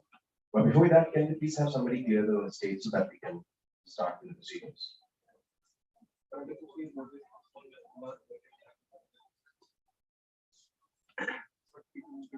Okay. Thank you so much, ladies and gentlemen, for joining us this beautiful afternoon. This is the first edition of English Journalism 40 under 40 Awards. And as Dr. Batra rightly pointed out, it's going to grow bigger and bigger every single year. Just like all the other IPs, I'm presuming more than 150, 200 IPs that the brand is running. The Exchange for Media welcomes all of you here. And it's truly an honor to be the host for the day amongst the young, bright industry journalists that we are here to support and celebrate from the top news channels in India. Exchange for Media's first edition of English Journalism 40 under 40 is trying to recognize professionals in the domain, be it print, television, or digital. The list will include editors, reporters, anchors, journalists, marketing, and digital media professionals, be it videographers, news producers, and video editors, and much more.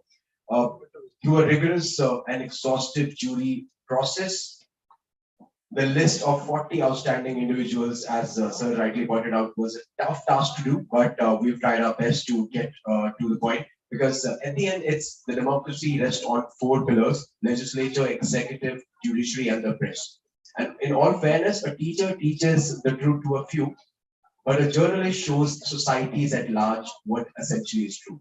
So we've tried our best to shine the light back on the journalist, and I hope and we hope that you all will show your appreciation while we invite all the 40 on this very dais. So before we move on, I want to thank all our partners for making this possible. It's the first edition, and of course, I would like to showcase the partners on the AV screen for you all. Can we please have the AV? Media, a name synonymous with the latest news about the advertising industry in India.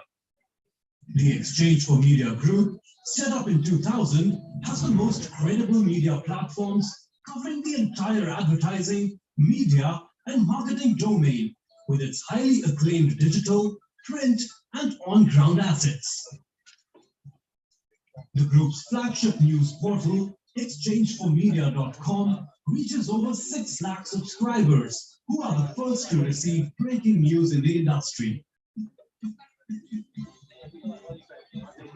The buzzing website not only covers the news, but goes beyond the obvious to bring in a fresh point of view. Impact, the weekly news magazine from the group, is the most widely read business magazine in the advertising trade, with in-depth analysis and news-based features, providing perspective to key happenings in the industry. The monthly Pitch magazine provides a ringside view of events unfolding in the marketing landscape, along with media and advertising. Another monthly magazine.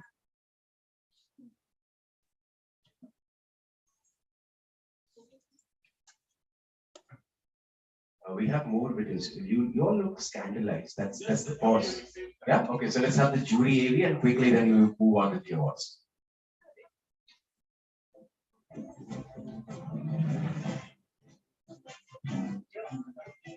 Exchange for Media's first edition of English Journalism 40 under 40 recognizes professionals in the domain, be it print, television, and digital. The list will include editors, reporters, anchors, journalists, marketing and digital media professionals, videographers, news producers, and video editors. Through a rigorous and exhaustive jury process, the list recognizes 40 outstanding individuals who will be the trendsetters for their peers and have demonstrated insights and knowledge in their respective spheres of work. To arrive at the English Journalism 40 under 40 list for the year 2021, the first step was to call for the nominations. This year, we received an overwhelming response of 150 nominations from the industry. A high-powered jury scored the nominees on the basis of career history, leadership, creativity, new initiatives, awards and recognition, impact and influence, growth prospects, and arrived at the end result. The year 2021 has been one we have never seen before, which is why going through these incredible entries this year was pretty special for the members of the jury. The nominations being reviewed showcased just how well the young industry talent stepped up to the new challenges brought on last year and truly proved their mettle. Here's a quick look at the fantastic industry leaders who were part of the jury this year.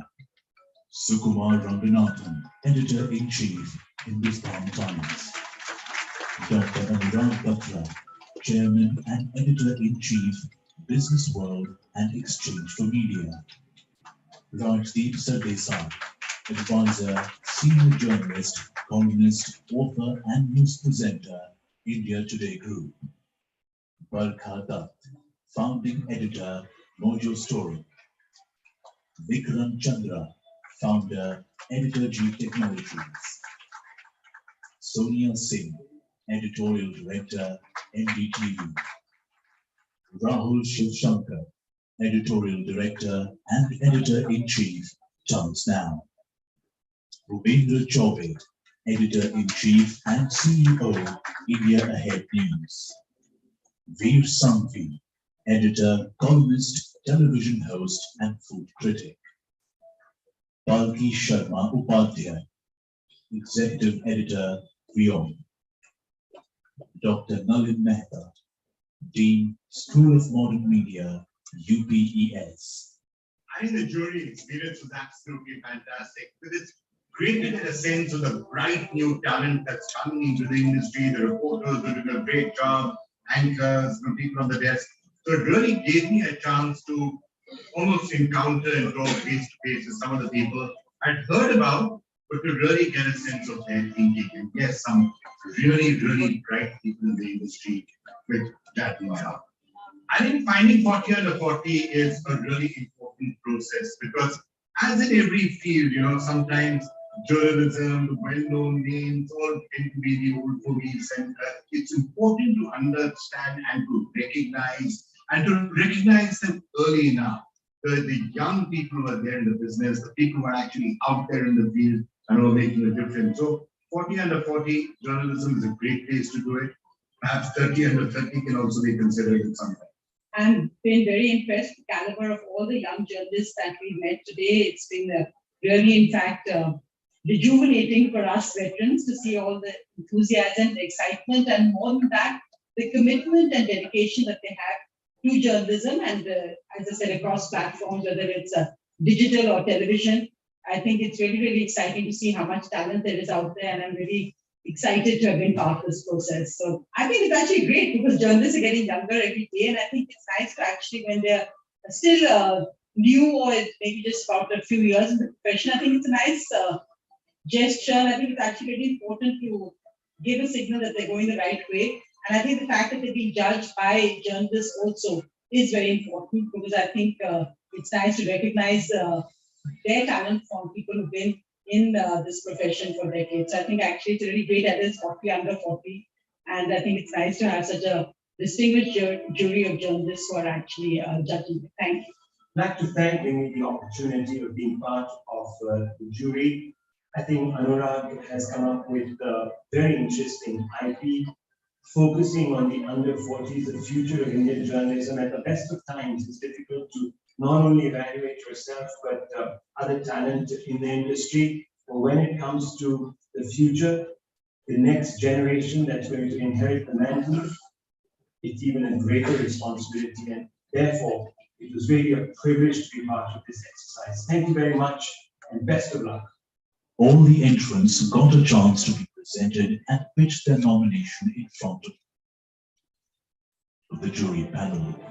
And following some intense discussion and debate, the esteemed jury arrived at the final list of the English Journalism 40 under 40 achievers for 2021. A special thank you to each of our jury members for the time and effort they've put in to bring out the list. We congratulate all the winners as we move towards the moment we've all been waiting for. The unveiling of the top 40 brightest young industry leaders of the future. English Journalism 40 under 40 and the jury members congratulates all the winners.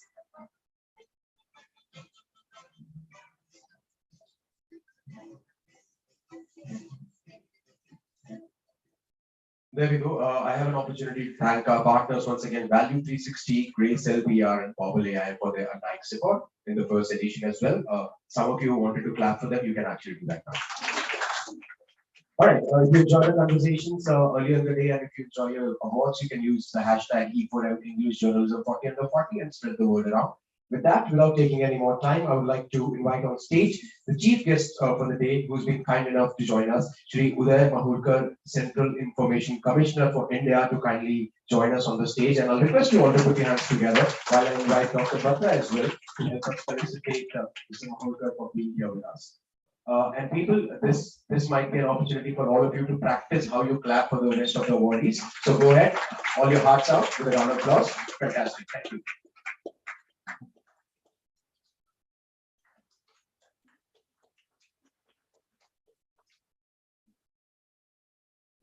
Yes, and a plug-in for the bouquets from Lovebird. Thank you so much.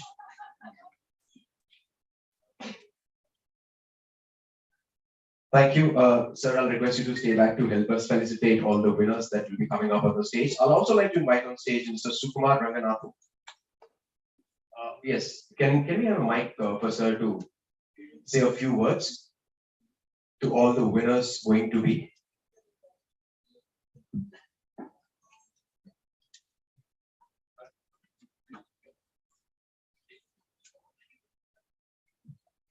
I'm very happy to be here. I think it's a great initiative by Dr. Anurag Batra, and it will go a long way in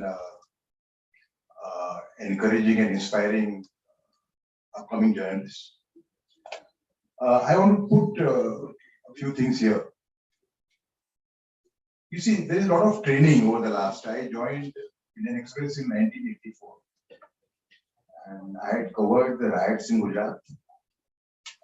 And many events that have happened. I was in Gujarat in 1980 and 2050. I came to Delhi in 2050. Whatever experience I have in Delhi, and of course, a wide experience in Gujarat, you see, there was something which we call mentoring. There is a lot of training now. When I joined, I think there was one university in Kerala which used to give training in journalism, but there's a lot of mentoring.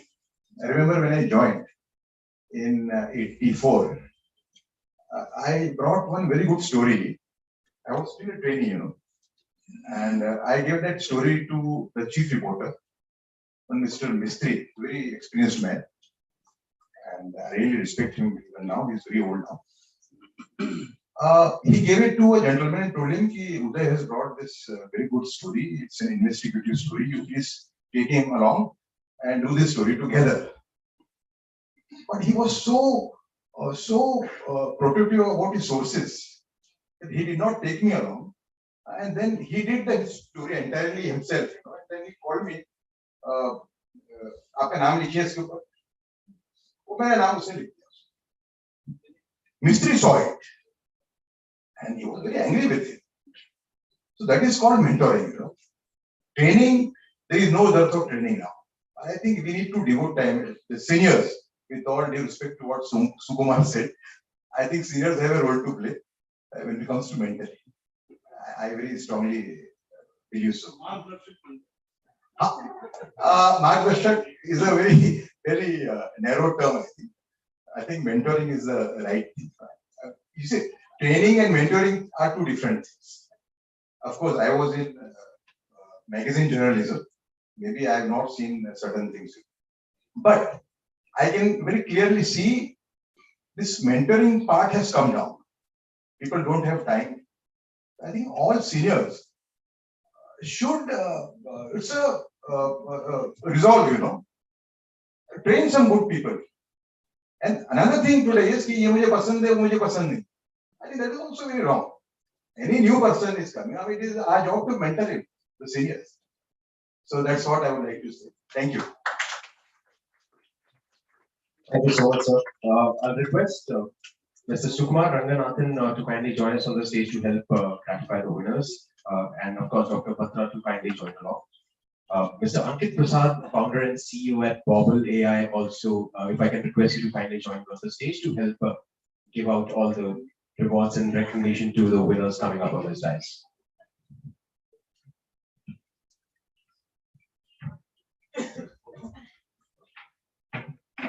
So whenever you are ready, I'll start the awards.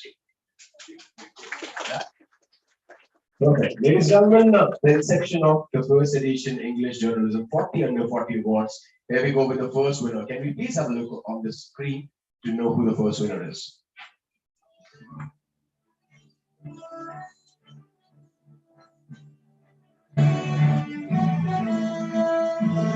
And the award goes to Adarsh Vepachelu, India Ahead News.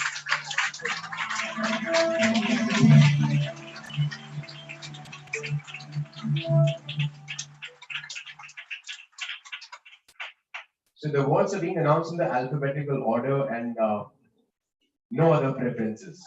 Thank you.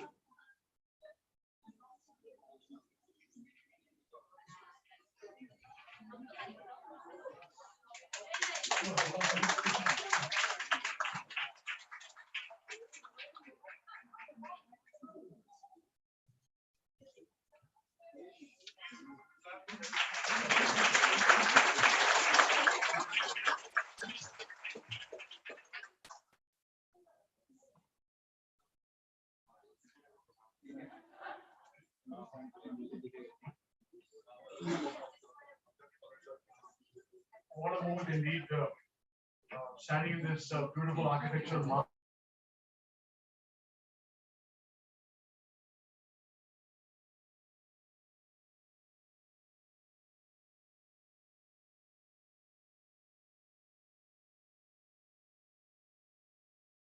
Ahead. A big shout out to my beautiful wife, my father, who's flown here from Hyderabad for this. And it's a big shout out to all the pursuit of facts and not facts. Thank you so much. Thank you.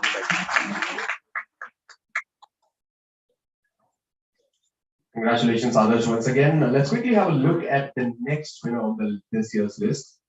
And it should be on your screen any second now.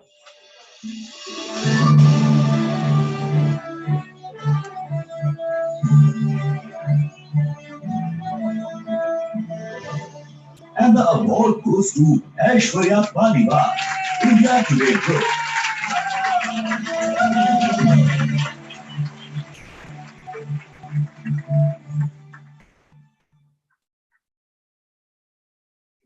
I love how you stopped clapping even before she went on the stage. Come on, people, show some love.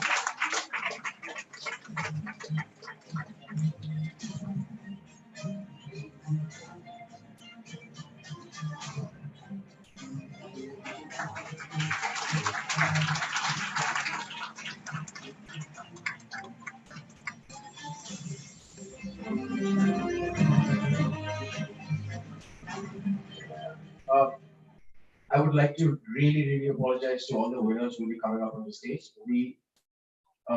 That's exactly what I was saying, that we might not be able to do that, considering, okay, the boss says, Aishwarya, all yours.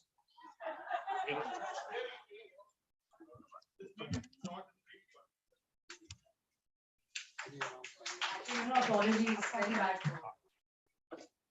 Actually, this award I would like to give it to Kalipur, because she is the one who's always had, I think, all of our back techniques in the India. Also to Rahul Dhawan and Sukhdev Prasad, you tell them I want to go there, they are always fun. War mein jana hai, haan chale jao. Yahan jana hai, haan chale jao. Just make sure that you are safe. So to these three people, I dedicate.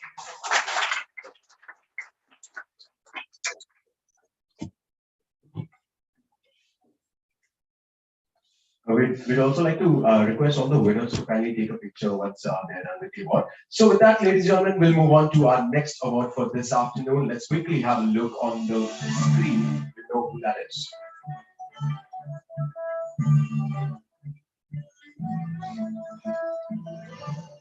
And the award goes to Akansha Verma, India Ahead News.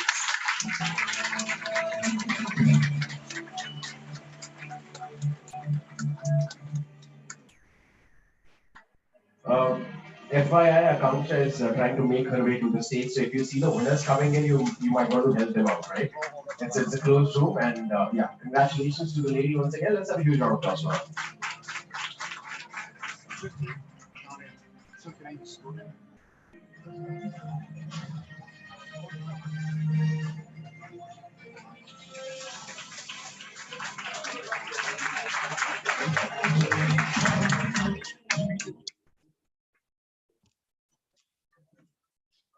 Just making it clear that she denied it on her own behalf, right? Yeah. So congratulations, ma'am, and we'll move on with the next winner that we have on this year's list. Let's have a look.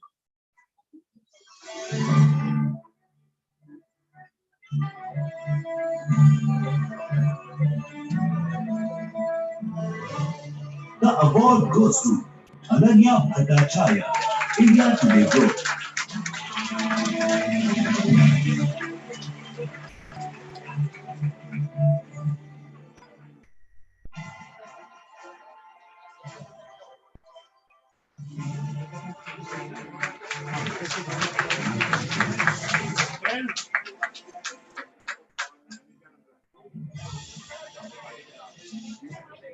Hello, still? Yeah, still नीचे बैठ जाओ.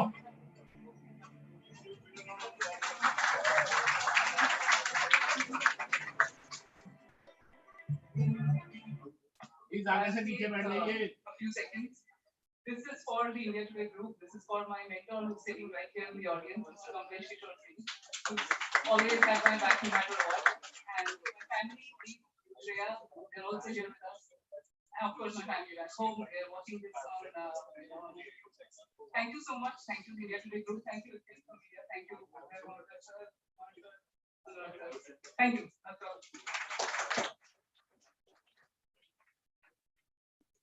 Congratulations, ma'am.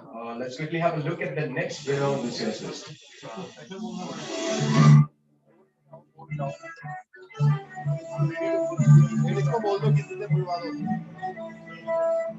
The award goes to Arundhati Ramanan, CNBC TV 18.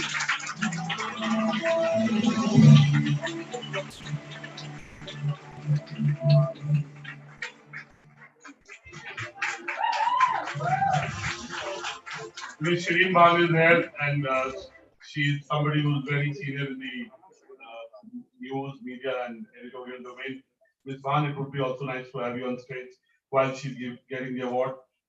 Anyway, you've been part of our initiative, and also it will balance the gender presence on the dais. There are 4 men, no women giving award. Somebody could tweet about that also, so I don't want that to happen.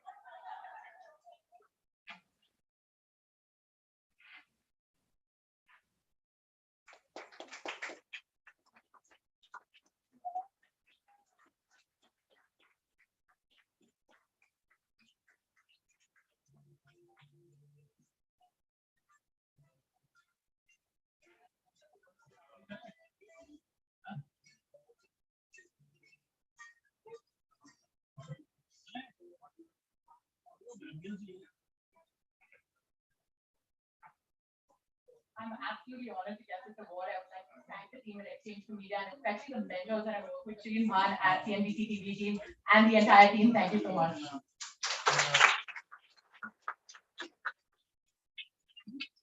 Let's have a look at the next winner on this year's list.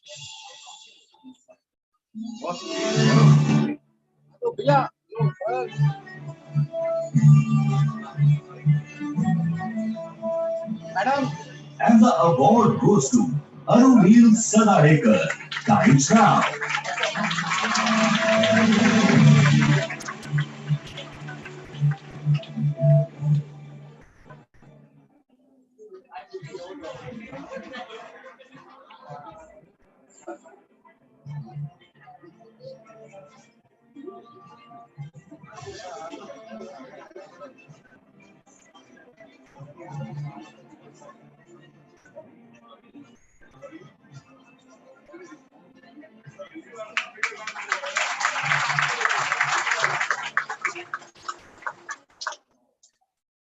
Sometime back, Mr. Mahurkar mentioned about upcoming media giants.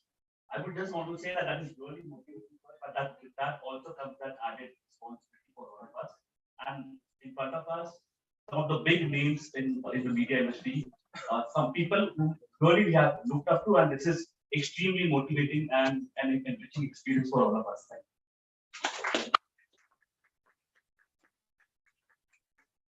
Congratulations once again, sir. Let's have a look at the winner on the list. Who's next?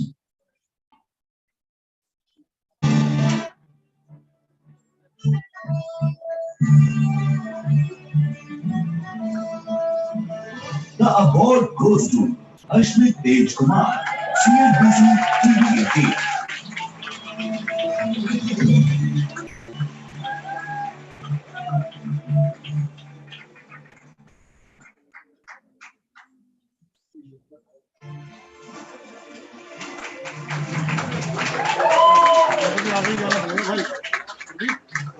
आगे जाना पड़ेगा और कोई दुकान नहीं।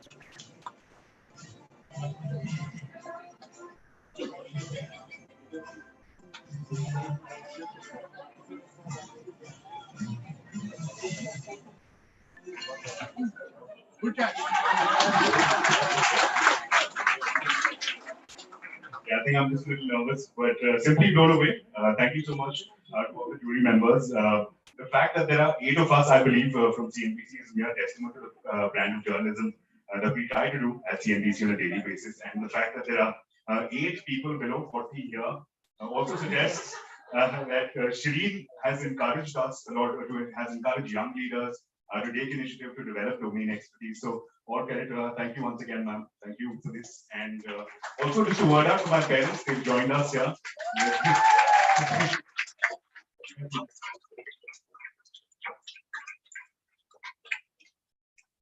Wow, sir, congratulations once again on the award. He has a bright future in journalism and, of course, cricket with that catch. So, moving on to the next winner on this year's list. Let's have a look.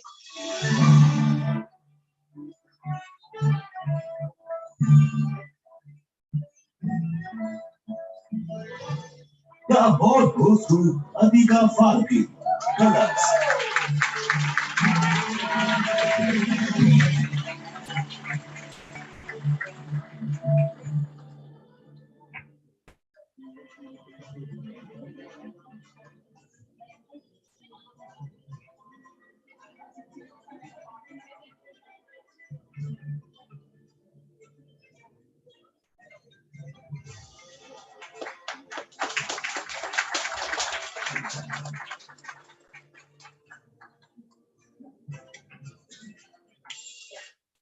I have to say, listen, I'm a poet. I can't go without citing one small subject.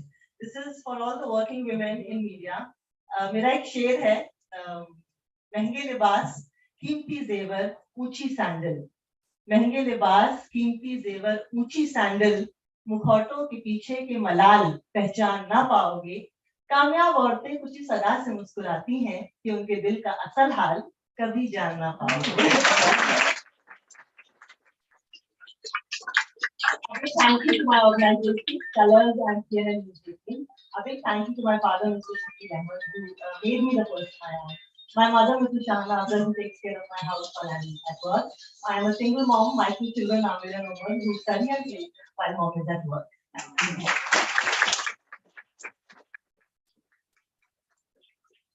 Congratulations, ma'am. Let's have a look at the next winner on this year's list.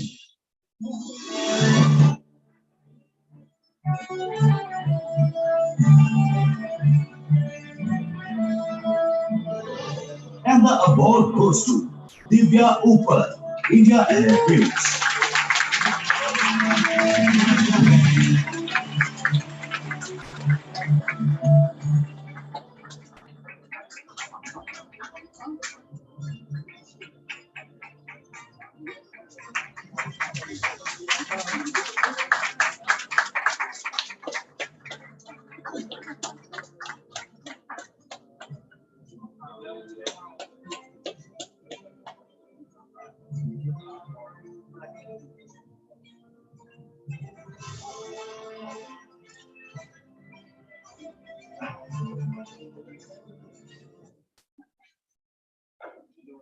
Thank you so much, Exchange for Media and the jury for this award. I think I just started out, so I feel like this is my first award in journalism, so it obviously motivates me to do and continue doing the work that I do.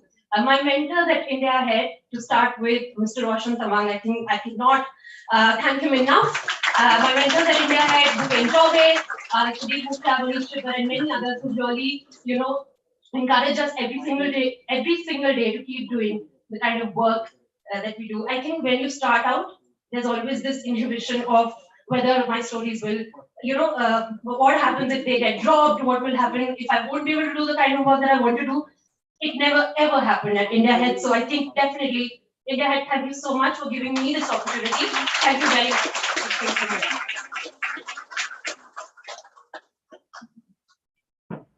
Well, let's have a bigger round of applause for the lady who joined us. Perfect. Ma'am was shivering because this was her first award, and that's a testament to the work that she's done. So let's give her a humongous round of applause. Let's see the next award. CNBC TV.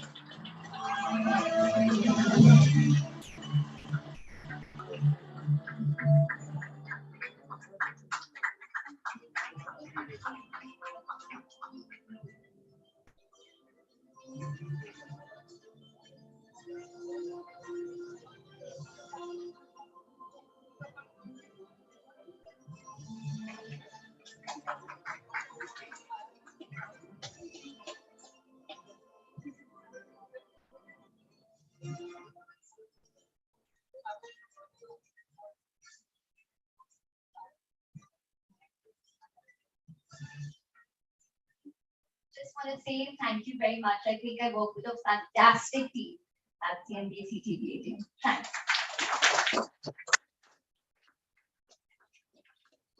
Okay, sir, I would like to thank you for being here with us and joining us on the stage. I'll request you to kindly take your seat back. Ladies and gentlemen, please put your hands together once again for the gentleman for being here with us. I would like to invite on stage Mr. Vikram Chandra to kindly join us to help us felicitate all the winners. He needs no introduction. He's been here on this very stage, and of course, I'd be very happy if you can put your hands together and welcome this gentleman on the dais. I'd also like to invite on stage Mr. Vivek Satya Mitram, Director Communications at Bobble AI, the partners for the day and for this edition. Please put your hands together and show our gratitude to the gentleman as well. All right, so with that, we'd like to move on to the list, and the next winner is, let's have a look.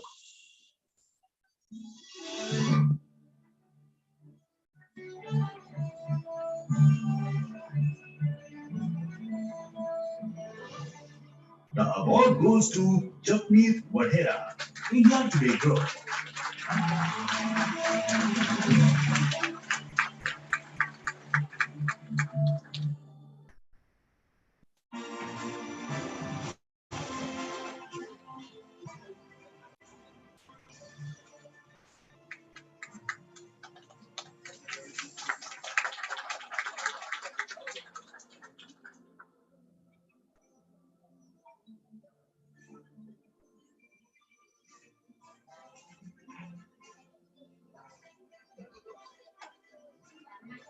Thank you to the jury. Thank you to India Today for being the way to meet our audience. Thank you. Sharina, I'll request you to kindly take a seat back and enjoy all your amazing people winning the awards. And let's have a huge round of applause for the lady for joining us. Now, I'd like to request you to kindly join us on the stage to balance the gender ratio on this very nice. Nadia, this year. Wonderful. There we go. All right. So we'll move back to the awards and let's have a look at the next one.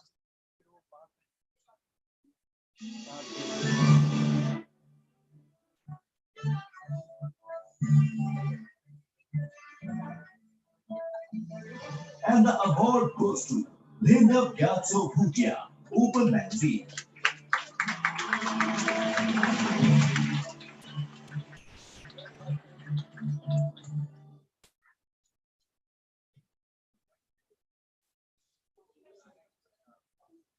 Okay. So it's all right. It's all right. You don't have to be that quiet. The person will join back. He's perfectly fine. That's right. So we'll move on and yeah, there you go. Hi. Apologies, I'm not there today. But thank you so much for making me a part of this list. I am very delighted and exceptionally honored. So thank you so much, 16 Media, the jury members, my colleagues at Open, my editor Prasanna Rajan, and my bureau chief Madhavan. Thank you. Mr. Bhutia, once again, congratulations, and we're looking forward to seeing you again next year physically with us. Thank you so much once again for joining. Wonderful. With that, we'd like to move on to our next winner on this year's list. Let's have a look.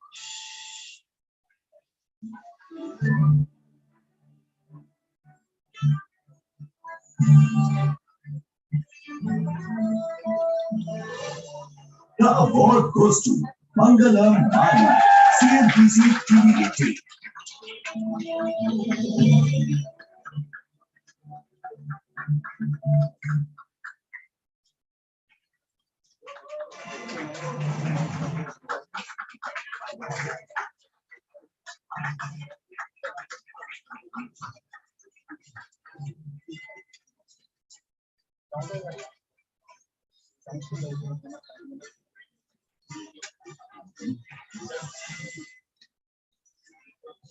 Thank you. I just received it on behalf of a whole lot of people who work with us. Everyone's a hero, some are unsung, and this one's to all.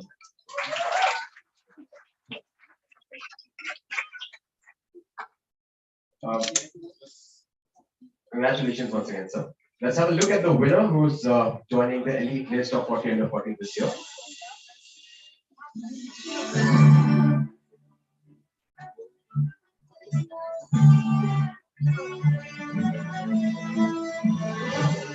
And the award goes to Nandini Nair, Open Magazine.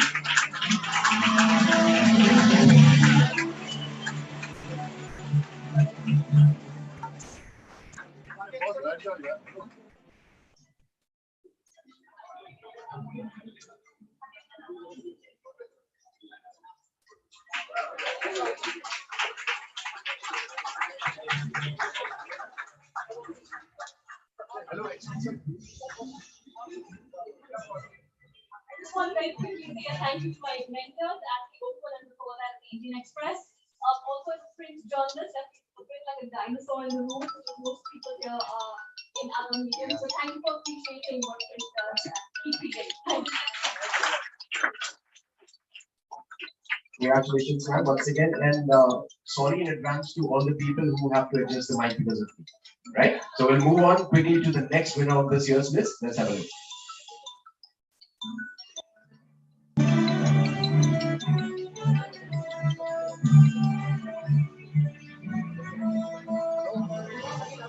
And the award goes to Neha Khanna, India Ahead News.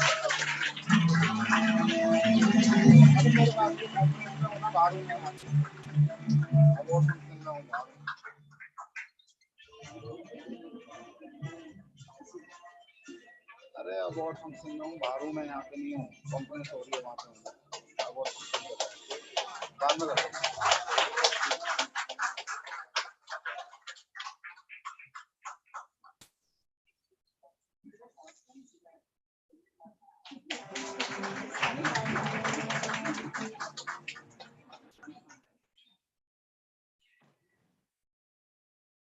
big thank you to all of you, ladies and gentlemen.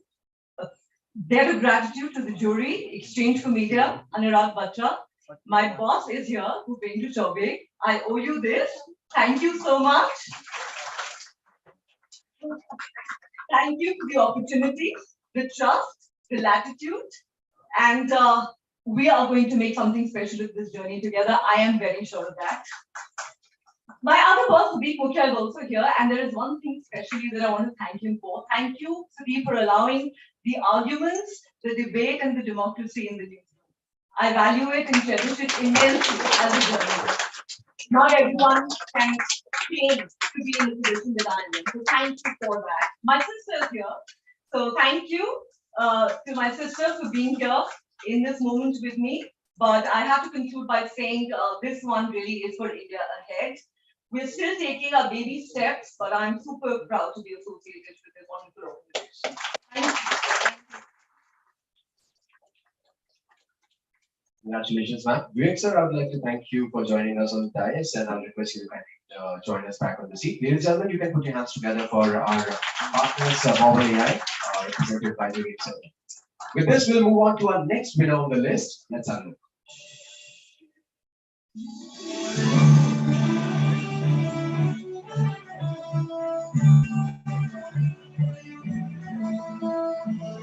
The award goes to Noor Anand Chawla, freelance lifestyle journalist.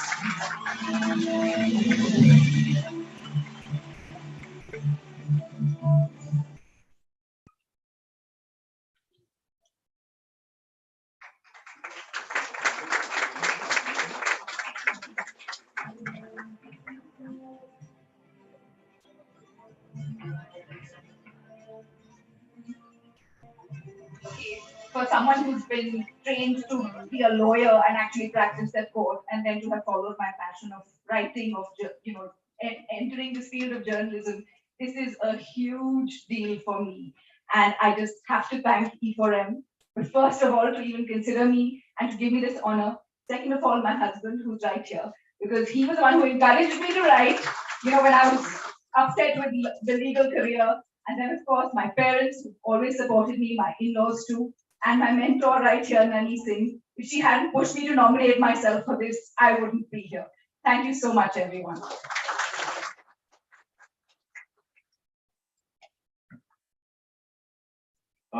Before we get to the list that we have in front of you, I would like to congratulate each one of you who's winning the awards here, 40 under 40 and looking 30 under 30. Well done. Moving on with the list, let's have a look at the next winner on this year's list.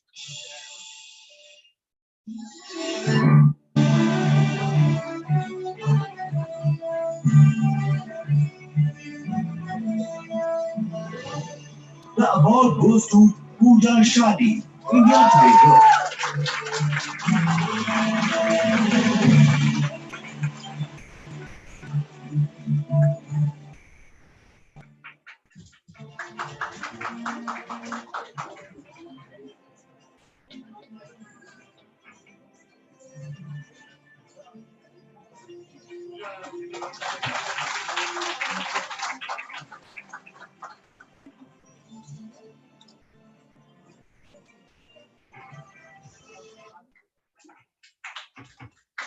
Just two quick points I'll make. First, by giving this award to young journalists like us, you're reminding us that our good work and our hard work matters, and that we must not lose heart in this ever-changing and ever-competitive industry. So thank you to the jury for considering me for that. And this award is slightly extra special to me because I became a mother just about a few months ago. So to leave and return to work with added responsibilities, both at work, at home, is reminding me that I must go on. And therefore, my plus one today is my father for being the great person that he's been to me and for taking care of my child while I'm at work.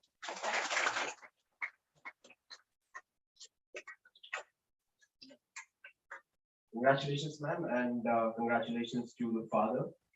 I know it's a proud moment for you here. So let's have a round of applause for the man sitting in the back and enjoying this moment. Congratulations to you. I'd like to request Nazia ma'am to kindly take seat back. Thank you so much. Vikram sir, thank you so much. I'll request you to take the seat back as well. And I would like to invite on stage Sonia Singh, editorial director at NDTV, to help us felicitate the rest of the winners. Thank you. And if I can also request Surmi Daya, professor of English journalism at IAMC, to help us felicitate the rest of the winners as well. Thank you to the 5 people who tried to applaud on that. Thank you. Let's have a look at the next winner on this year's list.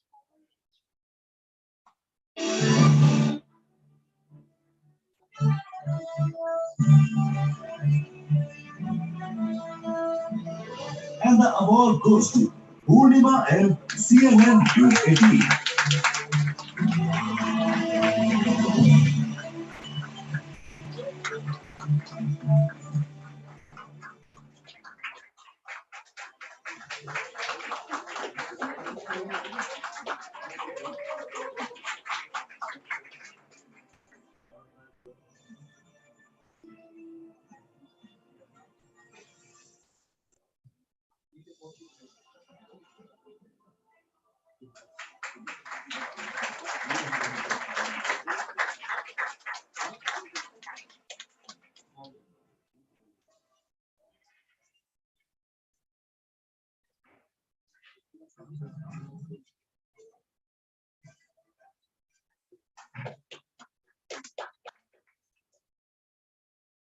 Thank you all. I'm very proud to be part of Network 8, and I started with CNBC and then CNN. And thank you. It's a fantastic team to work with. That's why I'm here for over 11 years with the same network. And thank you to my family for making me a better human being. CNN, congratulations. CNBC, what did you just say? I'm sorry. Let's quickly get our attention back to the screen. Let's have a look at the next winner on this year's list.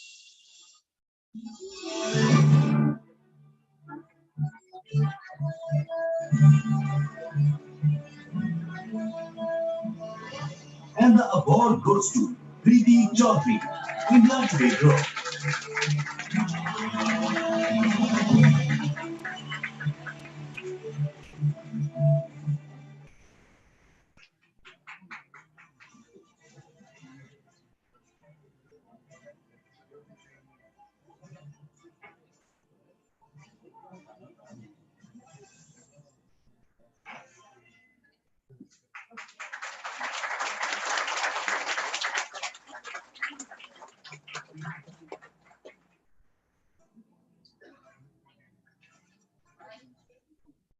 Well, I would just a quick shout out to India Today Group. It's where I cut my teeth and hopefully earn my spurs. This stage is special. Exchange for Media. About 9 years ago, I won the Young Professional of the Year here when I was under 30. I don't think since then, and I've counted and I'm counting every year I've been back on the stage. So with the EMB as well. But appreciate it. Thank you. Congratulations, ma'am. Yes. There is sometimes minor criticism on the list, and I think I've been married for 22 years, so I'm used to criticism in a good way. But I can tell you, I was telling Supu that one thing that this list got right is more women leaders than men on this list. So that is representative of what in journalism, out of 12 editors of mine, 9 are women leaders: Nadia, Neeta. Yes, okay. So again, that is representative. Yes, right. Okay. And I also want to say that 38 of our winners are here. We saw one virtually and one more in virtually. So 38 of them are there. Clearly, we should have started this initiative much more earlier, but things happen when they need to happen. So thank you. I just wanted to mention that this list has much more women than men on the list. I just wanted to. For all the kids in the back who are pursuing journalism, this is the most important thing you want to remember. Sukumar sir, statutory warnings are always applicable. So that's with that. I would like to move on to the next winner on this year's list. Let's have a quick look.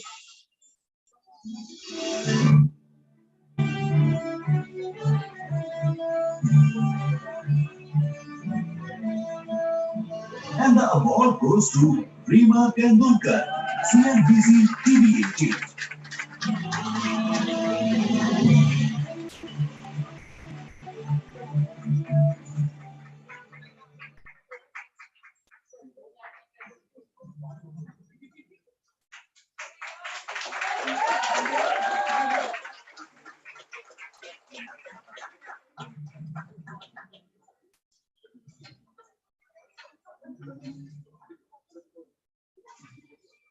I have to lower the mic for me.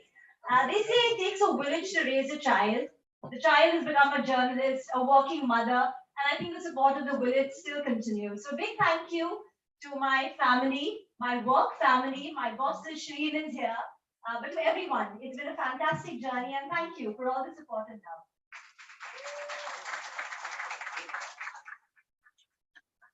Congratulations once again, Ms. Tendulkar. Moving on to the list that we have this year for you. The next winner is, let's have a look.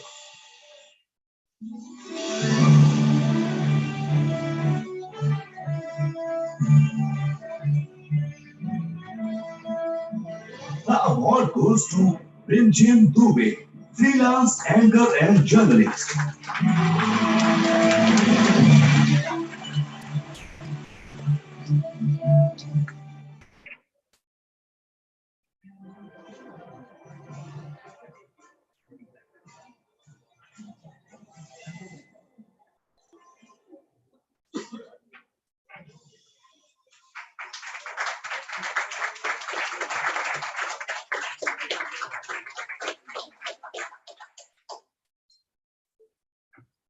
So good evening, everyone. So it's very tough to be here as a freelance journalist. So let me tell you, this is my 4th award in a row.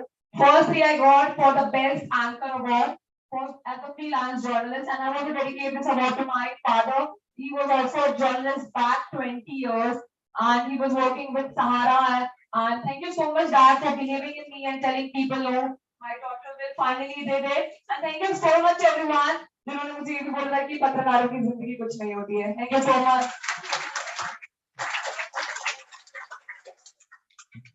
Ma'am, I am a testament to the fact that freelance anchors do not get an award. So you have done incredibly well. I haven't got it. So yeah. Moving on. I'm just trying to keep the energy going in the room. Moving on to the next winner of this year's list. Let's have a quick look.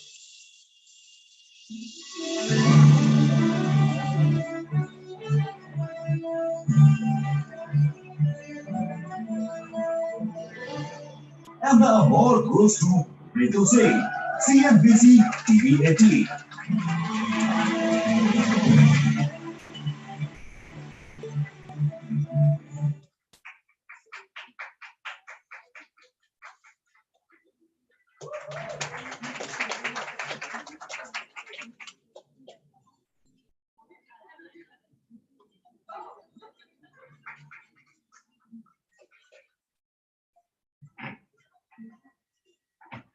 So congratulations to all the winners tonight, and Shri, of course. Thank you to the wonderful family of CNBC TV. All you see on TV is just a product of many, many people who toiled and sweat over it.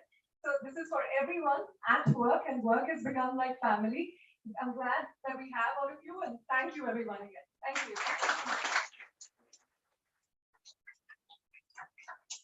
Congratulations, ma'am.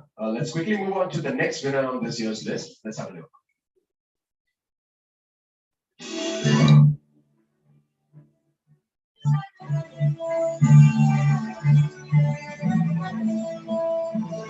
The award goes to Ranjan Sharma, CNN News 18.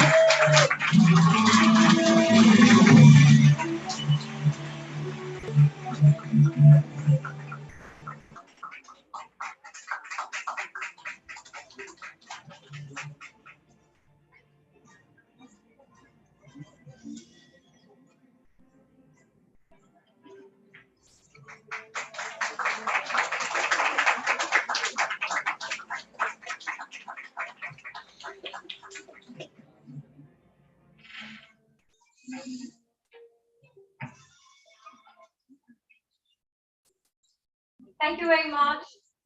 I have to say that I've been very, very fortunate to have some amazing mentors over the years. Some of them are here today. Sudeep Mukhya, Bhupin Chaube, Shreen Man's here, and the support is for them, and also my parents who are standing there taking pictures with me.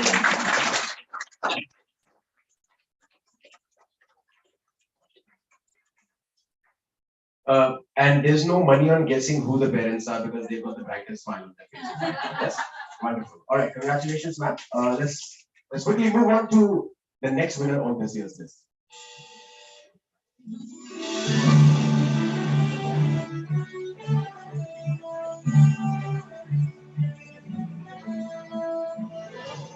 And the award goes to Shashi Kala VP, India Ahead News.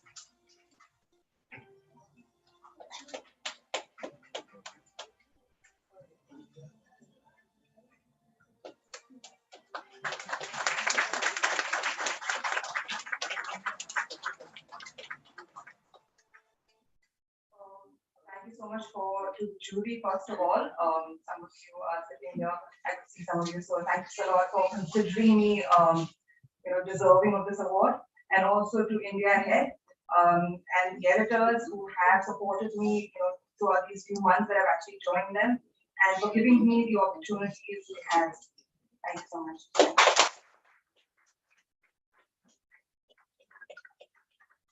Thank Sonia ji and Surya ji for being so kind and helping us felicitate the winners. I'll let you take your seats back, and you can put your hands together for the ladies for joining us on the dais. Thank you. And to help us out felicitate the rest of the winners, I would like to invite on stage Mr. Bhupendra Chaube, Editor-in-Chief and CEO at India Ahead News. Thank you. So now you know why I'm not a TV anchor, because of those three fumbles in a single line. But yeah, Sazia Ilmi, also national spokesperson for BJP. I would be very happy if I can invite you on the stage now. Shazia.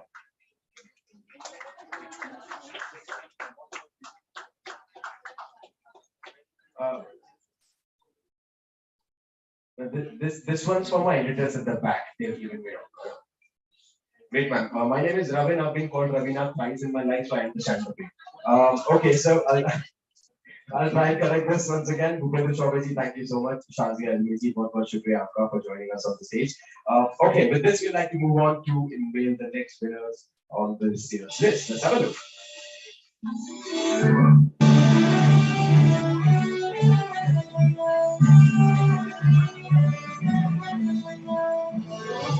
The award goes to Arun Singh and the TV projects.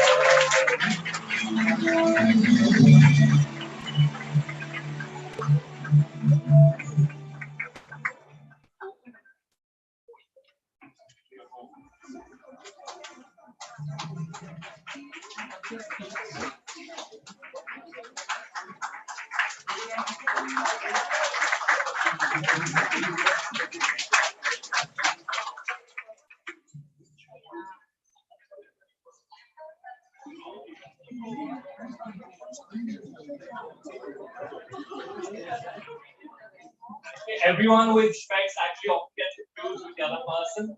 I get so many Instagram DMs of my doppelgangers, just people wearing specs. So yeah, that just happened also. We're getting the right one for you, and in the meantime, we're getting the right one. Yeah, please.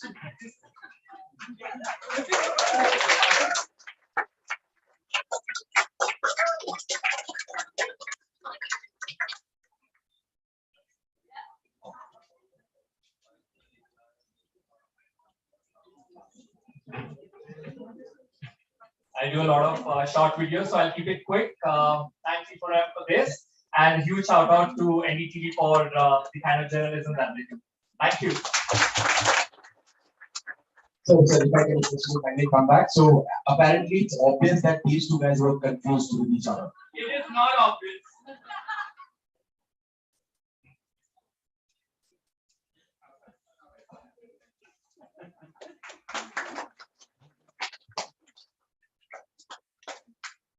Congratulations once again, sir. Thank you so much for joining in. Let's quickly have a look at our next winner this year.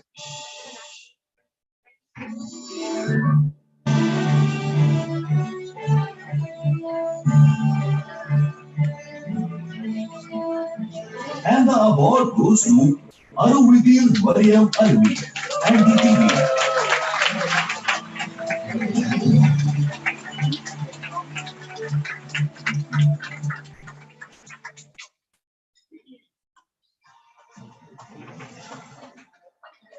Now, if you stop clapping in between, somebody has to run on the stage. So, please continue. Thank you.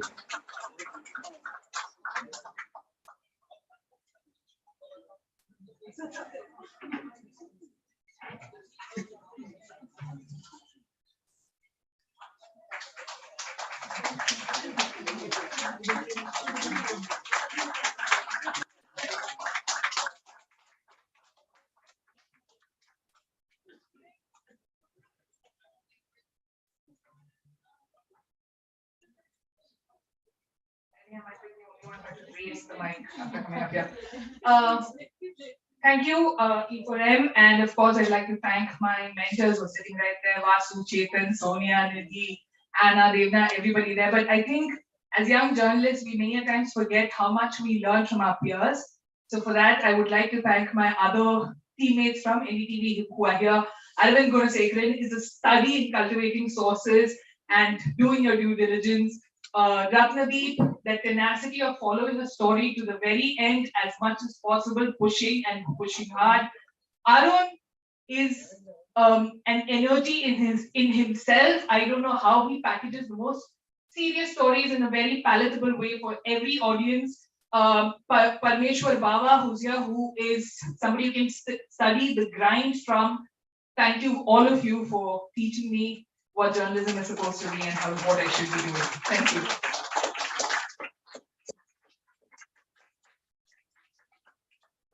With that, we'd like to move on to our next winner this year. Let's have a look.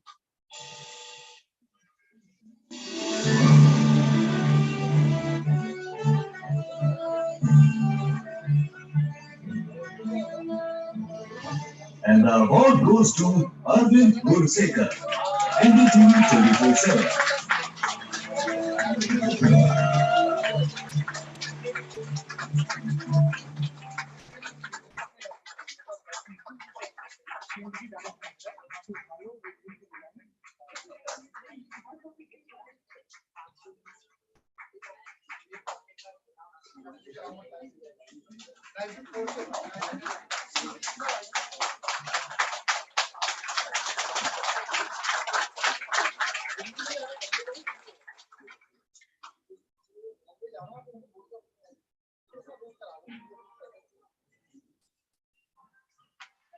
Thank you, NDTV, and also all my editors and my colleagues here.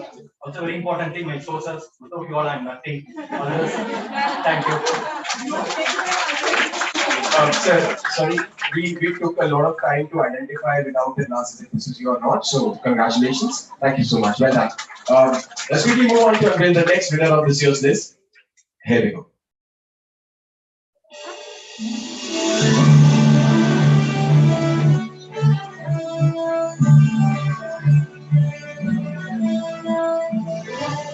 And the award goes to Parmeshwar Baba, NDTV.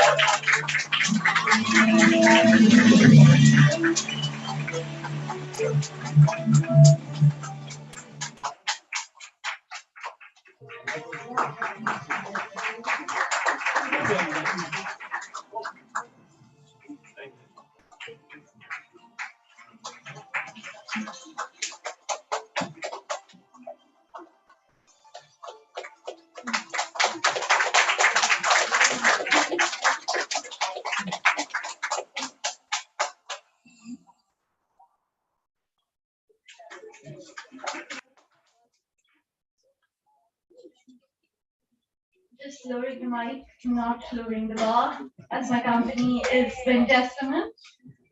Just to my legendary entourage right there, my mentors, Sonia Nidhi, Malika Vinny, who aren't here at the moment, Vasu, Chetan, Anna ma'am, who's a total rock star, Devna, Kshitij, my family, my grandparents, Tushar, my colleagues. There's just so many people on the thank you list, but here's to practicing earnest journalism and here's to making a consistent effort to give no oxygen to hate whatsoever.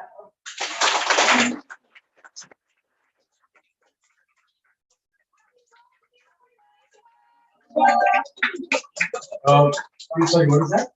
Happy birthday! That's her birthday. Wow, congratulations. Let's wish her a very happy birthday. Ma'am, winning an award on your birthday, that too when you're turning 14, that's amazing. Congratulations once again. Let's quickly have a look at the next winner on this year's list.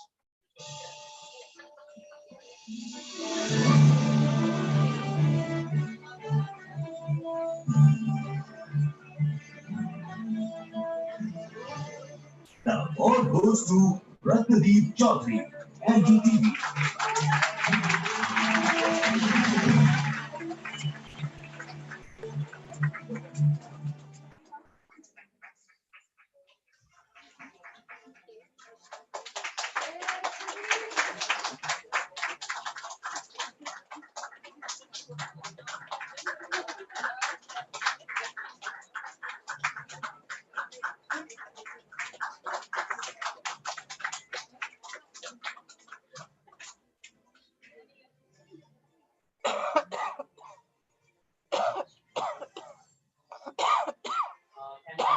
e4m. In fact, I had a phobia of speaking in public, so I chose to become a television journalist. Big shout out to all my editors in NDTV, my colleagues, my excellent team back in the Guwahati Bureau of NDTV. Without them, none of my stories would have been possible. And my family, my friends, and I think I report from the India's periphery, and I report on stories which are last mile stories. So it would not have been possible without my first editor, Mr. Pradyut Devarman, in Shillong, and his magazine, The Northeast Today. A big thanks to the jury and everybody.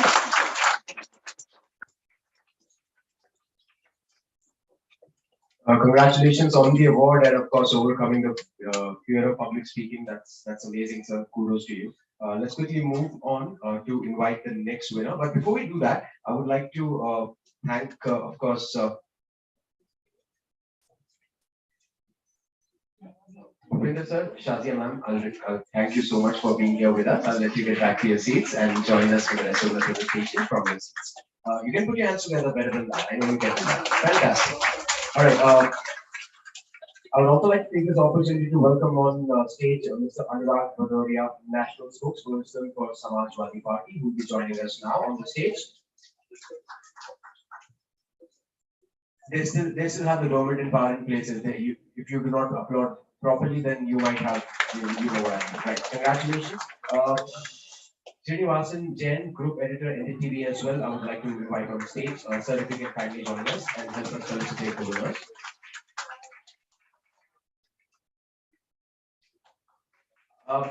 Okay, let me help you in doing this the next bit. People, please keep both your hands up like that. Yeah?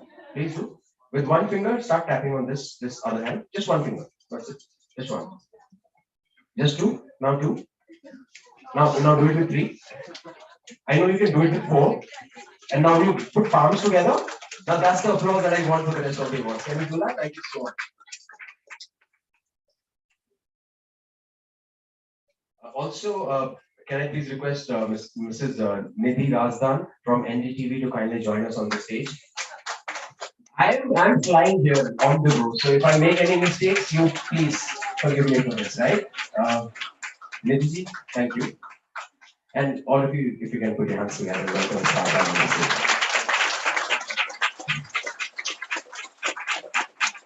Okay, I think you're set for the next award. Let's quickly have a look.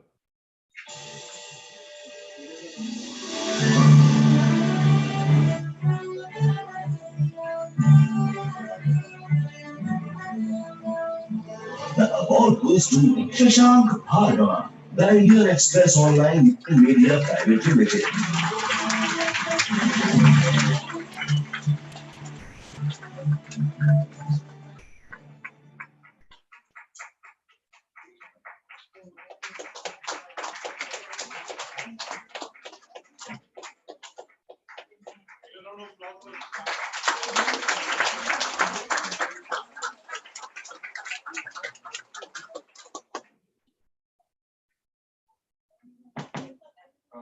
Thank you to e4m and the jury for giving me this award. I'm very honored to receive it.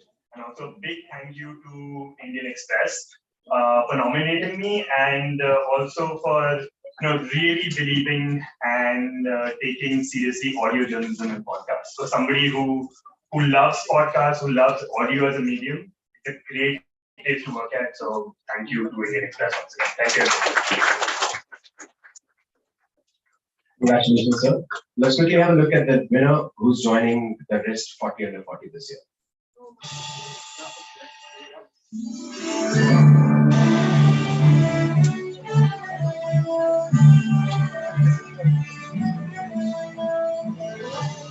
The award goes to Sharon Elizabeth. Times now.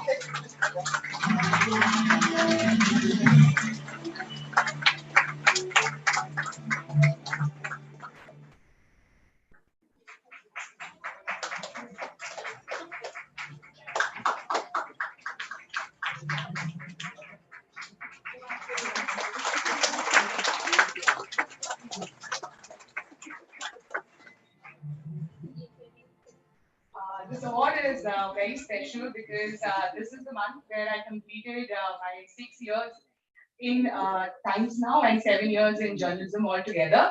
And I still remember my first assignment was in Press Club, and I was standing in awe of Mr. Srinivasan Jain at that point. And today I'm sharing the stage with him.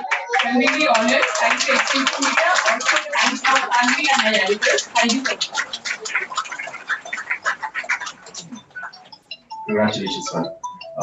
Let's have a look at the next winner this year.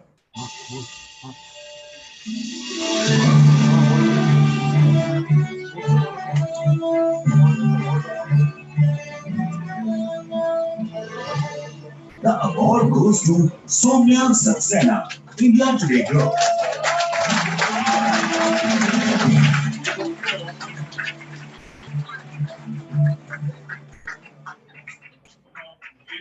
Say that, of course, Sukul done the list. I only got to see the list on Sunday, so I have no imprint. But I must tell you, Soumya is there, and that's why I don't know most of you personally. But I want to say that while this award is for journalists who encourage diversity across the newsroom, there are people who enable journalists to be able to do the job they do. Soumya does a similar job. So I just wanted to mention that somebody in the day said journalists who are on the back end are also very important. So Soumya, you represent a whole crop of people who really help all the journalists to look good by what they do. So please give Soumya a big round of applause. This one is definitely for Ms. Kalipudi and my mentor, Subhina Prasad. Thank you so much.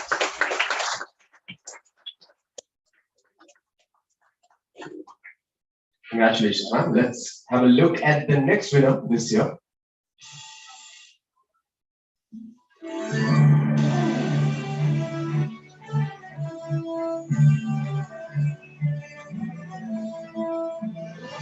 And the award goes to Sonia Shenoy, CNBC TV 18.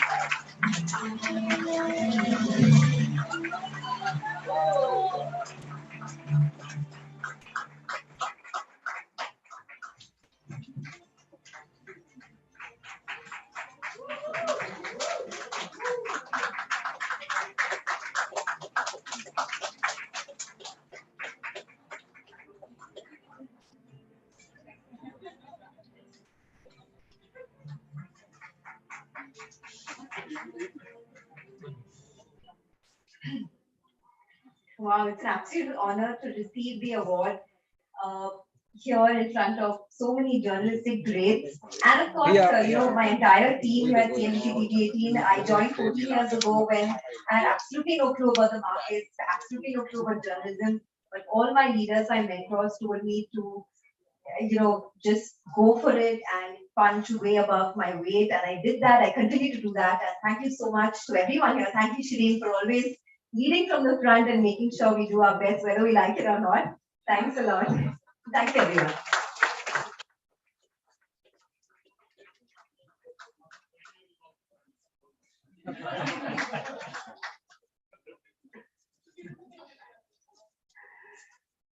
All right, let's have a look at the next winner this year at E4M English Journalism 40 under 40.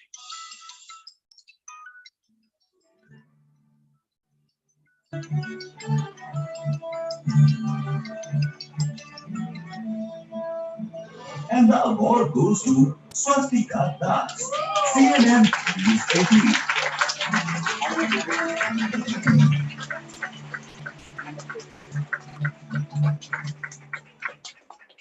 कौन बोल रहा है?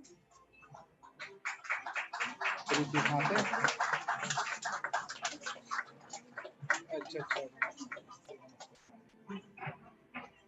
हाँ तो मिल जाएगा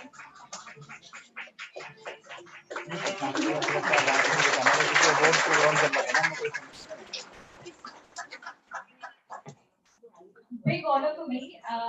First of all, a big shout out to the entire family of CNN News 18. I was a desk mate from desk. I was moved to reporting. I covered Telangana and Andhra Pradesh for CNN News 18. And for taking that giant leap of faith, I thank both input and output team, my managing editors Dr. Jacob, Amit Shukla, Steve Sarasya, we've worked with them. It's a very big honor. Also, a big shout out to my video journalist, Venkatesh. Without him, I would not have been here. And my family. I just love it how you thank the video journalist first and then the family later. Fantastic. That says volumes about the kind of work that you did together. Amazing. And rightly so, you are the winner in this year's 40 under 40. We have a few more winners to go to. Let's quickly have a look at the next winner.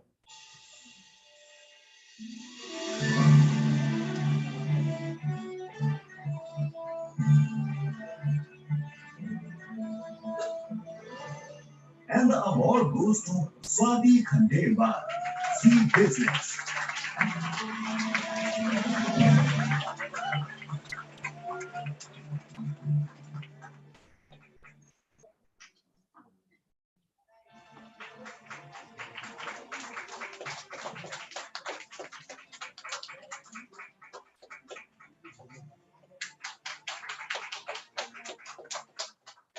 Well, thank you very much. I know it's a great honor. Day is also perfect. I celebrate my 13th anniversary. My husband is right here.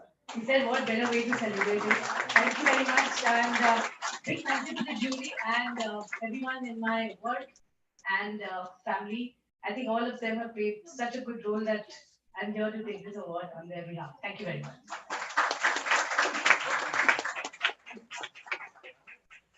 Ma'am, congratulations. And sir, wow, congratulations.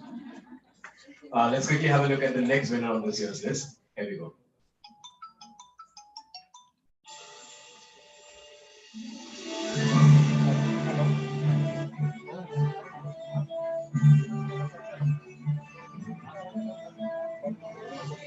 The award goes to Sonal Gupta, CNBC TV 18.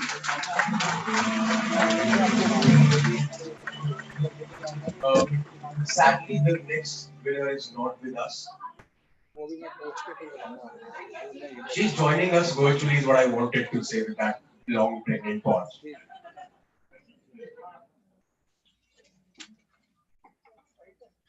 Hi everyone, thank you so much to Exchange for Media and the jury for giving me a chance to be on the list, and a big thank you to my entire team for all their support, and congratulations to everyone.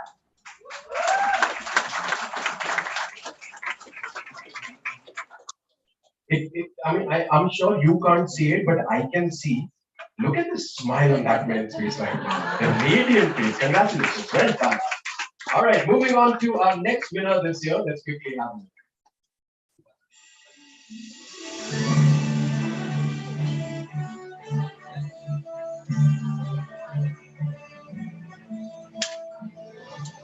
And the award goes to Tarun Nagya, ITV Group.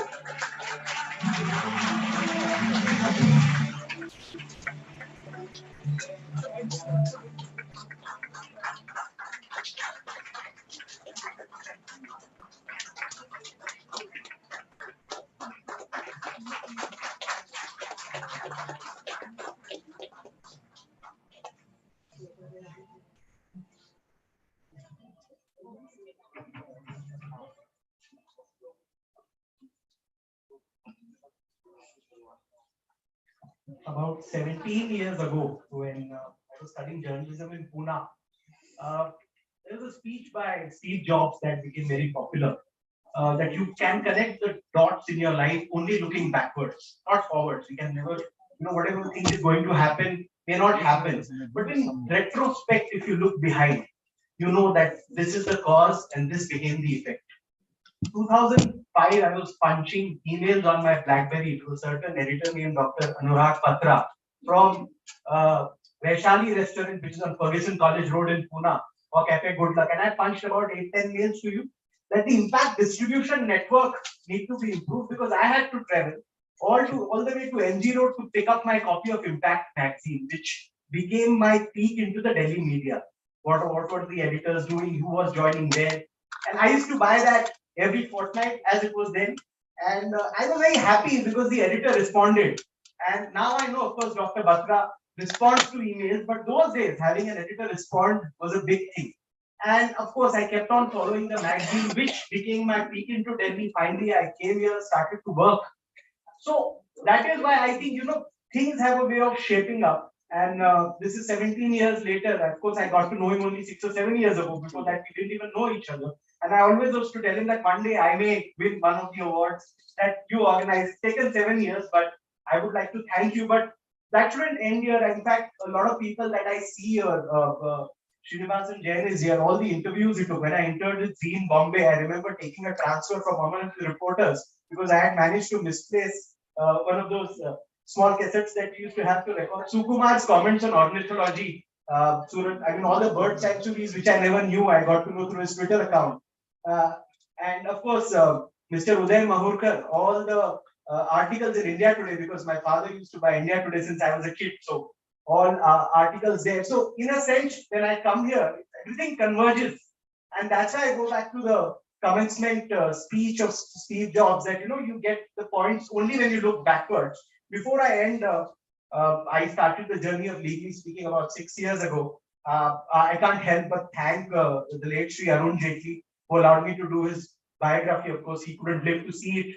Mukul Rohgi, Ryan Karanjawala, managing partner Karanjawala and Company, Justice Arjun Kumar Sikri, Rajiv Luthra, Justice Suryakant, Justice Mudgal, all these people here in a way have guided and helped the journey, and that's how this work has been possible. Thank you all very much.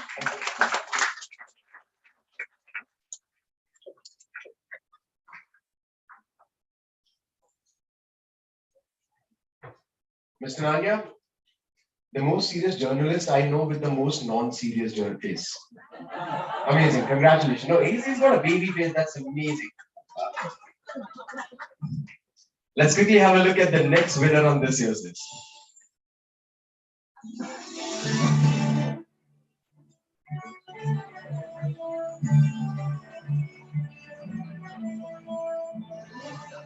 The award goes to Timsi Japuria, CNBC TV 18.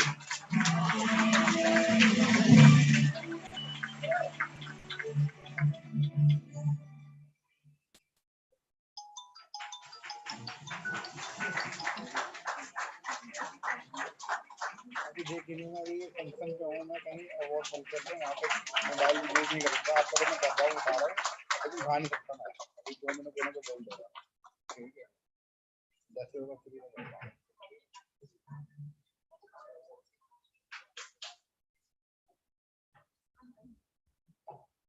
Needless to say, many thanks to my mentor, Shri, all my previous organizations, HT, Express, The Pioneer, and not to forget my family, my husband, who's also a fellow journalist. We both started together at The Pioneer. And yes, this is a special award, especially for my late parents. whom I lost 11 months back. So for that.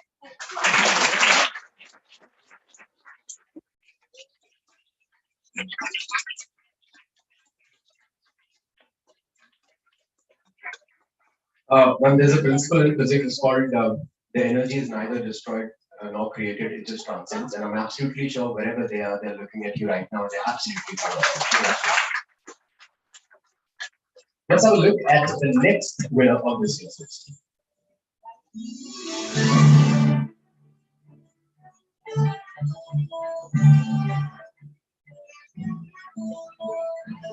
The award goes to Uday Pratap Singh, NewsX ITV Network.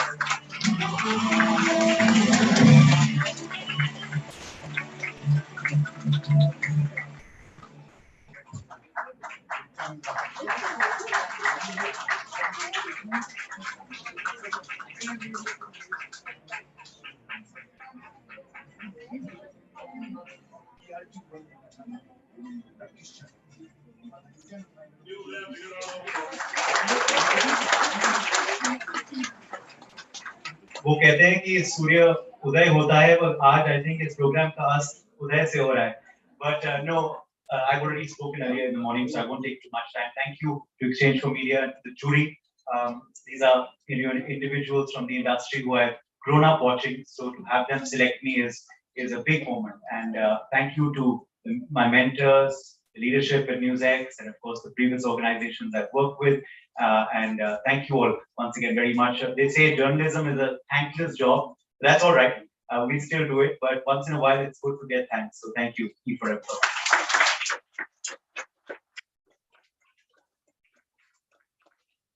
All right, we're down to the last winner of this year's E4M English Journalism 40 under 40. Look at the excitement on the stage and the other side. Let's have a quick look on the winner who's going in.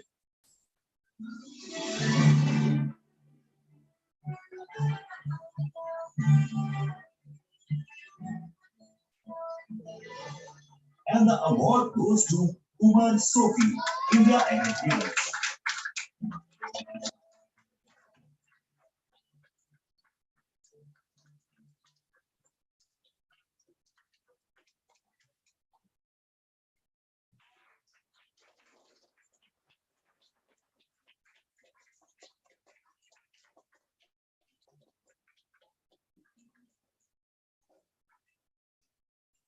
Good evening, everyone. Firstly, thanks to jury who thought me deserving of this award. Secondly, to all the editors that I've worked with since I started out as a trainee reporter at ST. Now I'm working at India Ahead. A big thank you to my parents for back in Kashmir. And this award is for all the Kashmiri journalists who have been struggling there, reporting despite all the arrows being thrown at them. This for all the unblinking courage of them. Thank you so much.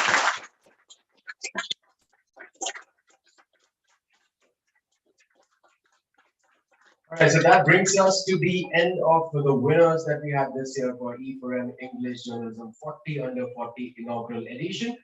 And we could not be happier with the list that the jury has come up with. So congratulations to each one of you once again. And as it goes, if you did not make it this year, it only says that you need to work harder and you are on the right path, because that's the next step to go to, right? So congratulations to the ones that did not make it. Congratulations to the ones that did make it. I would like to request all the winners to kindly join us back on the stage for a group photograph so that we can freeze this moment in time for you all. And while you are making your way, please let's get you up on the dash.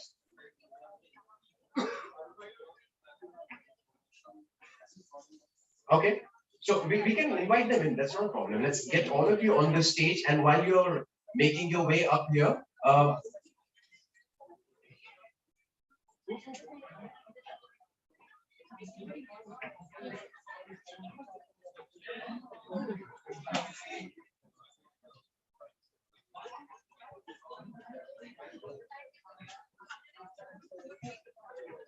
okay, let's get you all real quick up on this dais. You know we have been short in time, that's why we've been running through this show all day long. So we'll take all the winners on the stage in a single group photograph so that This is a moment to remember. And a big round of applause for Ravin also. Excuse me, before you all leave, a big round of applause for our MC today. He did a fabulous job. He kept all of us entertained all throughout. अब बात चली है तो दूर तक जाने दो. If you're looking for an anchor who makes a lot of mistakes and is funny as hell, I'm the guy for you. Thank you so much. All right, let's get all of the winners on this dais. And please remember, the cameraman is your mother-in-law for today. Listen to whatever he says, okay? And we'll try and stand in that order. So 40 people, it's a little difficult to put all of you in a single frame. So some of you will have to readjust your aligning and positioning according to the camera person. Please do so. Thank you so much.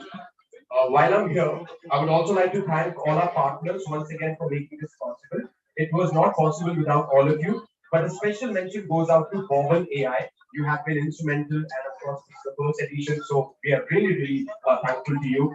A bit about Bobble AI, AI-powered keyboard application from India that has challenged the monopoly of global giants like Google's, Microsoft's, and of course, it has been rated as engaging, fun keyboard application with 65 million users globally. This is an absolute indication of where the brand is going to be. Some amazing things are coming up from the brand. Of course, you need to look out for. Right now, we have 30+ Indic languages, including Hindi, Bangla, Malayalam, Marathi. Bobble AI is revolutionizing the conversations over smartphones through its highly innovative and creative content library that makes conversations more expressive, sticky, and entertaining. So thank you so much to Bobble AI. You're amazing, and we're really proud of being a partner with you all.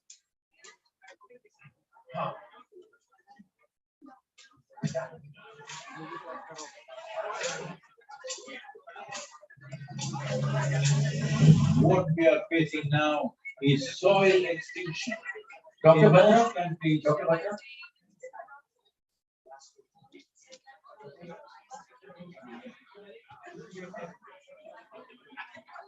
All right, on behalf of Exchange for Media, we'd like to thank all of you for joining us here. And I would like to invite the man behind the curtain for making this possible, Mr. Rohil Amin. Let's quickly get you up here for the closing note. And yeah, Rohil, over to you. Thank you, everyone. I really thank Dr. Batra for his vision. We have started the very first year, and look who all we got into the room. We don't get all these journalists together, but we managed to get it. Thank you, everyone, for joining us today. And we look forward on the 28th. We have the awards, and on the 30th we have the Newsdesk conference in the day and awards in the night. Please do come. See you there. Thank you again.